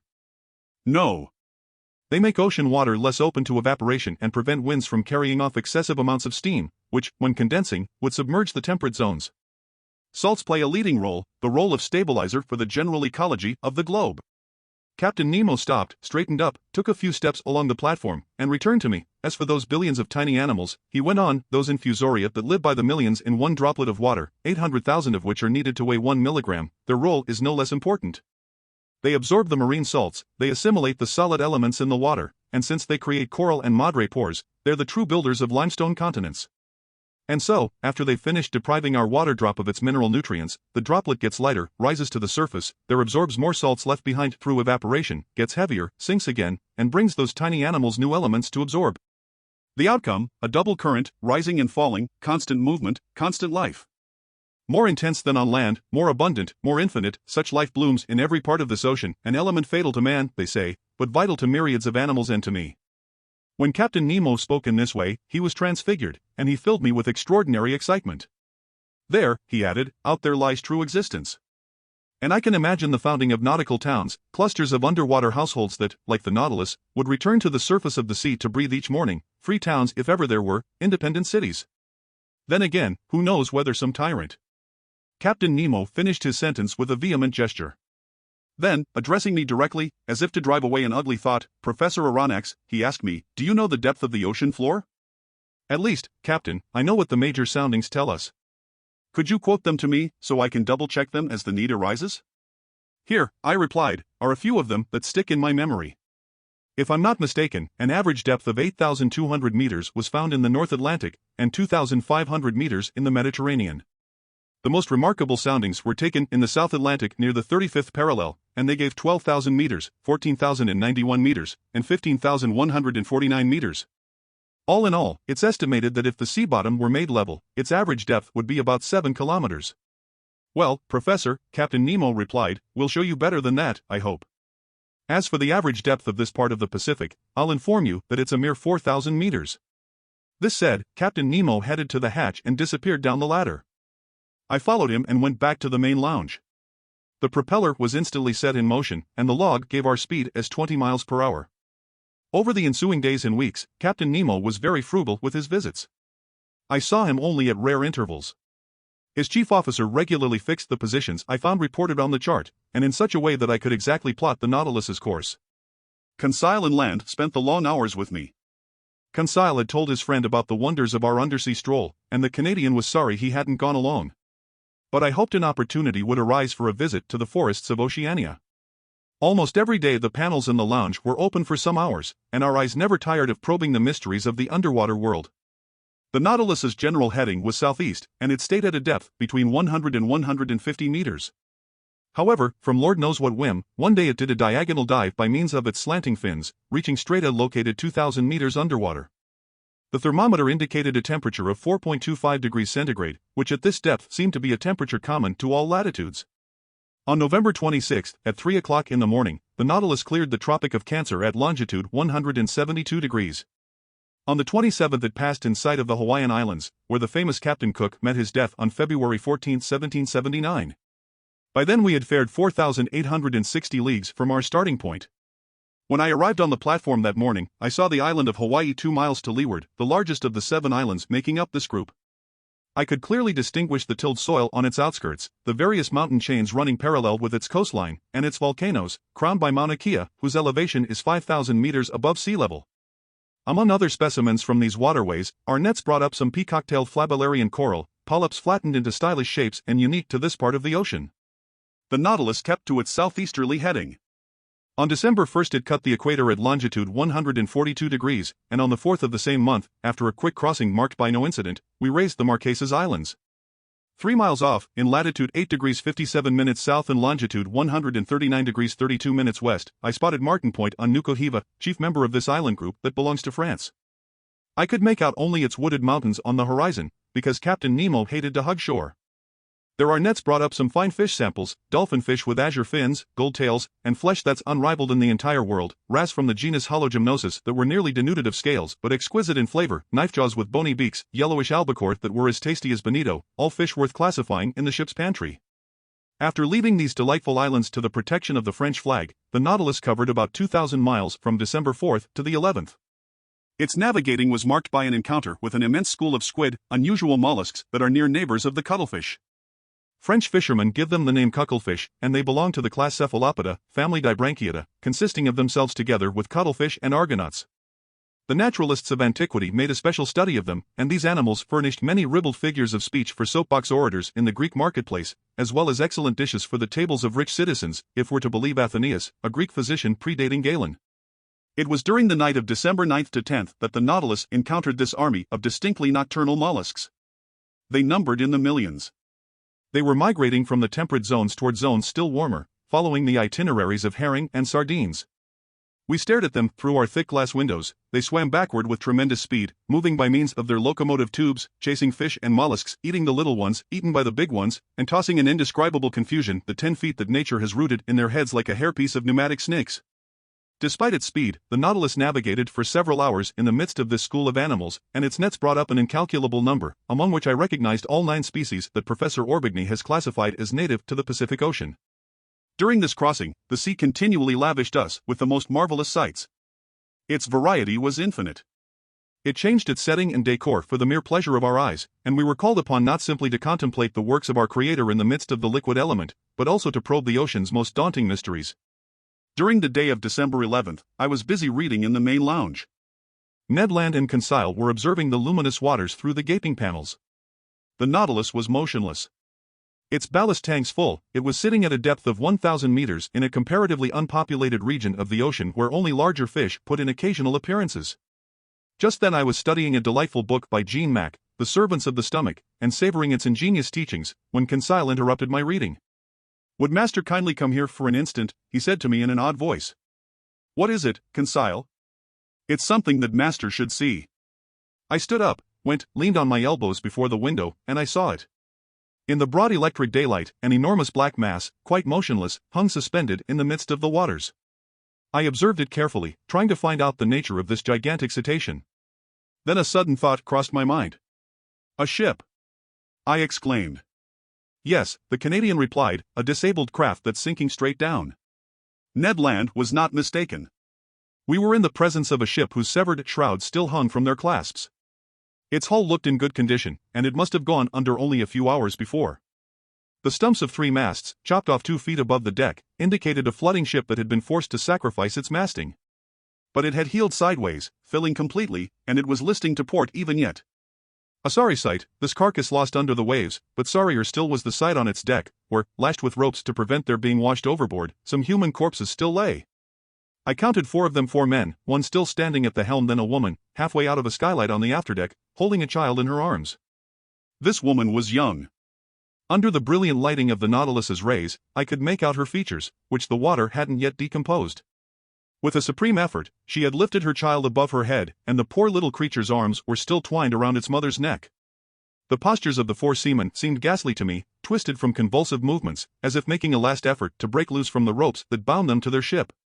And the helmsman, standing alone, calmer, his face smooth and serious, his grizzled hair plastered to his brow, his hands clutching the wheel, seemed even yet to be guiding his wrecked 3-master through the ocean depths. What a scene! We stood dumbstruck, hearts pounding, before this shipwreck caught in the act, as if it had been photographed in its final moments, so to speak.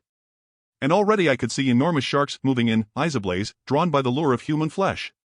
Meanwhile, turning, the Nautilus made a circle around the sinking ship, and for an instant I could read the board on its stern, the Florida Sunderland, England. Chapter 19. Title, Vanikoro.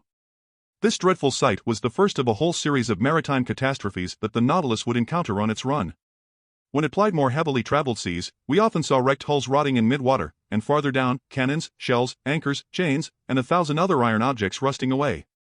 Meanwhile, continuously swept along by the Nautilus, where we lived in near isolation, we raised the Tuamotu Islands on December 11th, that old dangerous group associated with the French global navigator Commander Bougainville. It stretches from Ducie Island to Lazareff Island over an area of 500 leagues from the east-southeast to the west-northwest, between latitude 13 degrees 30 minutes and 23 degrees 50 minutes south, and between longitude 125 degrees 30 minutes and 151 degrees 30 minutes west. This island group covers a surface area of 370 square leagues, and it's made up of some 60 subgroups, among which we noted the Gambier group, which is a French protectorate. These islands are coral formations. Thanks to the work of polyps, a slow but steady upheaval will someday connect these islands to each other. Later on, this new island will be fused to its neighboring island groups, and a fifth continent will stretch from New Zealand and New Caledonia as far as the Marquesas Islands. The day I expounded this theory to Captain Nemo, he answered me coldly, "The Earth doesn't need new continents, but new men." Sailor's luck led the Nautilus straight to Rio Island, one of the most unusual in this group, which was discovered in 1822 by Captain Bell aboard the Minerva. So I was able to study the madreporic process that has created the islands in this ocean. Madrepores, which one must guard against confusing with precious coral, clothe their tissue in a limestone crust, and their variations in structure have led my famous mentor Professor Milne Edwards to classify them into 5 divisions. The tiny microscopic animals that secrete this polypary live by the billions in the depths of their cells. Their limestone deposits build up into rocks, reefs, islets, islands. In some places, they form atolls, a circular ring surrounding a lagoon or small inner lake that gaps place in contact with the sea. Elsewhere, they take the shape of barrier reefs, such as those that exist along the coasts of New Caledonia and several of the Tuamotu Islands. In still other localities, such as our Union Island and the island of Mauritius, they build fringing reefs, high, straight walls next to which the ocean's depth is considerable. While cruising along only a few cable lengths from the underpinning of Rio Island, I marveled at the gigantic piece of work accomplished by these microscopic laborers. These walls were the express achievements of madrepores known by the names fire coral, finger coral, star coral, and stony coral. These polyps grow exclusively in the agitated strata at the surface of the sea, and so it's in the upper reaches that they begin these substructures, which sink little by little together with the secreted rubble binding them. This, at least, is the theory of Mr. Charles Darwin, who thus explains the formation of atolls, a theory superior, in my view, to the one that says these madreporic edifices sit on the summits of mountains or volcanoes submerged a few feet below sea level. I could observe these strange walls quite closely. Our sounding lines indicated that they dropped perpendicularly for more than 300 meters, and our electric beams made the bright limestone positively sparkle. In reply to a question Conseil asked me about the growth rate of these colossal barriers, I thoroughly amazed him by saying that scientists put it at 1/8 of an inch per biennium. Therefore, he said to me, to build these walls, it took 192,000 years, my gallant Conseil, which significantly extends the biblical days of creation. What's more, the formation of coal, in other words, the petrification of forests swallowed by floods and the cooling of basaltic rocks likewise call for a much longer period of time. I might add that those days in the Bible must represent whole epochs and not literally the lapse of time between two sunrises, because according to the Bible itself, the sun doesn't date from the first day of creation. When the Nautilus returned to the surface of the ocean, I could take in Rio Island over its whole flat, wooded expanse. Obviously its madreporic rocks had been made fertile by tornadoes and thunderstorms. One day, carried off by a hurricane from neighboring shores, some seed fell onto these limestone beds, mixing with decomposed particles of fish and marine plants to form vegetable humus. Propelled by the waves, a coconut arrived on this new coast. Its germ took root. Its tree grew tall, catching steam off the water. A brook was born. Little by little, vegetation spread. Tiny animals, worms, insects rode ashore on tree trunks snatched from islands to windward. Turtles came to lay their eggs. Birds nested in the young trees. In this way animal life developed, and drawn by the greenery and fertile soil, man appeared. And that's how these islands were formed, the immense achievement of microscopic animals. Near evening Rio Island melted into the distance, and the Nautilus noticeably changed course. After touching the Tropic of Capricorn at longitude 135 degrees, it headed west-northwest, going back up the whole intertropical zone. Although the summer sun lavished its rays on us, we never suffered from the heat, because 30 or 40 meters underwater, the temperature didn't go over 10 degrees to 12 degrees centigrade. By December 15th we had left the alluring Society Islands in the west, likewise elegant Tahiti, Queen of the Pacific. In the morning I spotted this island's lofty summits a few miles to leeward. Its waters supplied excellent fish for the tables on board, mackerel, bonito, albacore, and a few varieties of that sea serpent named the moray eel. The Nautilus had cleared 8,100 miles. We logged 9,720 miles when we passed between the Tonga Islands, where crews from the Argo, Port-au-Prince, and Duke of Portland had perished, and the island group of Samoa, scene of the slaying of Captain de Langley, friend of that long-lost navigator, the Count de la Arouse. Then we raised the Fiji Islands, where savages slaughtered sailors from the Union, as well as Captain Bureau, commander of the Darling Josephine out of Nantes, France. Extending over an expanse of 100 leagues north to south, and over 90 leagues east to west, this island group lies between latitude 2 degrees and 6 degrees south, and between longitude 174 degrees and 179 degrees west. It consists of a number of islands, islets, and reefs, among which we noted the islands of Viti Levu, Vanua Levu, and Kadavu. It was the Dutch navigator Tasman who discovered this group in 1643, the same year the Italian physicist Torricelli invented the barometer and King Louis XIV ascended the French throne. I'll let the reader decide which of these deeds was more beneficial to humanity. Coming later, Captain Cook in 1774, Rear Admiral d'Entrecasteaux in 1793, and finally Captain Dumont d'Urville in 1827, untangled the whole chaotic geography of this island group. The Nautilus drew near Wailea Bay, an unlucky place for England's Captain Dillon, who was the first to shed light on the long-standing mystery surrounding the disappearance of ships under the Count de la Arouse. This bay, repeatedly dredged, furnished a huge supply of excellent oysters. As the Roman playwright Seneca recommended, we opened them right at our table, then stuffed ourselves. These mollusks belonged to the species known by name as Ostrea lanelosa, whose members are quite common off Corsica. This Wailea oyster bank must have been extensive, and for certain, if they hadn't been controlled by numerous natural checks, these clusters of shellfish would have ended up jam-packing the bay, since as many as 2 million eggs have been counted in a single individual. And if Mr. Ned Land did not repent of his gluttony at our oyster fest, it's because oysters are the only dish that never causes indigestion. In fact, it takes no less than 16 dozen of these headless mollusks to supply the 315 grams that satisfy one man's minimum daily requirement for nitrogen. On December 25 the Nautilus navigated amid the island group of the New Hebrides, which the Portuguese seafarer Queer discovered in 1606, which Commander Bougainville explored in 1768, and to which Captain Cook gave its current name in 1773. This group is chiefly made up of 9 large islands and forms a 120-league strip from the north-northwest to the south-southeast, lying between latitude 2 degrees and 15 degrees south, and between longitude 164 degrees and 168 degrees. At the moment of our noon sights, we passed fairly close to the island of Oru, which looked to me like a mass of greenwoods crowned by a peak of great height. That day it was Yuletide, and it struck me that Ned Land badly missed celebrating Christmas, that genuine family holiday where Protestants are such zealots. I hadn't seen Captain Nemo for over a week, when, on the morning of the 27th, he entered the main lounge, as usual acting as if he'd been gone for just 5 minutes. I was busy tracing the Nautilus's course on the world map. The captain approached, placed a finger over a position on the chart, and pronounced just one word, Vanikoro. This name was magic. It was the name of those islets where vessels under the Count de la Arouse had miscarried. I straightened suddenly. The Nautilus is bringing us to Vanikoro? I asked. Yes, Professor, the captain replied. And I'll be able to visit those famous islands where the compass and the astrolabe came to grief? If you like, Professor. When will we reach Vanikoro? We already have, Professor. Followed by Captain Nemo, I climbed onto the platform, and from there my eyes eagerly scanned the horizon. In the northeast there emerged 2 volcanic islands of unequal size, surrounded by a coral reef whose circuit measured 40 miles. We were facing the island of Vanikoro proper, to which Captain Dumont d'Urville had given the name Island of the Search. We lay right in front of the little harbor of Vana, located in latitude 16 degrees 4 minutes south and longitude 164 degrees 32 minutes east. Its shore seemed covered with greenery from its beaches to its summits inland, crowned by a Mincapogo, which is 476 fathoms high. After clearing the outer belt of rocks via a narrow passageway, the Nautilus lay inside the breakers where the sea had a depth of 30 to 40 fathoms. Under the green shade of some tropical evergreens, I spotted a few savages who looked extremely startled at our approach. In this lone, blackish object advancing flush with the water, didn't they see some fearsome cetacean that they were obliged to view with distrust? Just then Captain Nemo asked me what I knew about the shipwreck of the Count de la Arouse. What everybody knows, Captain, I answered him. "And could you kindly tell me what everybody knows?" he asked me in a gently ironic tone. Very easily. I related to him what the final deeds of Captain Dumont d'Urville had brought to light, deeds described here in this heavily condensed summary of the whole matter. In 1785 the Count de la Rouse and his subordinate, Captain de Langley, were sent by King Louis XVI of France on a voyage to circumnavigate the globe. They boarded 2 sloops of war, the Compass and the Astrolabe, which were never seen again.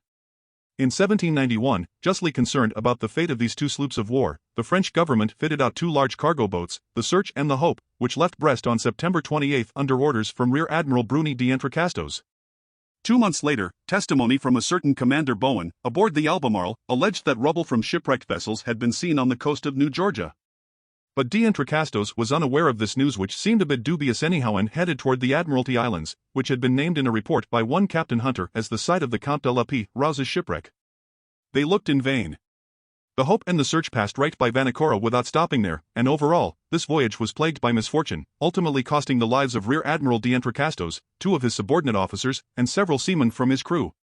It was an old hand at the Pacific, the English adventurer Captain Peter Dillon, who was the first to pick up the trail left by castaways from the wrecked vessels.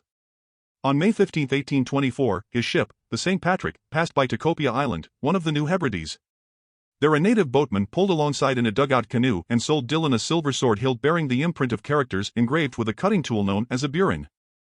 Furthermore, this native boatman claimed that during a stay in Vanikoro 6 years earlier, he had seen 2 Europeans belonging to ships that had run aground on the island's reefs many years before. Dillon guessed that the ships at issue were those under the Count de la Rouse, ships whose disappearance had shaken the entire world. He tried to reach Vanikoro, where, according to the native boatman, a good deal of rubble from the shipwreck could still be found, but winds and currents prevented his doing so. Dillon returned to Calcutta. There he was able to interest the Asiatic Society and the East India Company in his discovery. A ship named after the Search was placed at his disposal, and he departed on January 23, 1827, accompanied by a French deputy. This new Search, after putting in at several stops over the Pacific, dropped anchor before Vanikoro on July 7, 1827, in the same harbor of Vanna where the Nautilus was currently floating. There Dillon collected many relics of the shipwreck, iron utensils, anchors, eyelets from pulleys, swivel guns, an 18-pound shell, the remains of some astronomical instruments, a piece of stern rail, and a bronze bell bearing the inscription made by Bazin, the foundry mark at Brest Arsenal around 1785. There could no longer be any doubt. Finishing his investigations, Dillon stayed at the site of the casualty until the month of October. Then he left Vanikoro, headed toward New Zealand, dropped anchor at Calcutta on April 7, 1828, and returned to France, where he received a very cordial welcome from King Charles X. But just then the renowned French explorer Captain Dumont d'Urville, unaware of Dillon's activities, had already set sail to search elsewhere for the site of the shipwreck. In essence, a whaling vessel had reported that some medals and a cross of St. Louis had been found in the hands of savages in the Louisiade Islands and New Caledonia. So Captain Dumont d'Urville had put to sea in command of a vessel named after the Astrolabe, and just 2 months after Dillon had left Vanikoro, Dumont d'Urville dropped anchor before Hobart. There he heard about Dillon's findings, and he further learned that a certain James Hobbs, chief officer on the Union out of Calcutta, had put to shore on an island located in latitude 8 degrees 18 minutes south and longitude 156 degrees 30 minutes east, and had noted the natives of those waterways making use of iron bars and red fabrics. Pretty perplexed, Dumont d'Urville didn't know if he should give credence to these reports, which had been carried in some of the less reliable newspapers. Nevertheless, he decided to start on Dillon's trail. On February 10, 1828, the new Astrolabe Hope before Tikopia Island took on a guide and interpreter in the person of a deserter who had settled there, plied a course toward Vanikoro, raised it on February 12, sailed along its reefs until the 14th, and only on the 20th dropped anchor inside its barrier in the harbor of Vanna. On the 23rd, several officers circled the island and brought back some rubble of little importance. The natives, adopting a system of denial and evasion, refused to guide them to the site of the casualty. This rather shady conduct aroused the suspicion that the natives had mistreated the castaways, and in truth, the natives seemed afraid that Dumont d'Urville had come to avenge the Count de la Rouse and his unfortunate companions. But on the 26th, appeased with gifts and seeing that they didn't need to fear any reprisals, the natives led the chief officer, Mr. Jacquinot, to the site of the shipwreck. At this location, in 3 or 4 fathoms of water between the Po and Vanna reefs, there lay some anchors, cannons, and ingots of iron and lead, all caked with limestone concretions. A launch and whaleboat from the new Astrolabe were steered to this locality, and after going to exhausting lengths, their crews managed to dredge up an anchor weighing 1,800 pounds, a cast-iron 8-pounder cannon, a lead ingot, and 2 copper swivel guns. Questioning the natives, Captain Dumont d'Urville also learned that after La P. Rouse's 2 ships had miscarried on the island's reefs, the Count had built a smaller craft, only to go off and miscarry a second time. Where? Nobody knew. The commander of the new astrolabe then had a monument erected under a tuft of mangrove, in memory of the famous navigator and his companions. It was a simple quadrangular pyramid, set on a coral base, with no ironwork to tempt the natives' avarice. Then Dumont d'Urville tried to depart, but his crews were run down from the fevers raging on these unsanitary shores, and quite ill himself, he was unable to weigh anchor until March 17. Meanwhile, fearing that Dumont d'Urville wasn't abreast of Dillon's activities, the French government sent a sloop of war to Vanikoro, the Bayonnaise under Commander Legourant de Tromelin, who had been stationed on the American west coast. Dropping anchor before Vanikoro a few months after the new astrolabe's departure, the Bayonnaise didn't find any additional evidence but verified that the savages hadn't disturbed the memorial honoring the Count de la P. Rouse. This is the substance of the account I gave Captain Nemo. So, he said to me, the castaways built a 3rd ship on Vanikoro Island, and to this day, nobody knows where it went and perished? Nobody knows. Captain Nemo didn't reply but signaled me to follow him to the main lounge. The Nautilus sank a few meters beneath the waves, and the panels opened. I rushed to the window and saw crusts of coral, fungus coral, Siphonula coral, Alcyon coral, sea anemone from the genus Caryophylla, plus myriads of charming fish including greenfish, damselfish, sweepers, snappers, and squirrelfish. Underneath this coral covering I detected some rubble the old dredges hadn't been able to tear free: iron stirrups, anchors, cannons, shells, tackle from a capstan, a stem post, all objects hailing from the wrecked ships and now carpeted in moving flowers. And as I stared at this desolate wreckage, Captain Nemo told me in a solemn voice, Commander La P. Rouse set out on December 7, 1785, with his ships, the Compass and the Astrolabe. He dropped anchor first at Botany Bay, visited the Tonga Islands and New Caledonia, headed toward the Santa Cruz Islands, and put in at Nomuka, one of the islands in the Ha'apai group. Then his ships arrived at the unknown reefs of Vanikoro. Traveling in the lead, the Compass ran afoul of breakers on the southerly coast. The Astrolabe went to its rescue and also ran aground. The first ship was destroyed almost immediately. The second, stranded to leeward, held up for some days. The natives gave the castaways a fair enough welcome. The latter took up residence on the island and built a smaller craft with rubble from the 2 large ones. A few seamen stayed voluntarily in Vanikoro. The others, weak and ailing, set sail with the Count de la P. Rouse. They headed to the Solomon Islands, and they perished with all hands on the westerly coast of the chief island in that group, between Cape Deception and Cape Satisfaction. And how do you know all this? I exclaimed. Here's what I found at the very site of that final shipwreck. Captain Nemo showed me a tin box, stamped with the coat of arms of France and all corroded by salt water. He opened it and I saw a bundle of papers, yellowed but still legible. They were the actual military orders given by France's Minister of the Navy to Commander La P. Rouse, with notes along the margin in the handwriting of King Louis XVI. Ah, what a splendid death for a seaman! Captain Nemo then said. A coral grave is a tranquil grave, and may heaven grant that my companions and I rest in no other. Chapter 20. Title: The Torres Strait. During the night of December 27 to 28, the Nautilus left the waterways of Vanikoro behind with extraordinary speed. Its heading was southwesterly, and in 3 days it had cleared the 750 leagues that separated La P. Rouse's Islands from the southeastern tip of Papua. On January 1, 1868, bright and early, Conseil joined me on the platform. "Will master," the gallant lad said to me, "allow me to wish him a happy new year?" "Good heavens, Conseil, it's just like old times in my office at the Botanical Gardens in Paris." "I accept your kind wishes and I thank you for them. Only, I'd like to know what you mean by a happy year under the circumstances in which we're placed. Is it a year that will bring our imprisonment to an end, or a year that will see this strange voyage continue?" "Ye gods," Conseil replied, "I hardly know what to tell master. We're certainly seeing some unusual things, and for 2 months we've had no time for boredom. The latest wonder is always the most astonishing, and if this progression keeps up, I can't imagine what its climax will be. In my opinion, we'll never again have such an opportunity." "Never, Conseil. Besides, Mr. Nemo really lives up to his Latin name, since he couldn't be less in the way if he didn't exist." "True enough, Conseil. Therefore, with all due respect to master, I think a happy year would be a year that lets us see everything, Conseil? No year could be that long. But what does Ned Land think about all this?" "Ned Land's thoughts are exactly the opposite of mine," Conseil replied. "He has a practical mind and a demanding stomach. He's tired of staring at fish and eating them day in and day out. This shortage of wine, bread, and meat isn't suitable for an upstanding Anglo-Saxon, a man accustomed to beefsteak and unfazed by regular doses of brandy or gin. For my part, Conseil, that doesn't bother me in the least, and I've adjusted very nicely to the diet on board. So have I, Conseil replied. Accordingly, I think as much about staying as Mr. Land about making his escape. Thus, if this new year isn't a happy one for me, it will be for him, and vice versa. No matter what happens, one of us will be pleased. So, in conclusion, I wish Master to have whatever his heart desires. Thank you, Conseil. Only I must ask you to postpone the question of New Year's gifts, and temporarily accept a hearty handshake in their place. That's all I have on me. Master has never been more generous, Conseil replied. And with that, the gallant lad went away. By January 2nd we had fared 11,340 miles, hence 5,250 leagues, from our starting point in the seas of Japan.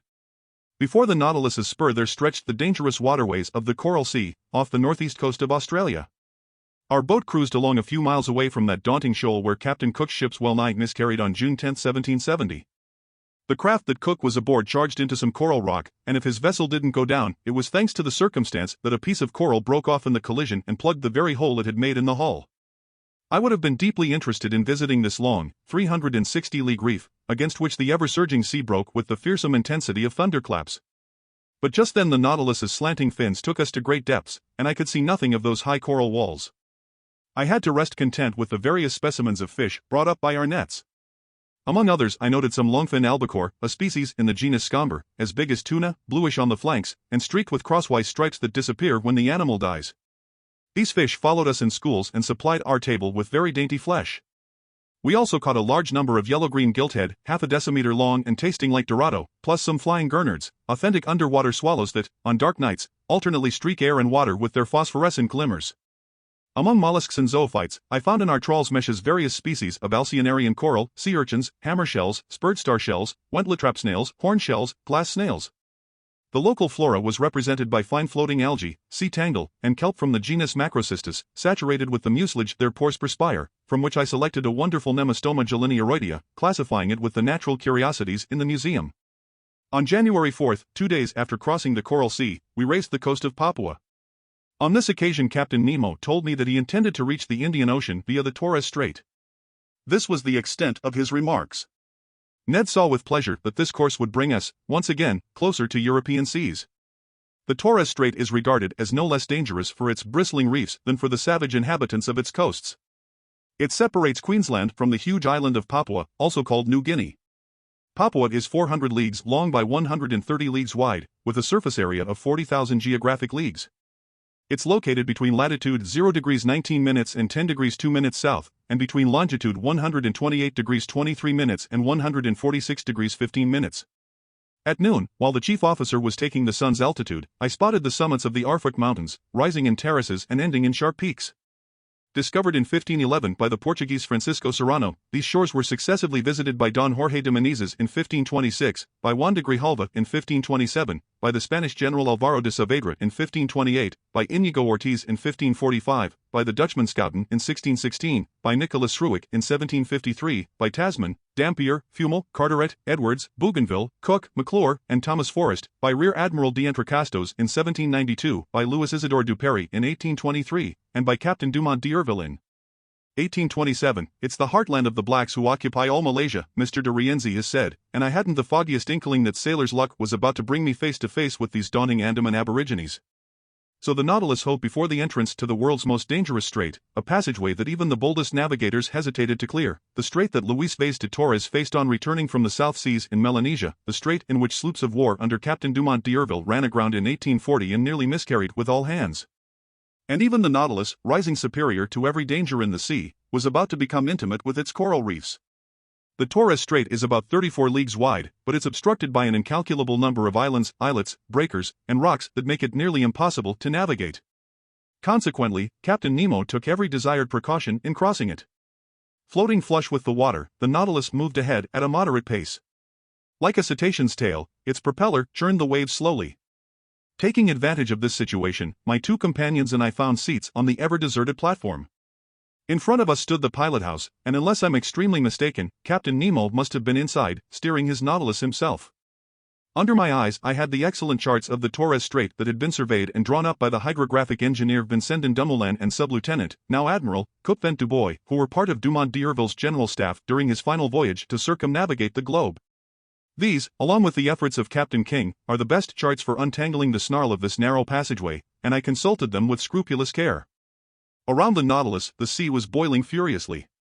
A stream of waves, bearing from southeast to northwest at a speed of 2.5 miles per hour, broke over heads of coral emerging here and there. "That's one rough sea," Ned Land told me. "Abominable indeed," I replied, "and hardly suitable for a craft like the Nautilus." "That damned captain," the Canadian went on, "must really be sure of his course, because if these clumps of coral so much as brush us, they'll rip our hull into 1,000 pieces." The situation was indeed dangerous, but as if by magic, the Nautilus seemed to glide right down the middle of these rampaging reefs. It didn't follow the exact course of the Zealous and the new Astrolabe, which had proved so ill-fated for Captain Dumont d'Urville. It went more to the north, hugged the Murray Islands, and returned to the southwest near Cumberland Passage. I thought it was about to charge wholeheartedly into this opening, but it went up to the northwest, through a large number of little-known islands and islets, and steered toward Town Island and the Bad Channel. I was already wondering if Captain Nemo, rash to the point of sheer insanity, wanted his ship to tackle the Narrows where Dumont d'Urville's 2 sloops of war had gone aground, when he changed direction a second time and cut straight to the west, heading toward Gueboroa Island. By then it was 3 o'clock in the afternoon. The current was slacking off, it was almost full tide.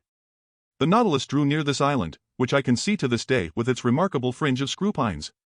We hugged it from less than 2 miles out. A sudden jolt threw me down.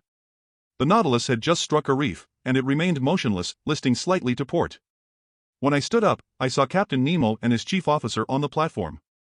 They were examining the ship's circumstances, exchanging a few words in their incomprehensible dialect. Here is what those circumstances entailed. 2 miles to starboard lay Gueboroa Island, its coastline curving north to west like an immense arm. To the south and east, heads of coral were already on display, left uncovered by the ebbing waters. We had run aground at full tide and in one of those seas whose tides are moderate, an inconvenient state of affairs for floating the Nautilus off. However, the ship hadn't suffered in any way, so solidly joined was its hull. But although it could neither sink nor split open, it was in serious danger of being permanently attached to these reefs, and that would have been the finish of Captain Nemo's submersible. I was mulling this over when the captain approached, cool and calm, forever in control of himself, looking neither alarmed nor annoyed. "An accident?" I said to him. "No, an incident," he answered me. "But an incident," I replied, "that may oblige you to become a resident again of these shores you avoid." Captain Nemo gave me an odd look and gestured no. Which told me pretty clearly that nothing would ever force him to set foot on a landmass again. Then he said, "No, Professor Aronnax, the Nautilus isn't consigned to perdition. It will still carry you through the midst of the ocean's wonders. Our voyage is just beginning, and I've no desire to deprive myself so soon of the pleasure of your company." "Even so, Captain Nemo," I went on, ignoring his ironic turn of phrase, "the Nautilus has run aground at a moment when the sea is full. Now then, the tides aren't strong in the Pacific, and if you can't unballast the Nautilus, which seems impossible to me, I don't see how it will float off." "You're right, Professor, the Pacific tides aren't strong," Captain Nemo replied. "But in the Torres Strait, one still finds a 1.5 meters difference in level between high and low seas. Today is January 4th, and in 5 days the moon will be full. Now then, I'll be quite astonished if that good-natured satellite doesn't sufficiently raise these masses of water and do me a favor for which I'll be forever grateful." This said, Captain Nemo went below again to the Nautilus's interior, followed by his chief officer. As for our craft, it no longer stirred, staying as motionless as if these coral polyps had already walled it in with their indestructible cement. "Well, sir?" Ned Land said to me, coming up after the captain's departure. "Well, Ned my friend, we'll serenely wait for the tide on the 9th, because it seems the moon will have the good nature to float us away." "As simple as that?" "As simple as that. So our captain isn't going to drop his anchors, put his engines on the chains, and do anything to haul us off?" "Since the tide will be sufficient," Conseil replied simply. The Canadian stared at Conseil, then he shrugged his shoulders. The seaman in him was talking now. "Sir," he answered, "you can trust me when I say this hunk of iron will never navigate again, on the seas or under them. It's only fit to be sold for its weight. So I think it's time we gave Captain Nemo the slip." "Ned my friend," I replied, "unlike you, I haven't given up on our valiant Nautilus, and in 4 days we'll know where we stand on these Pacific tides. Besides, an escape attempt might be timely if we were in sight of the coasts of England or Provence, but in the waterways of Papua it's another story. And we'll always have that as a last resort if the Nautilus doesn't right itself, which I'd regard as a real calamity. But couldn't we at least get the lay of the land? Ned went on. Here's an island. On this island there are trees. Under those trees land animals loaded with cutlets and roast beef, which I'd be happy to sink my teeth into. In this instance our friend Ned is right, Conseil said, and I side with his views. Couldn't Master persuade his friend Captain Nemo to send the three of us ashore, if only so our feet don't lose the knack of treading on the solid parts of our planet? I can ask him, I replied, but he'll refuse. Let Master take the risk, Conseil said, and we'll know where we stand on the captain's affability. Much to my surprise, Captain Nemo gave me the permission I asked for, and he did so with grace and alacrity, not even exacting my promise to return on board. But fleeing across the New Guinea territories would be extremely dangerous, and I wouldn't have advised Ned Land to try it. Better to be prisoners aboard the Nautilus than to fall into the hands of Papuan natives. The skiff was put at our disposal for the next morning. I hardly needed to ask whether Captain Nemo would be coming along. I likewise assumed that no crewman would be assigned to us, that Ned Land would be in sole charge of piloting the longboat. Besides, the shore lay no more than 2 miles off, and it would be child's play for the Canadian to guide that nimble skiff through those rows of reefs so ill-fated for big ships. The next day, January 5th, after its deck paneling was opened, the skiff was wrenched from its socket and launched to sea from the top of the platform. 2 men were sufficient for this operation. The oars were inside the longboat and we had only to take our seats. At 8 o'clock, armed with rifles and axes, we pulled clear of the Nautilus. The sea was fairly calm. A mild breeze blew from shore. In place by the oars, Conseil and I rowed vigorously, and Ned steered us into the narrow lanes between the breakers. The skiff handled easily and sped swiftly. Ned Land couldn't conceal his glee. He was a prisoner escaping from prison and never dreaming he would need to re-enter it. Meat, he kept repeating. Now we'll eat red meat. Actual game. A real mess call, by thunder. I'm not saying fish aren't good for you, but we mustn't overdo 'em, and a slice of fresh venison grilled over live coals will be a nice change from our standard fare. You glutton, Conseil replied, you're making my mouth water. It remains to be seen, I said, whether these forests do contain game, and if the types of game aren't of such size that they can hunt the hunter. Fine, Professor Aronnax, replied the Canadian, whose teeth seemed to be as honed as the edge of an axe. But if there's no other quadruped on this island, I'll eat tiger sirloin. Our friend Ned grows disturbing, Conseil replied. Whatever it is, Ned Land went on, any animal having 4 feet without feathers, or 2 feet with feathers, will be greeted by my very own one-gun salute. Oh good. I replied. The reckless Mr. Land is at it again. Don't worry, Professor Aronnax, just keep rowing, the Canadian replied. I only need 25 minutes to serve you one of my own special creations. By 8:30 the Nautilus's skiff had just run gently aground on a sandy strand, after successfully clearing the ring of coral that surrounds Gabaroa Island. Chapter 21. Title, Some Days Ashore. Stepping ashore had an exhilarating effect on me. Ned Land tested the soil with his foot, as if he were laying claim to it. Yet it had been only 2 months since we had become, as Captain Nemo expressed it, passengers on the Nautilus, in other words, the literal prisoners of its commander. In a few minutes we were a gunshot away from the coast. The soil was almost entirely madreporic, but certain dry stream beds were strewn with granite rubble, proving that this island was of primordial origin. The entire horizon was hidden behind a curtain of wonderful forests. Enormous trees, sometimes as high as 200 feet, were linked to each other by garlands of tropical creepers, genuine natural hammocks that swayed in a mild breeze. There were mimosas, banyan trees, beefwood, teakwood, hibiscus, screw pines, palm trees, all mingling in wild profusion, and beneath the shade of their green canopies, at the feet of their gigantic trunks, there grew orchids, leguminous plants, and ferns. Meanwhile, ignoring all these fine specimens of Papuan flora, the Canadian passed up the decorative in favor of the functional. He spotted a coconut palm, beat down some of its fruit, broke them open, and we drank their milk and ate their meat with a pleasure that was a protest against our standard fare on the Nautilus. Excellent, Ned Land said. Exquisite, Conseil replied. And I don't think, the Canadian said, that your Nemo would object to us stashing a cargo of coconuts aboard his vessel? I imagine not, I replied, but he won't want to sample them. Too bad for him, Conseil said. And plenty good for us, Ned Land shot back. There'll be more left over. A word of caution, Mr. Land, I told the harpooner, who was about to ravage another coconut palm. Coconuts are admirable things, but before we stuff the skiff with them, it would be wise to find out whether this island offers other substances just as useful. Some fresh vegetables would be well received in the Nautilus's pantry.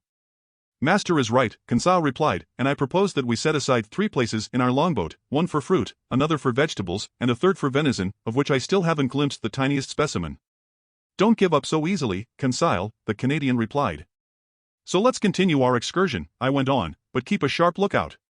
This island seems uninhabited, but it still might harbor certain individuals who aren't so finicky about the sort of game they eat. He. Ned put in, with a meaningful movement of his jaws. Ned. Oh horrors! Conseil exclaimed. Ye gods, the Canadian shot back, I'm starting to appreciate the charms of cannibalism. Ned. Don't say that. Conseil answered. You a cannibal? Why, I'll no longer be safe next to you, I who share your cabin. Does this mean I'll wake up half devoured one fine day? I'm awfully fond of you, Conseil my friend, but not enough to eat you when there's better food around. Then I daren't delay, Conseil replied.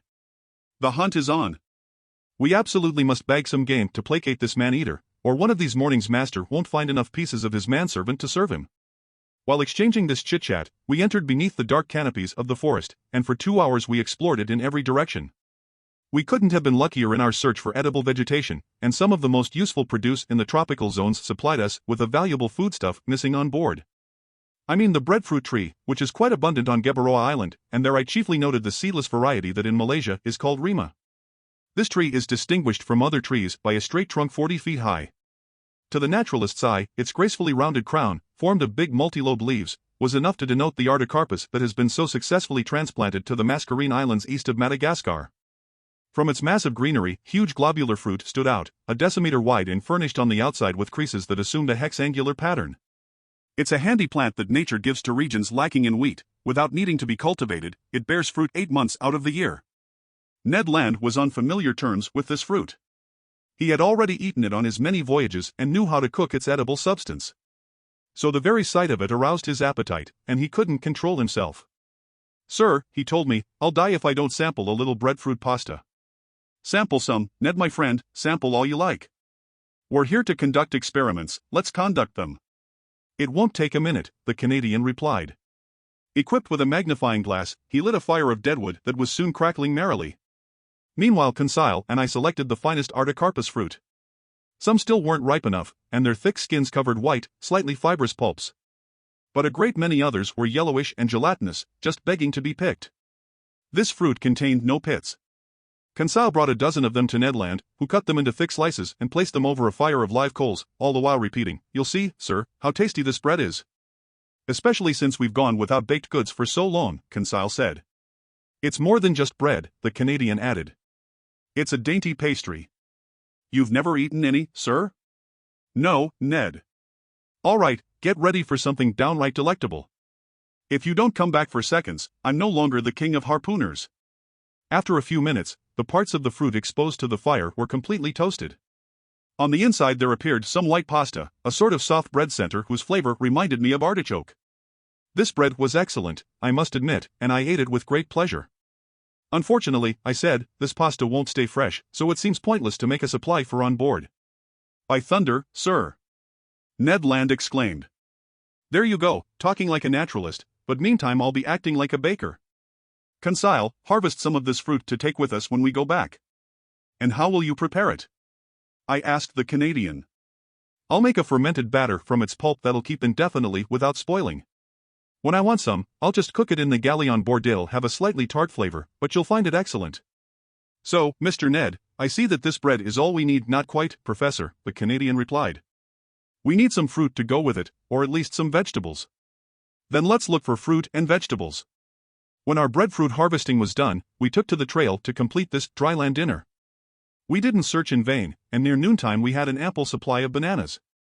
This delicious produce from the torrid zones ripens all year round, and Malaysians, who give them the name pisang, eat them without bothering to cook them. In addition to bananas, we gathered some enormous jackfruit with a very tangy flavor, some tasty mangoes, and some pineapples of unbelievable size. But this foraging took up a good deal of our time, which, even so, we had no cause to regret. Conseil kept Ned under observation.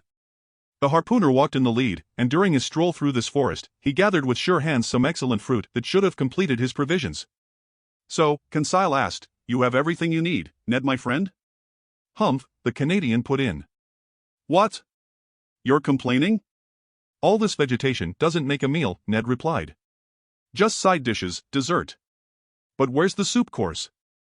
Where's the roast? Right, I said.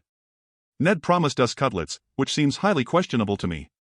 Sir, the Canadian replied, our hunting not only isn't over, it hasn't even started.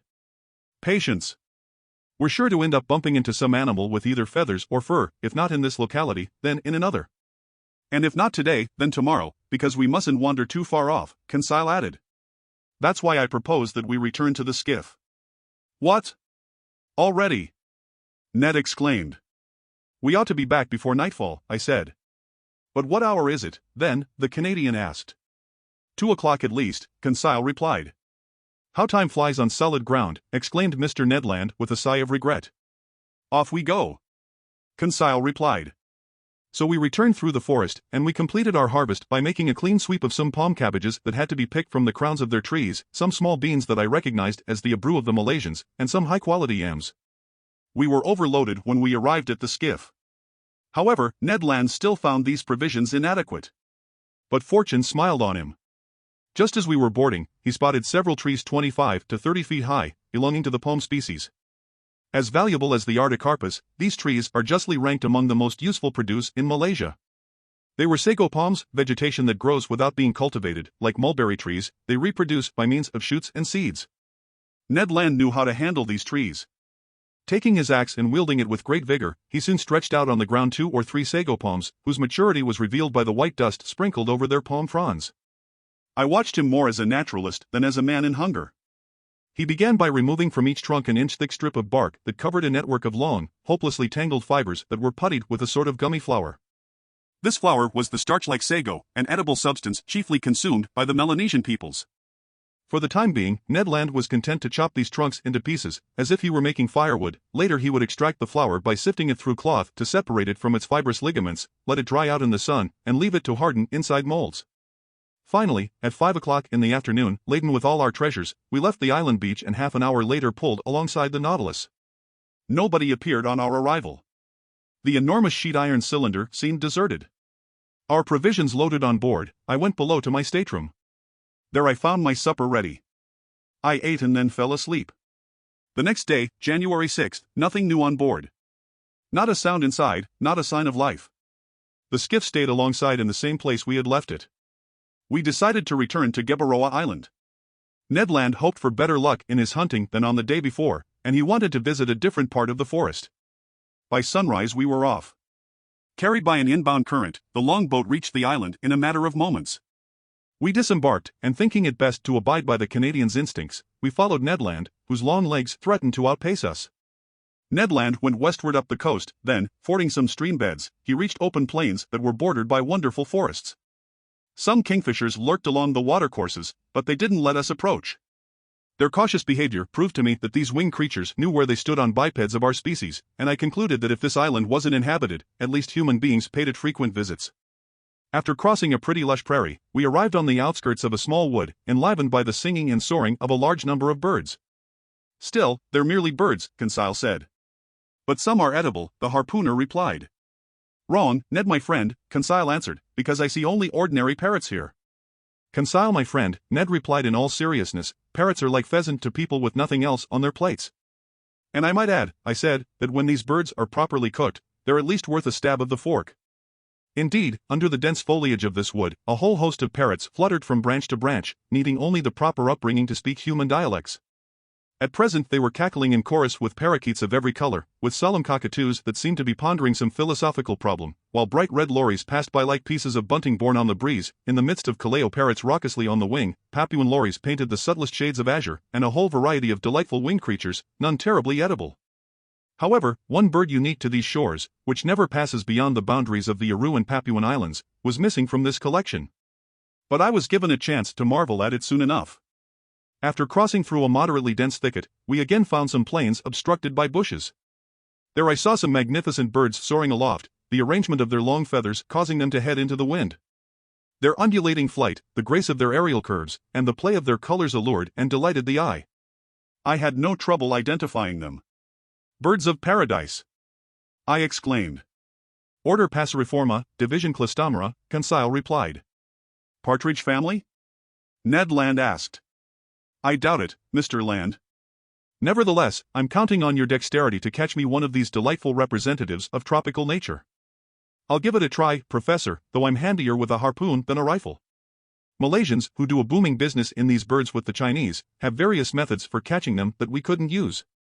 Sometimes they set snares on the tops of the tall trees that the bird of paradise prefers to inhabit. At other times they capture it with a tenacious glue that paralyzes its movements. They will even go so far as to poison the springs where these fowl habitually drink. But in our case, all we could do was fire at them on the wing, which left us little chance of getting one. And in truth, we used up a good part of our ammunition in vain.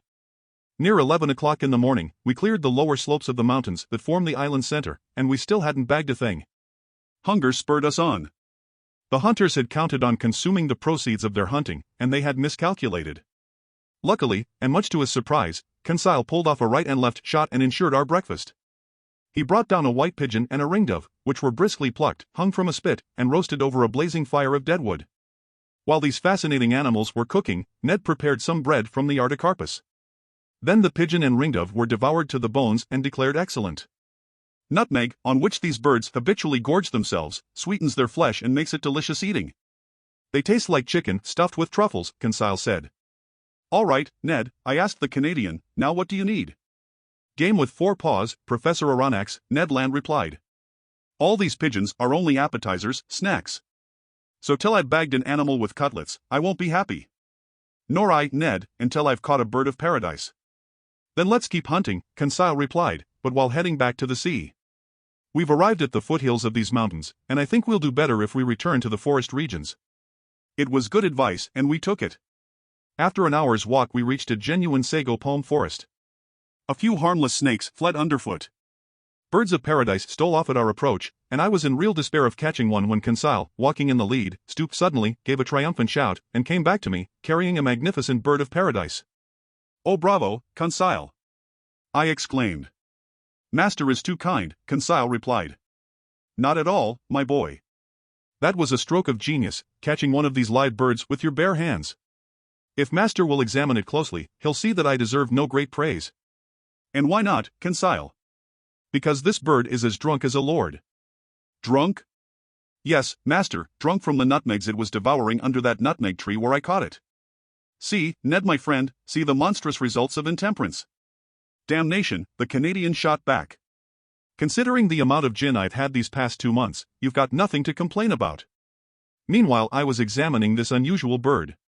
Conseil was not mistaken. Tipsy from that potent juice, our bird of paradise had been reduced to helplessness. It was unable to fly. It was barely able to walk. But this didn't alarm me, and I just let it sleep off its nutmeg. This bird belonged to the finest of the 8 species credited to Papua and its neighboring islands. It was a great emerald, one of the rarest birds of paradise. It measured 3 decimeters long. Its head was comparatively small, and its eyes, placed near the opening of its beak, were also small.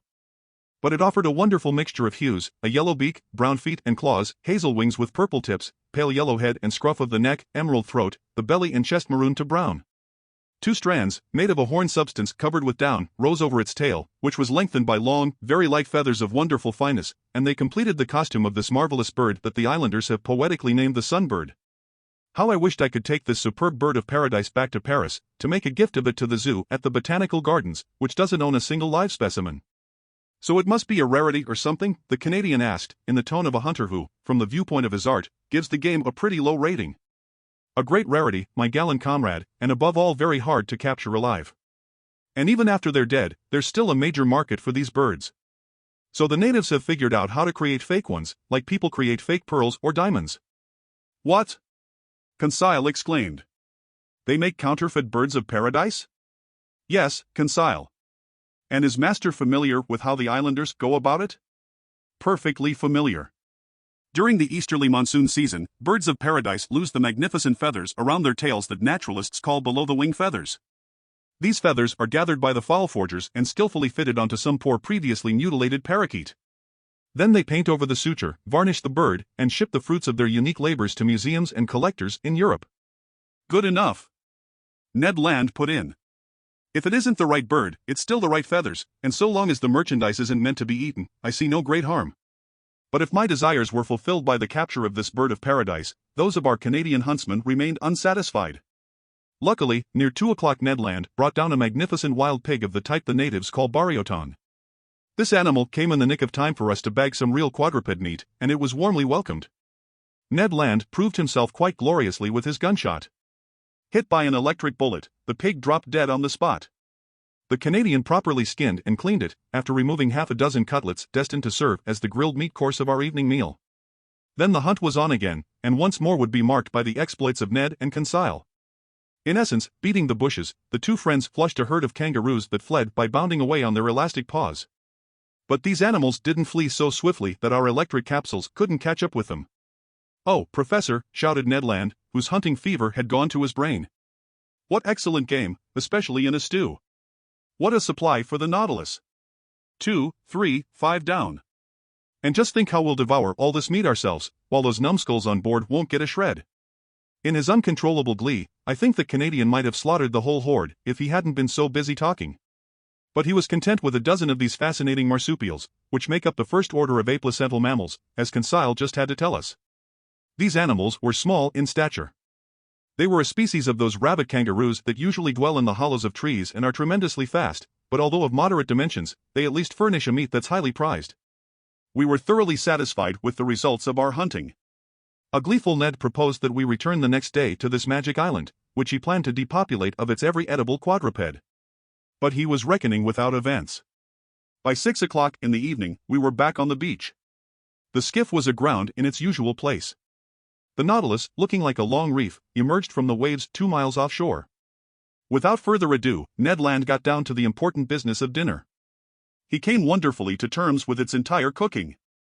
Grilling over the coals, those cutlets from the barioton soon gave off a succulent aroma that perfumed the air. But I catch myself following in the Canadian's footsteps. Look at me in ecstasy over freshly grilled pork. Please grant me a pardon, as I've already granted one to Mr. Land, and on the same grounds. In short, dinner was excellent. 2 ringdoves rounded out this extraordinary menu. Sago pasta, bread from the artocarpus, mangoes, half a dozen pineapples, and the fermented liquor from certain coconuts heightened our glee. I suspect that my 2 fine companions weren't quite as clear-headed as one could wish. "What if we don't return to the Nautilus this evening?" Conseil said. "What if we never return to it?" Ned Land added. Just then a stone whizzed toward us, landed at our feet, and cut short the harpooner's proposition. Chapter 22. Title: The Lightning Bolts of Captain Nemo. Without standing up, we stared in the direction of the forest, my hand stopping halfway to my mouth, Ned Land's completing its assignment. "Stones don't fall from the sky," Conseil said, "or else they deserve to be called meteorites." A second well-polished stone removed a tasty ringdove leg from Conseil's hand, giving still greater relevance to his observation. We all 3 stood up, rifles to our shoulders, ready to answer any attack. "Apes maybe?" Ned Land exclaimed. "Nearly," Conseil replied. "Savages. Head for the skiff," I said, moving toward the sea. Indeed, it was essential to beat a retreat because some 20 natives, armed with bows and slings, appeared barely 100 paces off, on the outskirts of a thicket that masked the horizon to our right. The skiff was aground 10 fathoms away from us. The savages approached without running, but they favored us with a show of the greatest hostility. It was raining stones and arrows. Ned Land was unwilling to leave his provisions behind, and despite the impending danger, he clutched his pig on one side, his kangaroos on the other, and scampered off with respectable speed. In 2 minutes we were on the strand. Loading provisions and weapons into the skiff, pushing it to sea, and positioning its 2 oars were the work of an instant. We hadn't gone 2 cable lengths when 100 savages, howling and gesticulating, entered the water up to their waists. I looked to see if their appearance might draw some of the Nautilus's men onto the platform. But no. Lying well out, that enormous machine still seemed completely deserted. 20 minutes later we boarded ship. The hatches were open. After mooring the skiff, we re-entered the Nautilus's interior. I went below to the lounge, from which some chords were wafting. Captain Nemo was there, leaning over the organ, deep in a musical trance. "Captain," I said to him. He didn't hear me. "Captain," I went on, touching him with my hand. He trembled, and turning around, "Ah, it's you, Professor," he said to me. "Well, did you have a happy hunt? Was your herb gathering a success?" "Yes, Captain," I replied, "but unfortunately we've brought back a horde of bipeds whose proximity worries me." What sort of bipeds? Savages. Savages. Captain Nemo replied in an ironic tone. You set foot on one of the shores of this globe, Professor, and you're surprised to find savages there? Where aren't there savages? And besides, are they any worse than men elsewhere, these people you call savages? But Captain, speaking for myself, sir, I've encountered them everywhere. Well then, I replied, if you don't want to welcome them aboard the Nautilus, you'd better take some precautions. Easy, Professor, no cause for alarm. But there are a large number of these natives. What's your count? At least 100. Professor Aronnax, replied Captain Nemo, whose fingers took their places again on the organ keys, if every islander in Papua were to gather on that beach, the Nautilus would still have nothing to fear from their attacks. The captain's fingers then ran over the instrument's keyboard, and I noticed that he touched only its black keys, which gave his melodies a basically Scottish color. Soon he had forgotten my presence and was lost in a reverie that I no longer tried to dispel.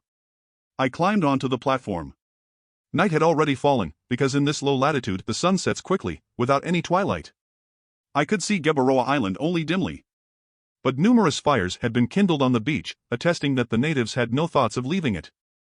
For several hours I was left to myself, sometimes musing on the islanders but no longer fearing them because the captain's unflappable confidence had won me over, and sometimes forgetting them to marvel at the splendors of this tropical night. My memories took wing toward France, in the wake of those zodiacal stars due to twinkle over it in a few hours. The moon shone in the midst of the constellations at their zenith. I then remembered that this loyal, good-natured satellite would return to the same place the day after tomorrow, to raise the tide and tear the Nautilus from its coral bed. Near midnight, seeing that all was quiet over the darkened waves as well as under the waterside trees, I repaired to my cabin and fell into a peaceful sleep. The night passed without mishap. No doubt the Papuans had been frightened off by the mere sight of this monster aground in the bay, because our hatches stayed open, offering easy access to the Nautilus's interior. At 6 o'clock in the morning, January 8th, I climbed onto the platform. The morning shadows were lifting.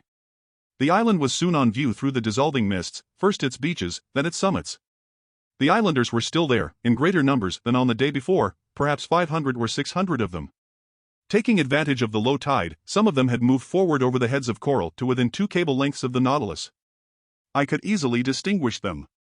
They obviously were true Papuans, men of fine stock, athletic in build, forehead high and broad, nose large but not flat, teeth white. Their woolly, red-tinted hair was in sharp contrast to their bodies, which were black and glistening like those of Nubians. Beneath their pierced, distended earlobes there dangled strings of beads made from bone. Generally these savages were naked. I noted some women among them, dressed from hip to knee in grass skirts held up by belts made of vegetation. Some of the chieftains adorned their necks with crescents and with necklaces made from beads of red and white glass. Armed with bows, arrows, and shields, nearly all of them carried from their shoulders a sort of net, which held those polished stones their slings hurl with such dexterity. One of these chieftains came fairly close to the Nautilus, examining it with care. He must have been a Mado of high rank, because he paraded in a mat of banana leaves that had ragged edges and was accented with bright colors. I could easily have picked off this islander, he stood at such close range, but I thought it best to wait for an actual show of hostility. Between Europeans and savages, it's acceptable for Europeans to shoot back but not to attack first. During this whole time of low tide, the islanders lurked near the Nautilus, but they weren't boisterous.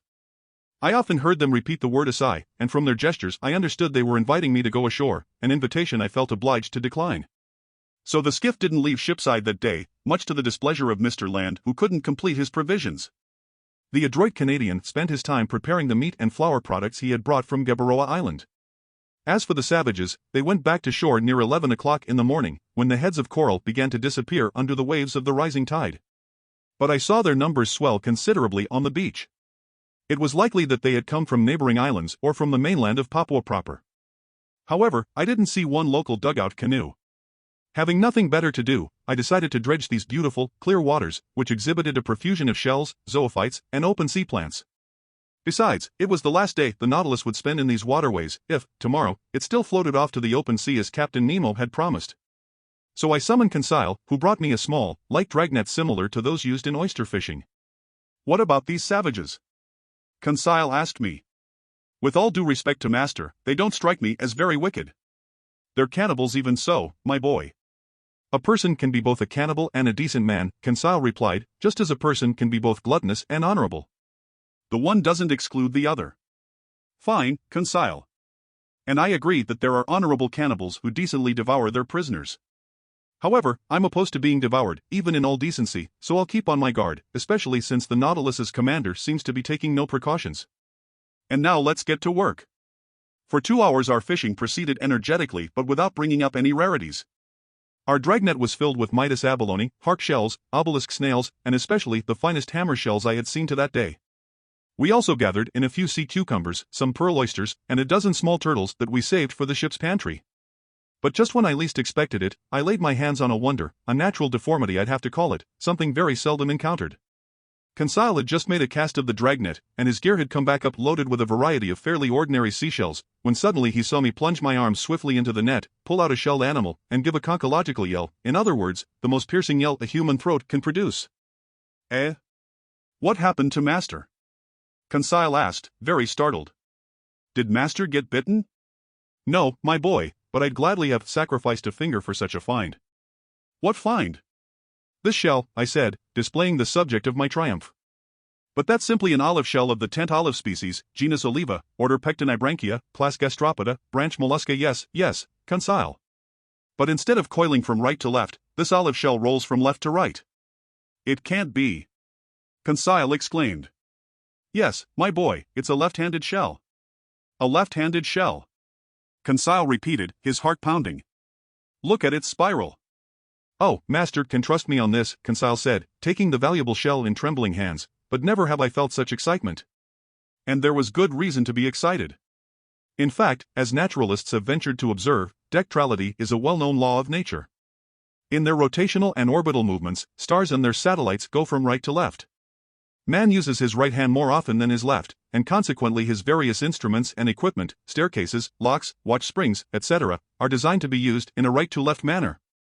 Now then, nature has generally obeyed this law in coiling her shells. They're right-handed with only rare exceptions, and when by chance a shell spiral is left-handed, collectors will pay its weight in gold for it. So Conseil and I were deep in the contemplation of our treasure, and I was solemnly promising myself to enrich the Paris Museum with it, when an ill-timed stone, hurled by one of the islanders, whizzed over and shattered the valuable object in Conseil's hands. I gave a yell of despair. Conseil pounced on his rifle and aimed at a savage swinging a sling just 10 meters away from him. I tried to stop him, but his shot went off and shattered a bracelet of amulets dangling from the islander's arm. "Conseil!" I shouted. "Conseil!" "Eh? What? Didn't Master see that this man-eater initiated the attack? A shell isn't worth a human life." I told him. "Oh, the rascal!" Conseil exclaimed. "I'd rather he cracked my shoulder." Conseil was in dead earnest, but I didn't subscribe to his views. However, the situation had changed in only a short time and we hadn't noticed. Now some 20 dugout canoes were surrounding the Nautilus. Hollowed from tree trunks, these dugouts were long, narrow, and well designed for speed, keeping their balance by means of 2 bamboo poles that floated on the surface of the water. They were maneuvered by skillful, half-naked paddlers, and I viewed their advance with definite alarm. It was obvious these Papuans had already entered into relations with Europeans and knew their ships. But this long, iron cylinder lying in the bay, with no masts or funnels, what were they to make of it? Nothing good, because at first they kept it at a respectful distance.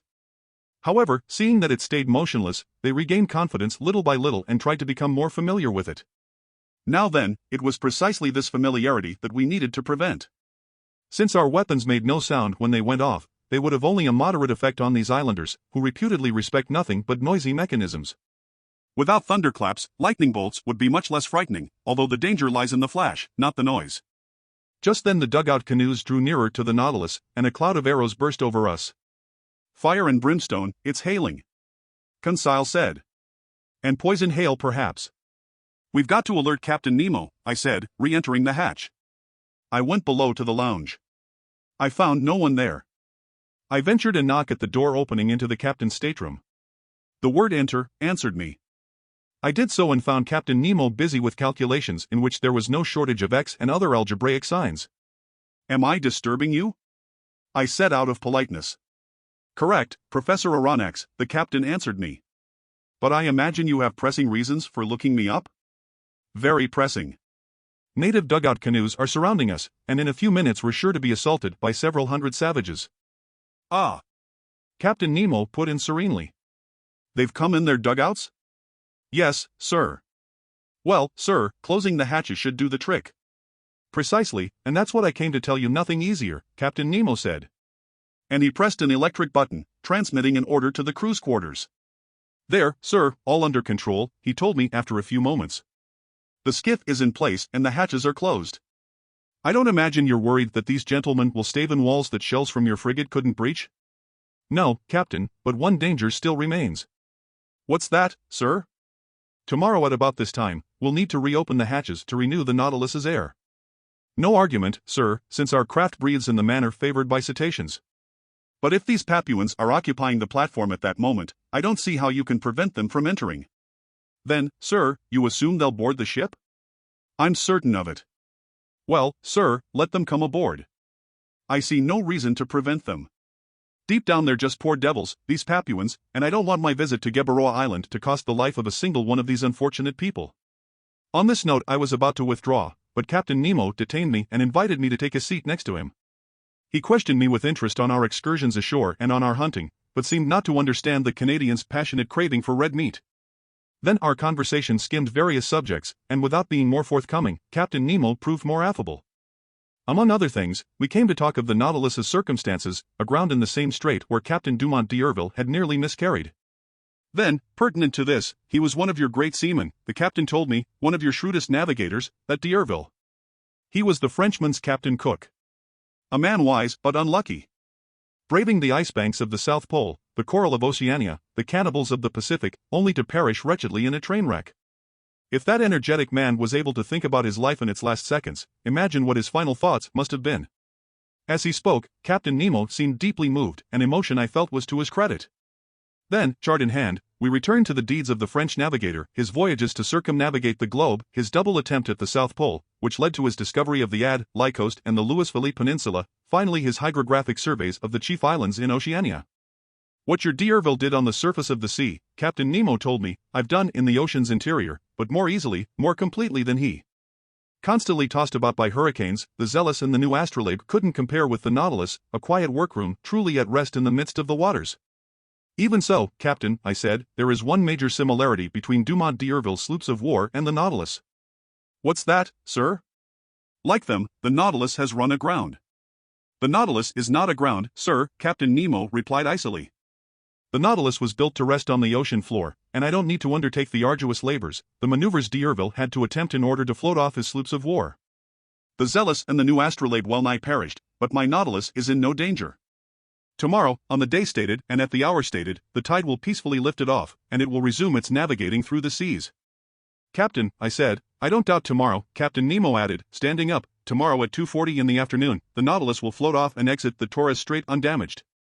Pronouncing these words in an extremely sharp tone, Captain Nemo gave me a curt bow. This was my dismissal, and I re-entered my stateroom. There I found Conseil, who wanted to know the upshot of my interview with the captain. My boy, I replied, when I expressed the belief that these Papuan natives were a threat to his Nautilus, the captain answered me with great irony. So I've just one thing to say to you, have faith in him and sleep in peace. Master has no need for my services? No, my friend. What's Ned Land up to? Begging Master's indulgence, Conseil replied, but our friend Ned is concocting a kangaroo pie that will be the 8th wonder. I was left to myself, I went to bed but slept pretty poorly. I kept hearing noises from the savages, who were stamping on the platform and letting out deafening yells. The night passed in this way, without the crew ever emerging from their usual inertia. They were no more disturbed by the presence of these man-eaters than soldiers in an armored fortress are troubled by ants running over the armor plate.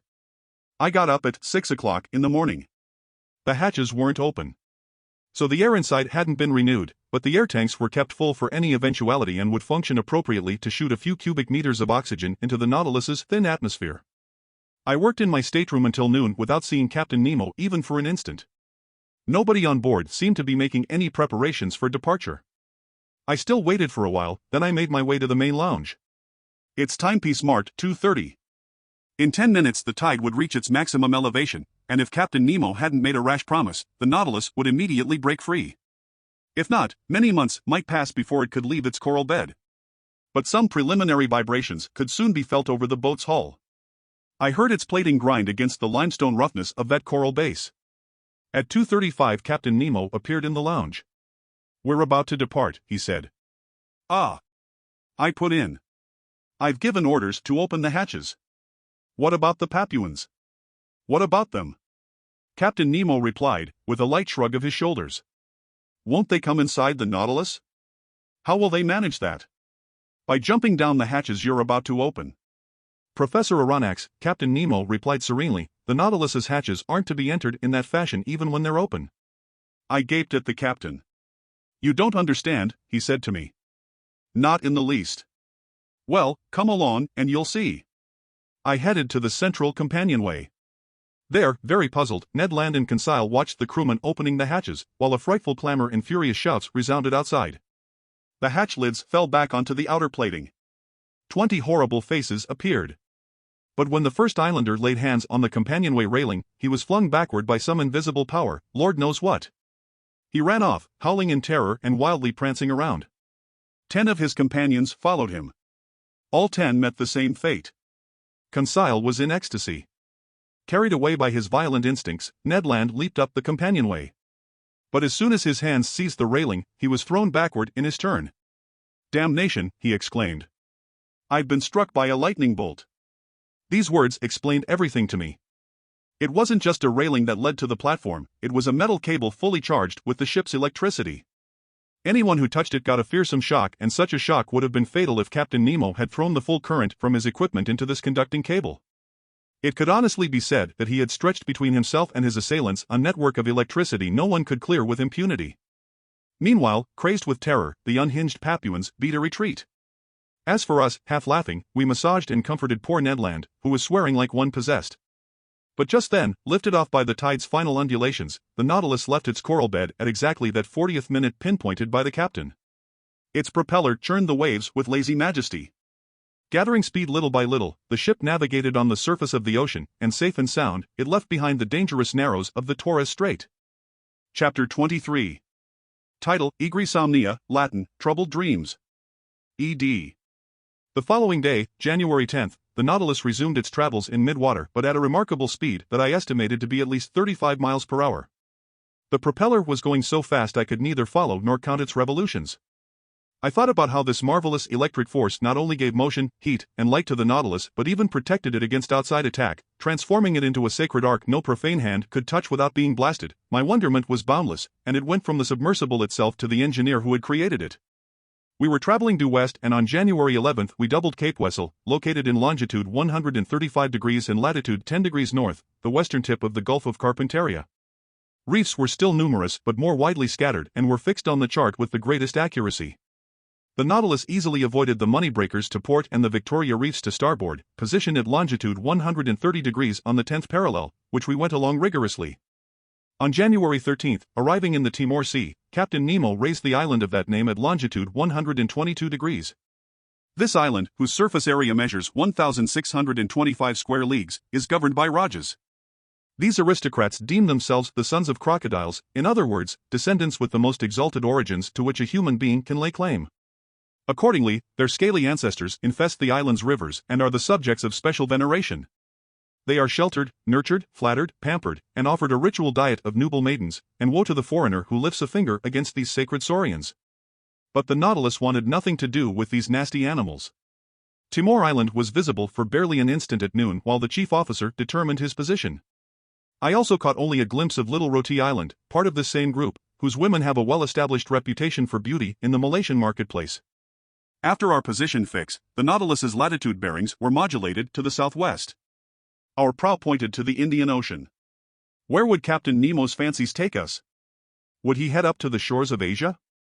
Would he pull nearer to the beaches of Europe? Unlikely choices for a man who avoided populated areas. So would he go down south? Would he double the Cape of Good Hope, then Cape Horn, and push on to the Antarctic Pole? Finally, would he return to the seas of the Pacific, where his Nautilus could navigate freely and easily? Time would tell. After cruising along the Cartier, Hibernia, Seringapatam, and Scott Reefs, the solid element's last exertions against the liquid element, we were beyond all sight of shore by January 14th. The Nautilus slowed down in an odd manner, and very unpredictable in its ways. It sometimes swam in the midst of the waters, sometimes drifted on their surface. During this phase of our voyage, Captain Nemo conducted interesting experiments on the different temperatures in various strata of the sea. Under ordinary conditions, such readings are obtained using some pretty complicated instruments whose findings are dubious to say the least, whether they're thermometric sounding lines, whose glass often shatters under the water's pressure, or those devices based on the varying resistance of metals to electric currents. The results so obtained can't be adequately double-checked. By contrast, Captain Nemo would seek the sea's temperature by going himself into its depths, and when he placed his thermometer in contact with the various layers of liquid, he found the sought-for degree immediately and with certainty. And so, by loading up its ballast tanks, or by sinking obliquely with its slanting fins, the Nautilus successively reached depths of 3,000, 4,000, 5,000, 7,000, 9,000, and 10,000 meters, and the ultimate conclusion from these experiments was that, in all latitudes, the sea had a permanent temperature of 4.5 degrees centigrade at a depth of 1,000 meters. I watched these experiments with the most intense fascination. Captain Nemo brought a real passion to them. I often wondered why he took these observations. Were they for the benefit of his fellow man? It was unlikely, because sooner or later his work would perish with him in some unknown sea. Unless he intended the results of his experiments for me. But that meant this strange voyage of mine would come to an end, and no such end was in sight. Be that as it may, Captain Nemo also introduced me to the different data he had obtained on the relative densities of the water in our globe's chief seas. From this news I derived some personal enlightenment having nothing to do with science. It happened the morning of January 15th. The captain, with whom I was strolling on the platform, asked me if I knew how salt water differs in density from sea to sea. I said no, adding that there was a lack of rigorous scientific observations on this subject. I've taken such observations, he told me, and I can vouch for their reliability. Fine, I replied, but the Nautilus lives in a separate world, and the secrets of its scientists don't make their way ashore. You're right, Professor, he told me after a few moments of silence. This is a separate world. It's as alien to the Earth as the planets accompanying our globe around the Sun, and will never become familiar with the work of scientists on Saturn or Jupiter. But since fate has linked our two lives, I can reveal the results of my observations to you. I'm all attention, Captain. You're aware, Professor, that salt water is denser than fresh water, but this density isn't uniform. In essence, if I represent the density of fresh water by 1.000, then I find 1.028 for the waters of the Atlantic, 1.026 for the waters of the Pacific, 1.030 for the waters of the Mediterranean. I thought, so he ventures into the Mediterranean? 1.018 for the waters of the Ionian Sea, and 1.029 for the waters of the Adriatic. Assuredly, the Nautilus didn't avoid the heavily traveled seas of Europe, and from this insight I concluded that the ship would take us back perhaps very soon to more civilized shores. I expected Ned Land to greet this news with unfeigned satisfaction. For several days our work hours were spent in all sorts of experiments on the degree of salinity in waters of different depths, or on their electric properties, coloration, and transparency, and in every instance Captain Nemo displayed an ingenuity equaled only by his graciousness toward me. Then I saw no more of him for some days and again lived on board in seclusion. On January 16th, the Nautilus seemed to have fallen asleep just a few meters beneath the surface of the water. Its electric equipment had been turned off, and the motionless propeller let it ride with the waves. I assumed that the crew were busy with interior repairs, required by the engine's strenuous mechanical action. My companions and I then witnessed an unusual sight. The panels in the lounge were open, and since the Nautilus's beacon was off, a hazy darkness reigned in the midst of the waters. Covered with heavy clouds, the stormy sky gave only the faintest light to the ocean's upper strata. I was observing the state of the sea under these conditions, and even the largest fish were nothing more than ill-defined shadows, when the Nautilus was suddenly transferred into broad daylight. At first I thought the beacon had gone back on and was casting its electric light into the liquid mass. I was mistaken, and after a hasty examination I discovered my error. The Nautilus had drifted into the midst of some phosphorescent strata, which, in this darkness, came off as positively dazzling. This effect was caused by myriads of tiny, luminous animals whose brightness increased when they glided over the metal hull of our submersible. In the midst of these luminous sheets of water, I then glimpsed flashes of light, like those seen inside a blazing furnace from streams of molten lead or from masses of metal brought to a white heat, flashes so intense that certain areas of the light became shadows by comparison, in a fiery setting from which every shadow should seemingly have been banished. No, this was no longer the calm emission of our usual lighting. This light throbbed with unprecedented vigor and activity. You sensed that it was alive. In essence, it was a cluster of countless open-sea infusoria, of Noctiluca an eighth of an inch wide, actual globules of transparent jelly equipped with a thread-like tentacle, up to 25,000 of which have been counted in 30 cubic centimeters of water. And the power of their light was increased by those glimmers unique to medusas, starfish, common jellyfish, angel wing clams, and other phosphorescent zoophytes, which were saturated with grease from organic matter decomposed by the sea, and perhaps with mucus secreted by fish. For several hours the Nautilus drifted in this brilliant tide, and our wonderment grew when we saw huge marine animals cavorting in it, like the fire-dwelling salamanders of myth. In the midst of these flames that didn't burn, I could see swift, elegant porpoises, the tireless pranksters of the seas, and sailfish 3 meters long, those shrewd heralds of hurricanes, whose fearsome broadswords sometimes banged against the lounge window. Then smaller fish appeared, miscellaneous triggerfish, leatherjacks, unicornfish, and 100 others that left stripes on this luminous atmosphere in their course. Some magic lay behind this dazzling sight. Perhaps some atmospheric condition had intensified this phenomenon? Perhaps a storm had been unleashed on the surface of the waves? But only a few meters down, the Nautilus felt no tempest's fury, and the ship rocked peacefully in the midst of the calm waters. And so it went, some new wonder constantly delighting us. Conseil observed and classified his zoophytes, articulates, mollusks, and fish. The days passed quickly, and I no longer kept track of them. Ned, as usual, kept looking for changes of pace from our standard fare. Like actual snails, we were at home in our shell, and I can vouch that it's easy to turn into a full-fledged snail. So this way of living began to seem simple and natural to us, and we no longer envisioned a different lifestyle on the surface of the planet Earth, when something happened to remind us of our strange circumstances. On January 18th, the Nautilus lay in longitude 105 degrees and latitude 15 degrees south. The weather was threatening, the sea rough and billowy. The wind was blowing a strong gust from the east. The barometer, which had been falling for some days, forecast an approaching struggle of the elements. I had climbed onto the platform just as the chief officer was taking his readings of our angles. Out of habit I waited for him to pronounce his daily phrase. But that day it was replaced by a different phrase, just as incomprehensible. Almost at once I saw Captain Nemo appear, lift his spyglass, and inspect the horizon. For some minutes the captain stood motionless, rooted to the spot contained within the field of his lens. Then he lowered his spyglass and exchanged about 10 words with his chief officer. The latter seemed to be in the grip of an excitement he tried in vain to control. More in command of himself, Captain Nemo remained cool. Furthermore, he seemed to be raising certain objections that his chief officer kept answering with flat assurances. At least that's what I gathered from their differences in tone and gesture. As for me, I stared industriously in the direction under observation but without spotting a thing. Sky and water merged into a perfectly clean horizon line. Meanwhile Captain Nemo strolled from one end of the platform to the other, not glancing at me, perhaps not even seeing me. His step was firm but less regular than usual. Sometimes he would stop, cross his arms over his chest, and observe the sea. What could he be looking for over that immense expanse? By then the Nautilus lay hundreds of miles from the nearest coast. The chief officer kept lifting his spyglass and stubbornly examining the horizon, walking up and down, stamping his foot, in his nervous agitation a sharp contrast to his superior. But this mystery would inevitably be cleared up, and soon, because Captain Nemo gave orders to increase speed. At once the engine stepped up its drive power, setting the propeller in swifter rotation. Just then the chief officer drew the captain's attention anew. The latter interrupted his strolling and aimed his spyglass at the point indicated. He observed it a good while. As for me, deeply puzzled, I went below to the lounge and brought back an excellent long-range telescope I habitually used. Leaning my elbows on the beacon housing, which jutted from the stern of the platform, I got set to scour that whole stretch of sky and sea. But no sooner had I peered into the eyepiece than the instrument was snatched from my hands. I spun around. Captain Nemo was standing before me, but I almost didn't recognize him.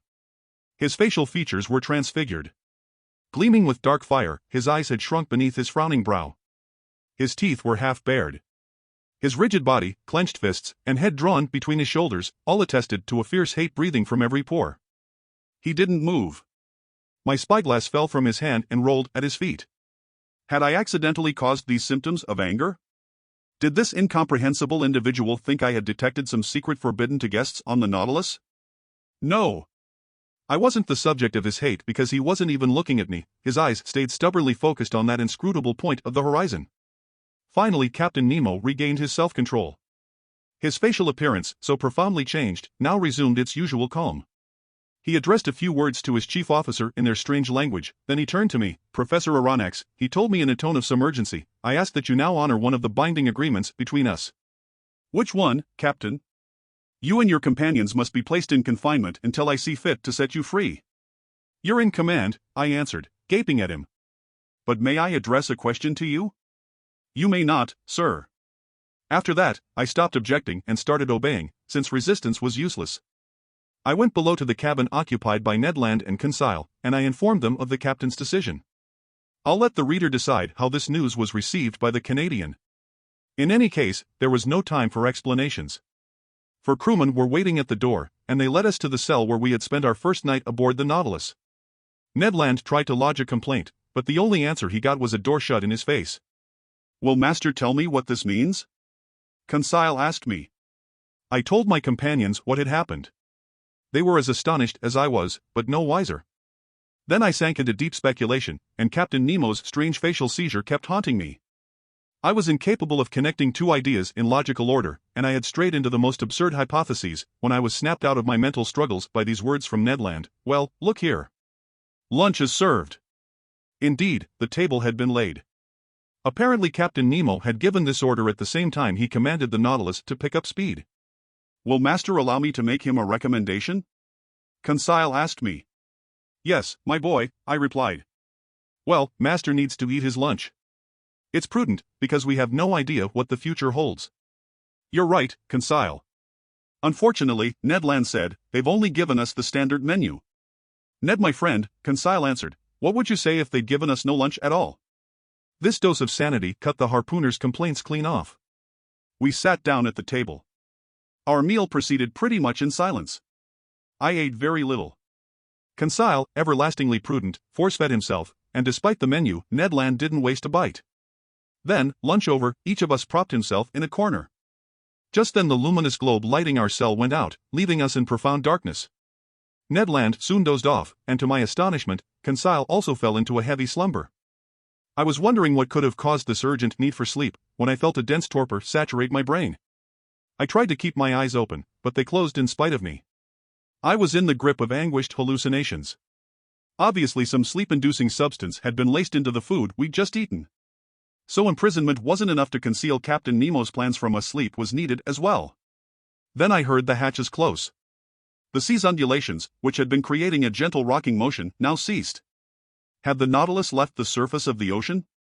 Was it re-entering the motionless strata deep in the sea? I tried to fight off this drowsiness. It was impossible. My breathing grew weaker. I felt a mortal chill freeze my dull, nearly paralyzed limbs. Like little domes of lead, my lids fell over my eyes. I couldn't raise them. A morbid sleep, full of hallucinations, seized my whole being. Then the visions disappeared and left me in utter oblivion. Chapter 24. Title: The Coral Realm. The next day I woke up with my head unusually clear. Much to my surprise, I was in my stateroom. No doubt my companions had been put back in their cabin without noticing it any more than I had.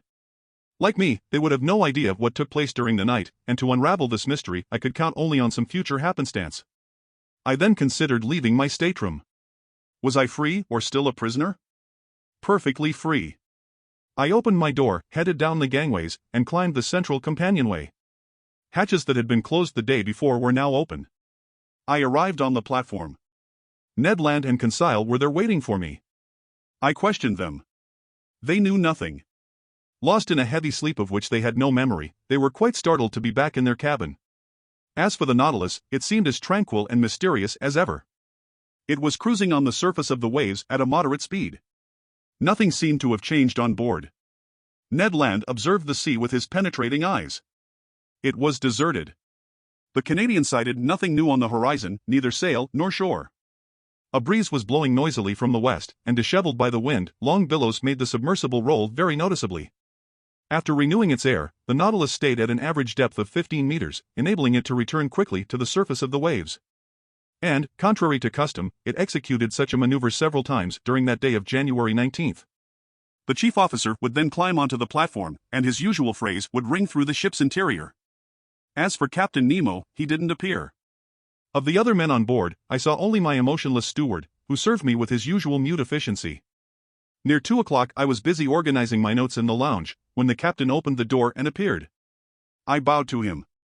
He gave me an almost imperceptible bow in return, without saying a word to me.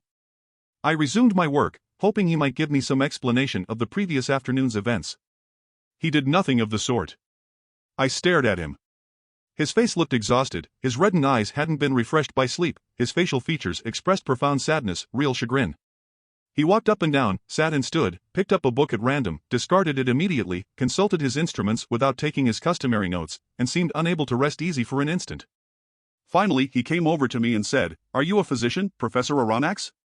This inquiry was so unexpected that I stared at him a good while without replying. "Are you a physician?" he repeated. "Several of your scientific colleagues took their degrees in medicine, such as Gracheliet, Moquintandon, and others." "That's right," I said. "I am a doctor. I used to be on call at the hospitals. I was in practice for several years before joining the museum." "Excellent, sir." My reply obviously pleased Captain Nemo. But not knowing what he was driving at, I waited for further questions, ready to reply as circumstances dictated. "Professor Aronnax," the captain said to me, "would you consent to give your medical attentions to one of my men? Someone is sick?" "Yes. I'm ready to go with you. Come." I admit that my heart was pounding. Lord knows why, but I saw a definite connection between this sick crewman and yesterday's happenings, and the mystery of those events concerned me at least as much as the man's sickness.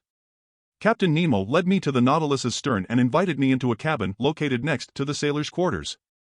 On a bed there lay a man some 40 years old, with strongly molded features, the very image of an Anglo-Saxon. I bent over him. Not only was he sick, he was wounded. Swathed in blood-soaked linen, his head was resting on a folded pillow. I undid the linen bandages while the wounded man gazed with great staring eyes and let me proceed without making a single complaint. It was a horrible wound. The cranium had been smashed open by some blunt instrument, leaving the naked brains exposed, and the cerebral matter had suffered deep abrasions. Blood clots had formed in this dissolving mass, taking on the color of wine dregs. Both contusion and concussion of the brain had occurred. The sick man's breathing was labored, and muscle spasms quivered in his face. Cerebral inflammation was complete and had brought on a paralysis of movement and sensation. I took the wounded man's pulse. It was intermittent. The body's extremities were already growing cold, and I saw that death was approaching without any possibility of my holding it in check. After dressing the poor man's wound, I redid the linen bandages around his head, and I turned to Captain Nemo. "How did he get this wound?" I asked him. "That's not important," the captain replied evasively. "The Nautilus suffered a collision that cracked one of the engine levers, and it struck this man. My chief officer was standing beside him. This man leaped forward to intercept the blow. A brother lays down his life for his brother, a friend for his friend. What could be simpler? That's the law for everyone on board the Nautilus. But what's your diagnosis of his condition?" I hesitated to speak my mind. "You may talk freely," the captain told me. "This man doesn't understand French." I took a last look at the wounded man, then I replied, "This man will be dead in 2 hours. Nothing can save him?" "Nothing." Captain Nemo clenched his fists, and tears slid from his eyes, which I had thought incapable of weeping. For a few moments more I observed the dying man, whose life was ebbing little by little. He grew still more pale under the electric light that bathed his deathbed. I looked at his intelligent head, furrowed with premature wrinkles that misfortune, perhaps misery, had etched long before. I was hoping to detect the secret of his life in the last words that might escape from his lips. "You may go, Professor Aronnax," Captain Nemo told me. I left the captain in the dying man's cabin and I repaired to my stateroom, very moved by this scene. All day long I was aquiver with gruesome forebodings. That night I slept poorly, and between my fitful dreams, I thought I heard a distant moaning, like a funeral dirge. Was it a prayer for the dead, murmured in that language I couldn't understand? The next morning I climbed on deck. Captain Nemo was already there. As soon as he saw me, he came over. "Professor," he said to me, "would it be convenient for you to make an underwater excursion today?" "With my companions?" I asked. "If they're agreeable." "We're yours to command, Captain." "Then kindly put on your diving suits." As for the dead or dying man, he hadn't come into the picture. I rejoined Ned Land and Conseil. I informed them of Captain Nemo's proposition. Conseil was eager to accept, and this time, the Canadian proved perfectly amenable to going with us. It was 8 o'clock in the morning. By 8:30 we were suited up for this new stroll and equipped with our 2 devices for lighting and breathing. The double door opened, and accompanied by Captain Nemo with a dozen crewmen following, we set foot on the firm seafloor where the Nautilus was resting, 10 meters down. A gentle slope gravitated to an uneven bottom whose depth was about 15 fathoms. This bottom was completely different from the one I had visited during my first excursion under the waters of the Pacific Ocean. Here I saw no fine-grained sand, no underwater prairies, not one open-sea forest. I immediately recognized the wondrous region in which Captain Nemo did the honors that day. It was the coral realm. In the zoophyte branch, class Alcyonaria, one finds the order Gorgonaria, which contains 3 groups: sea fans, Isidian polyps, and coral polyps. It's in this last that precious coral belongs, an unusual substance that, at different times, has been classified in the mineral, vegetable, and animal kingdoms. Medicine to the ancients, jewelry to the moderns, it wasn't decisively placed in the animal kingdom until 1694, by Peysanel of Marseilles. A coral is a unit of tiny animals assembled over a polypary that's brittle and stony in nature. These polyps have a unique generating mechanism that reproduces them via the budding process, and they have an individual existence while also participating in a communal life. Hence they embody a sort of natural socialism. I was familiar with the latest research on this bizarre zoophyte which turns to stone while taking on a tree form, as some naturalists have very aptly observed, and nothing could have been more fascinating to me than to visit one of these petrified forests that nature has planted on the bottom of the sea. We turned on our Ruhmkorff devices and went along a coral shoal in the process of forming, which, given time, will someday close off this whole part of the Indian Ocean. Our path was bordered by hopelessly tangled bushes, formed from snarls of shrubs all covered with little star-shaped, white-streaked flowers. Only, contrary to plants on shore, these tree forms become attached to rocks on the seafloor by heading from top to bottom. Our lights produced 1,000 delightful effects while playing over these brightly colored boughs. I fancied I saw these cylindrical, membrane-filled tubes trembling beneath the water's undulations. I was tempted to gather their fresh petals, which were adorned with delicate tentacles, some newly in bloom, others barely opened, while nimble fish with fluttering fins brushed past them like flocks of birds. But if my hands came near the moving flowers of these sensitive, lively creatures, an alarm would instantly sound throughout the colony. The white petals retracted into their red sheaths, the flowers vanished before my eyes, and the bush changed into a chunk of stony nipples. Sheer chance had placed me in the presence of the most valuable specimens of this zoophyte. This coral was the equal of those fished up from the Mediterranean off the Barbary coast or the shores of France and Italy. With its bright colors, it lived up to those poetic names of bloodflower and bloodfoam that the industry confers on its finest exhibits. Coral sells for as much as 500 francs per kilogram, and in this locality the liquid strata hid enough to make the fortunes of a whole host of coral fishermen. This valuable substance often merges with other polyparies, forming compact, hopelessly tangled units known as machiota, and I noted some wonderful pink samples of this coral. But as the bushes shrank, the tree forms magnified. Actual petrified thickets and long alcoves from some fantastic school of architecture kept opening up before our steps. Captain Nemo entered beneath a dark gallery whose gentle slope took us to a depth of 100 meters. The light from our glass coils produced magical effects at times, lingering on the wrinkled roughness of some natural arch, or some overhang suspended like a chandelier, which our lamps flecked with fiery sparks. Amid these shrubs of precious coral, I observed other polyps no less unusual: Melita coral, rainbow coral with jointed outgrowths, then a few tufts of genus Corallina, some green and others red, actually a type of seaweed encrusted with limestone salts, which, after long disputes, naturalists have finally placed in the vegetable kingdom. But as one intellectual has remarked, here, perhaps, is the actual point where life rises humbly out of slumbering stone, but without breaking away from its crude starting point. Finally, after 2 hours of walking, we reached a depth of about 300 meters, in other words, the lowermost limit at which coral can begin to form. But here it was no longer some isolated bush or a modest grove of low timber. It was an immense forest, huge mineral vegetation, enormous petrified trees linked by garlands of elegant hydras from the genus Plumularia, those tropical creepers of the sea, all decked out in shades and gleams. We passed freely under their lofty boughs, lost up in the shadows of the waves, while at our feet organpipe coral, stony coral, star coral, fungus coral, and sea anemone from the genus Caryophylla formed a carpet of flowers all strewn with dazzling gems. What an indescribable sight! Oh, if only we could share our feelings! Why were we imprisoned behind these masks of metal and glass? Why were we forbidden to talk with each other? At least let us lead the lives of the fish that populate this liquid element, or better yet, the lives of amphibians, which can spend long hours either at sea or on shore, traveling through their double domain as their whims dictate. Meanwhile, Captain Nemo had called a halt. My companions and I stopped walking, and turning around, I saw the crewmen form a semicircle around their leader. Looking with greater care, I observed that 4 of them were carrying on their shoulders an object that was oblong in shape. At this locality we stood in the center of a huge clearing surrounded by the tall tree forms of this underwater forest. Our lamps cast a sort of brilliant twilight over the area, making inordinately long shadows on the seafloor. Past the boundaries of the clearing, the darkness deepened again, relieved only by little sparkles given off by the sharp crests of coral. Ned Land and Conseil stood next to me. We stared, and it dawned on me that I was about to witness a strange scene. Observing the seafloor, I saw that it swelled at certain points from low bulges that were encrusted with limestone deposits and arranged with a symmetry that betrayed the hand of man. In the middle of the clearing, on a pedestal of roughly piled rocks, there stood a cross of coral, extending long arms you would have thought were made of petrified blood. At a signal from Captain Nemo, one of his men stepped forward and, a few feet from this cross, detached a mattock from his belt and began to dig a hole. I finally understood. This clearing was a cemetery, this hole a grave, that oblong object the body of the man who must have died during the night. Captain Nemo and his men had come to bury their companion in this communal resting place on the inaccessible ocean floor.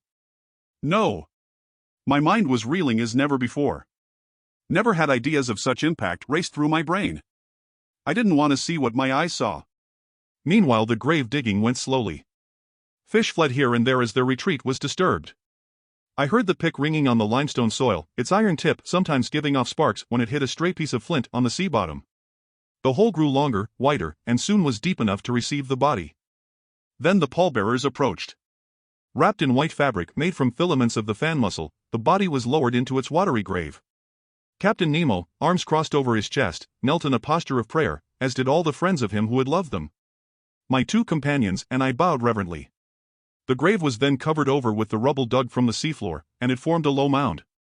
When this was done, Captain Nemo and his men stood up, then they all approached the grave, sank again on bended knee, and extended their hands in a sign of final farewell.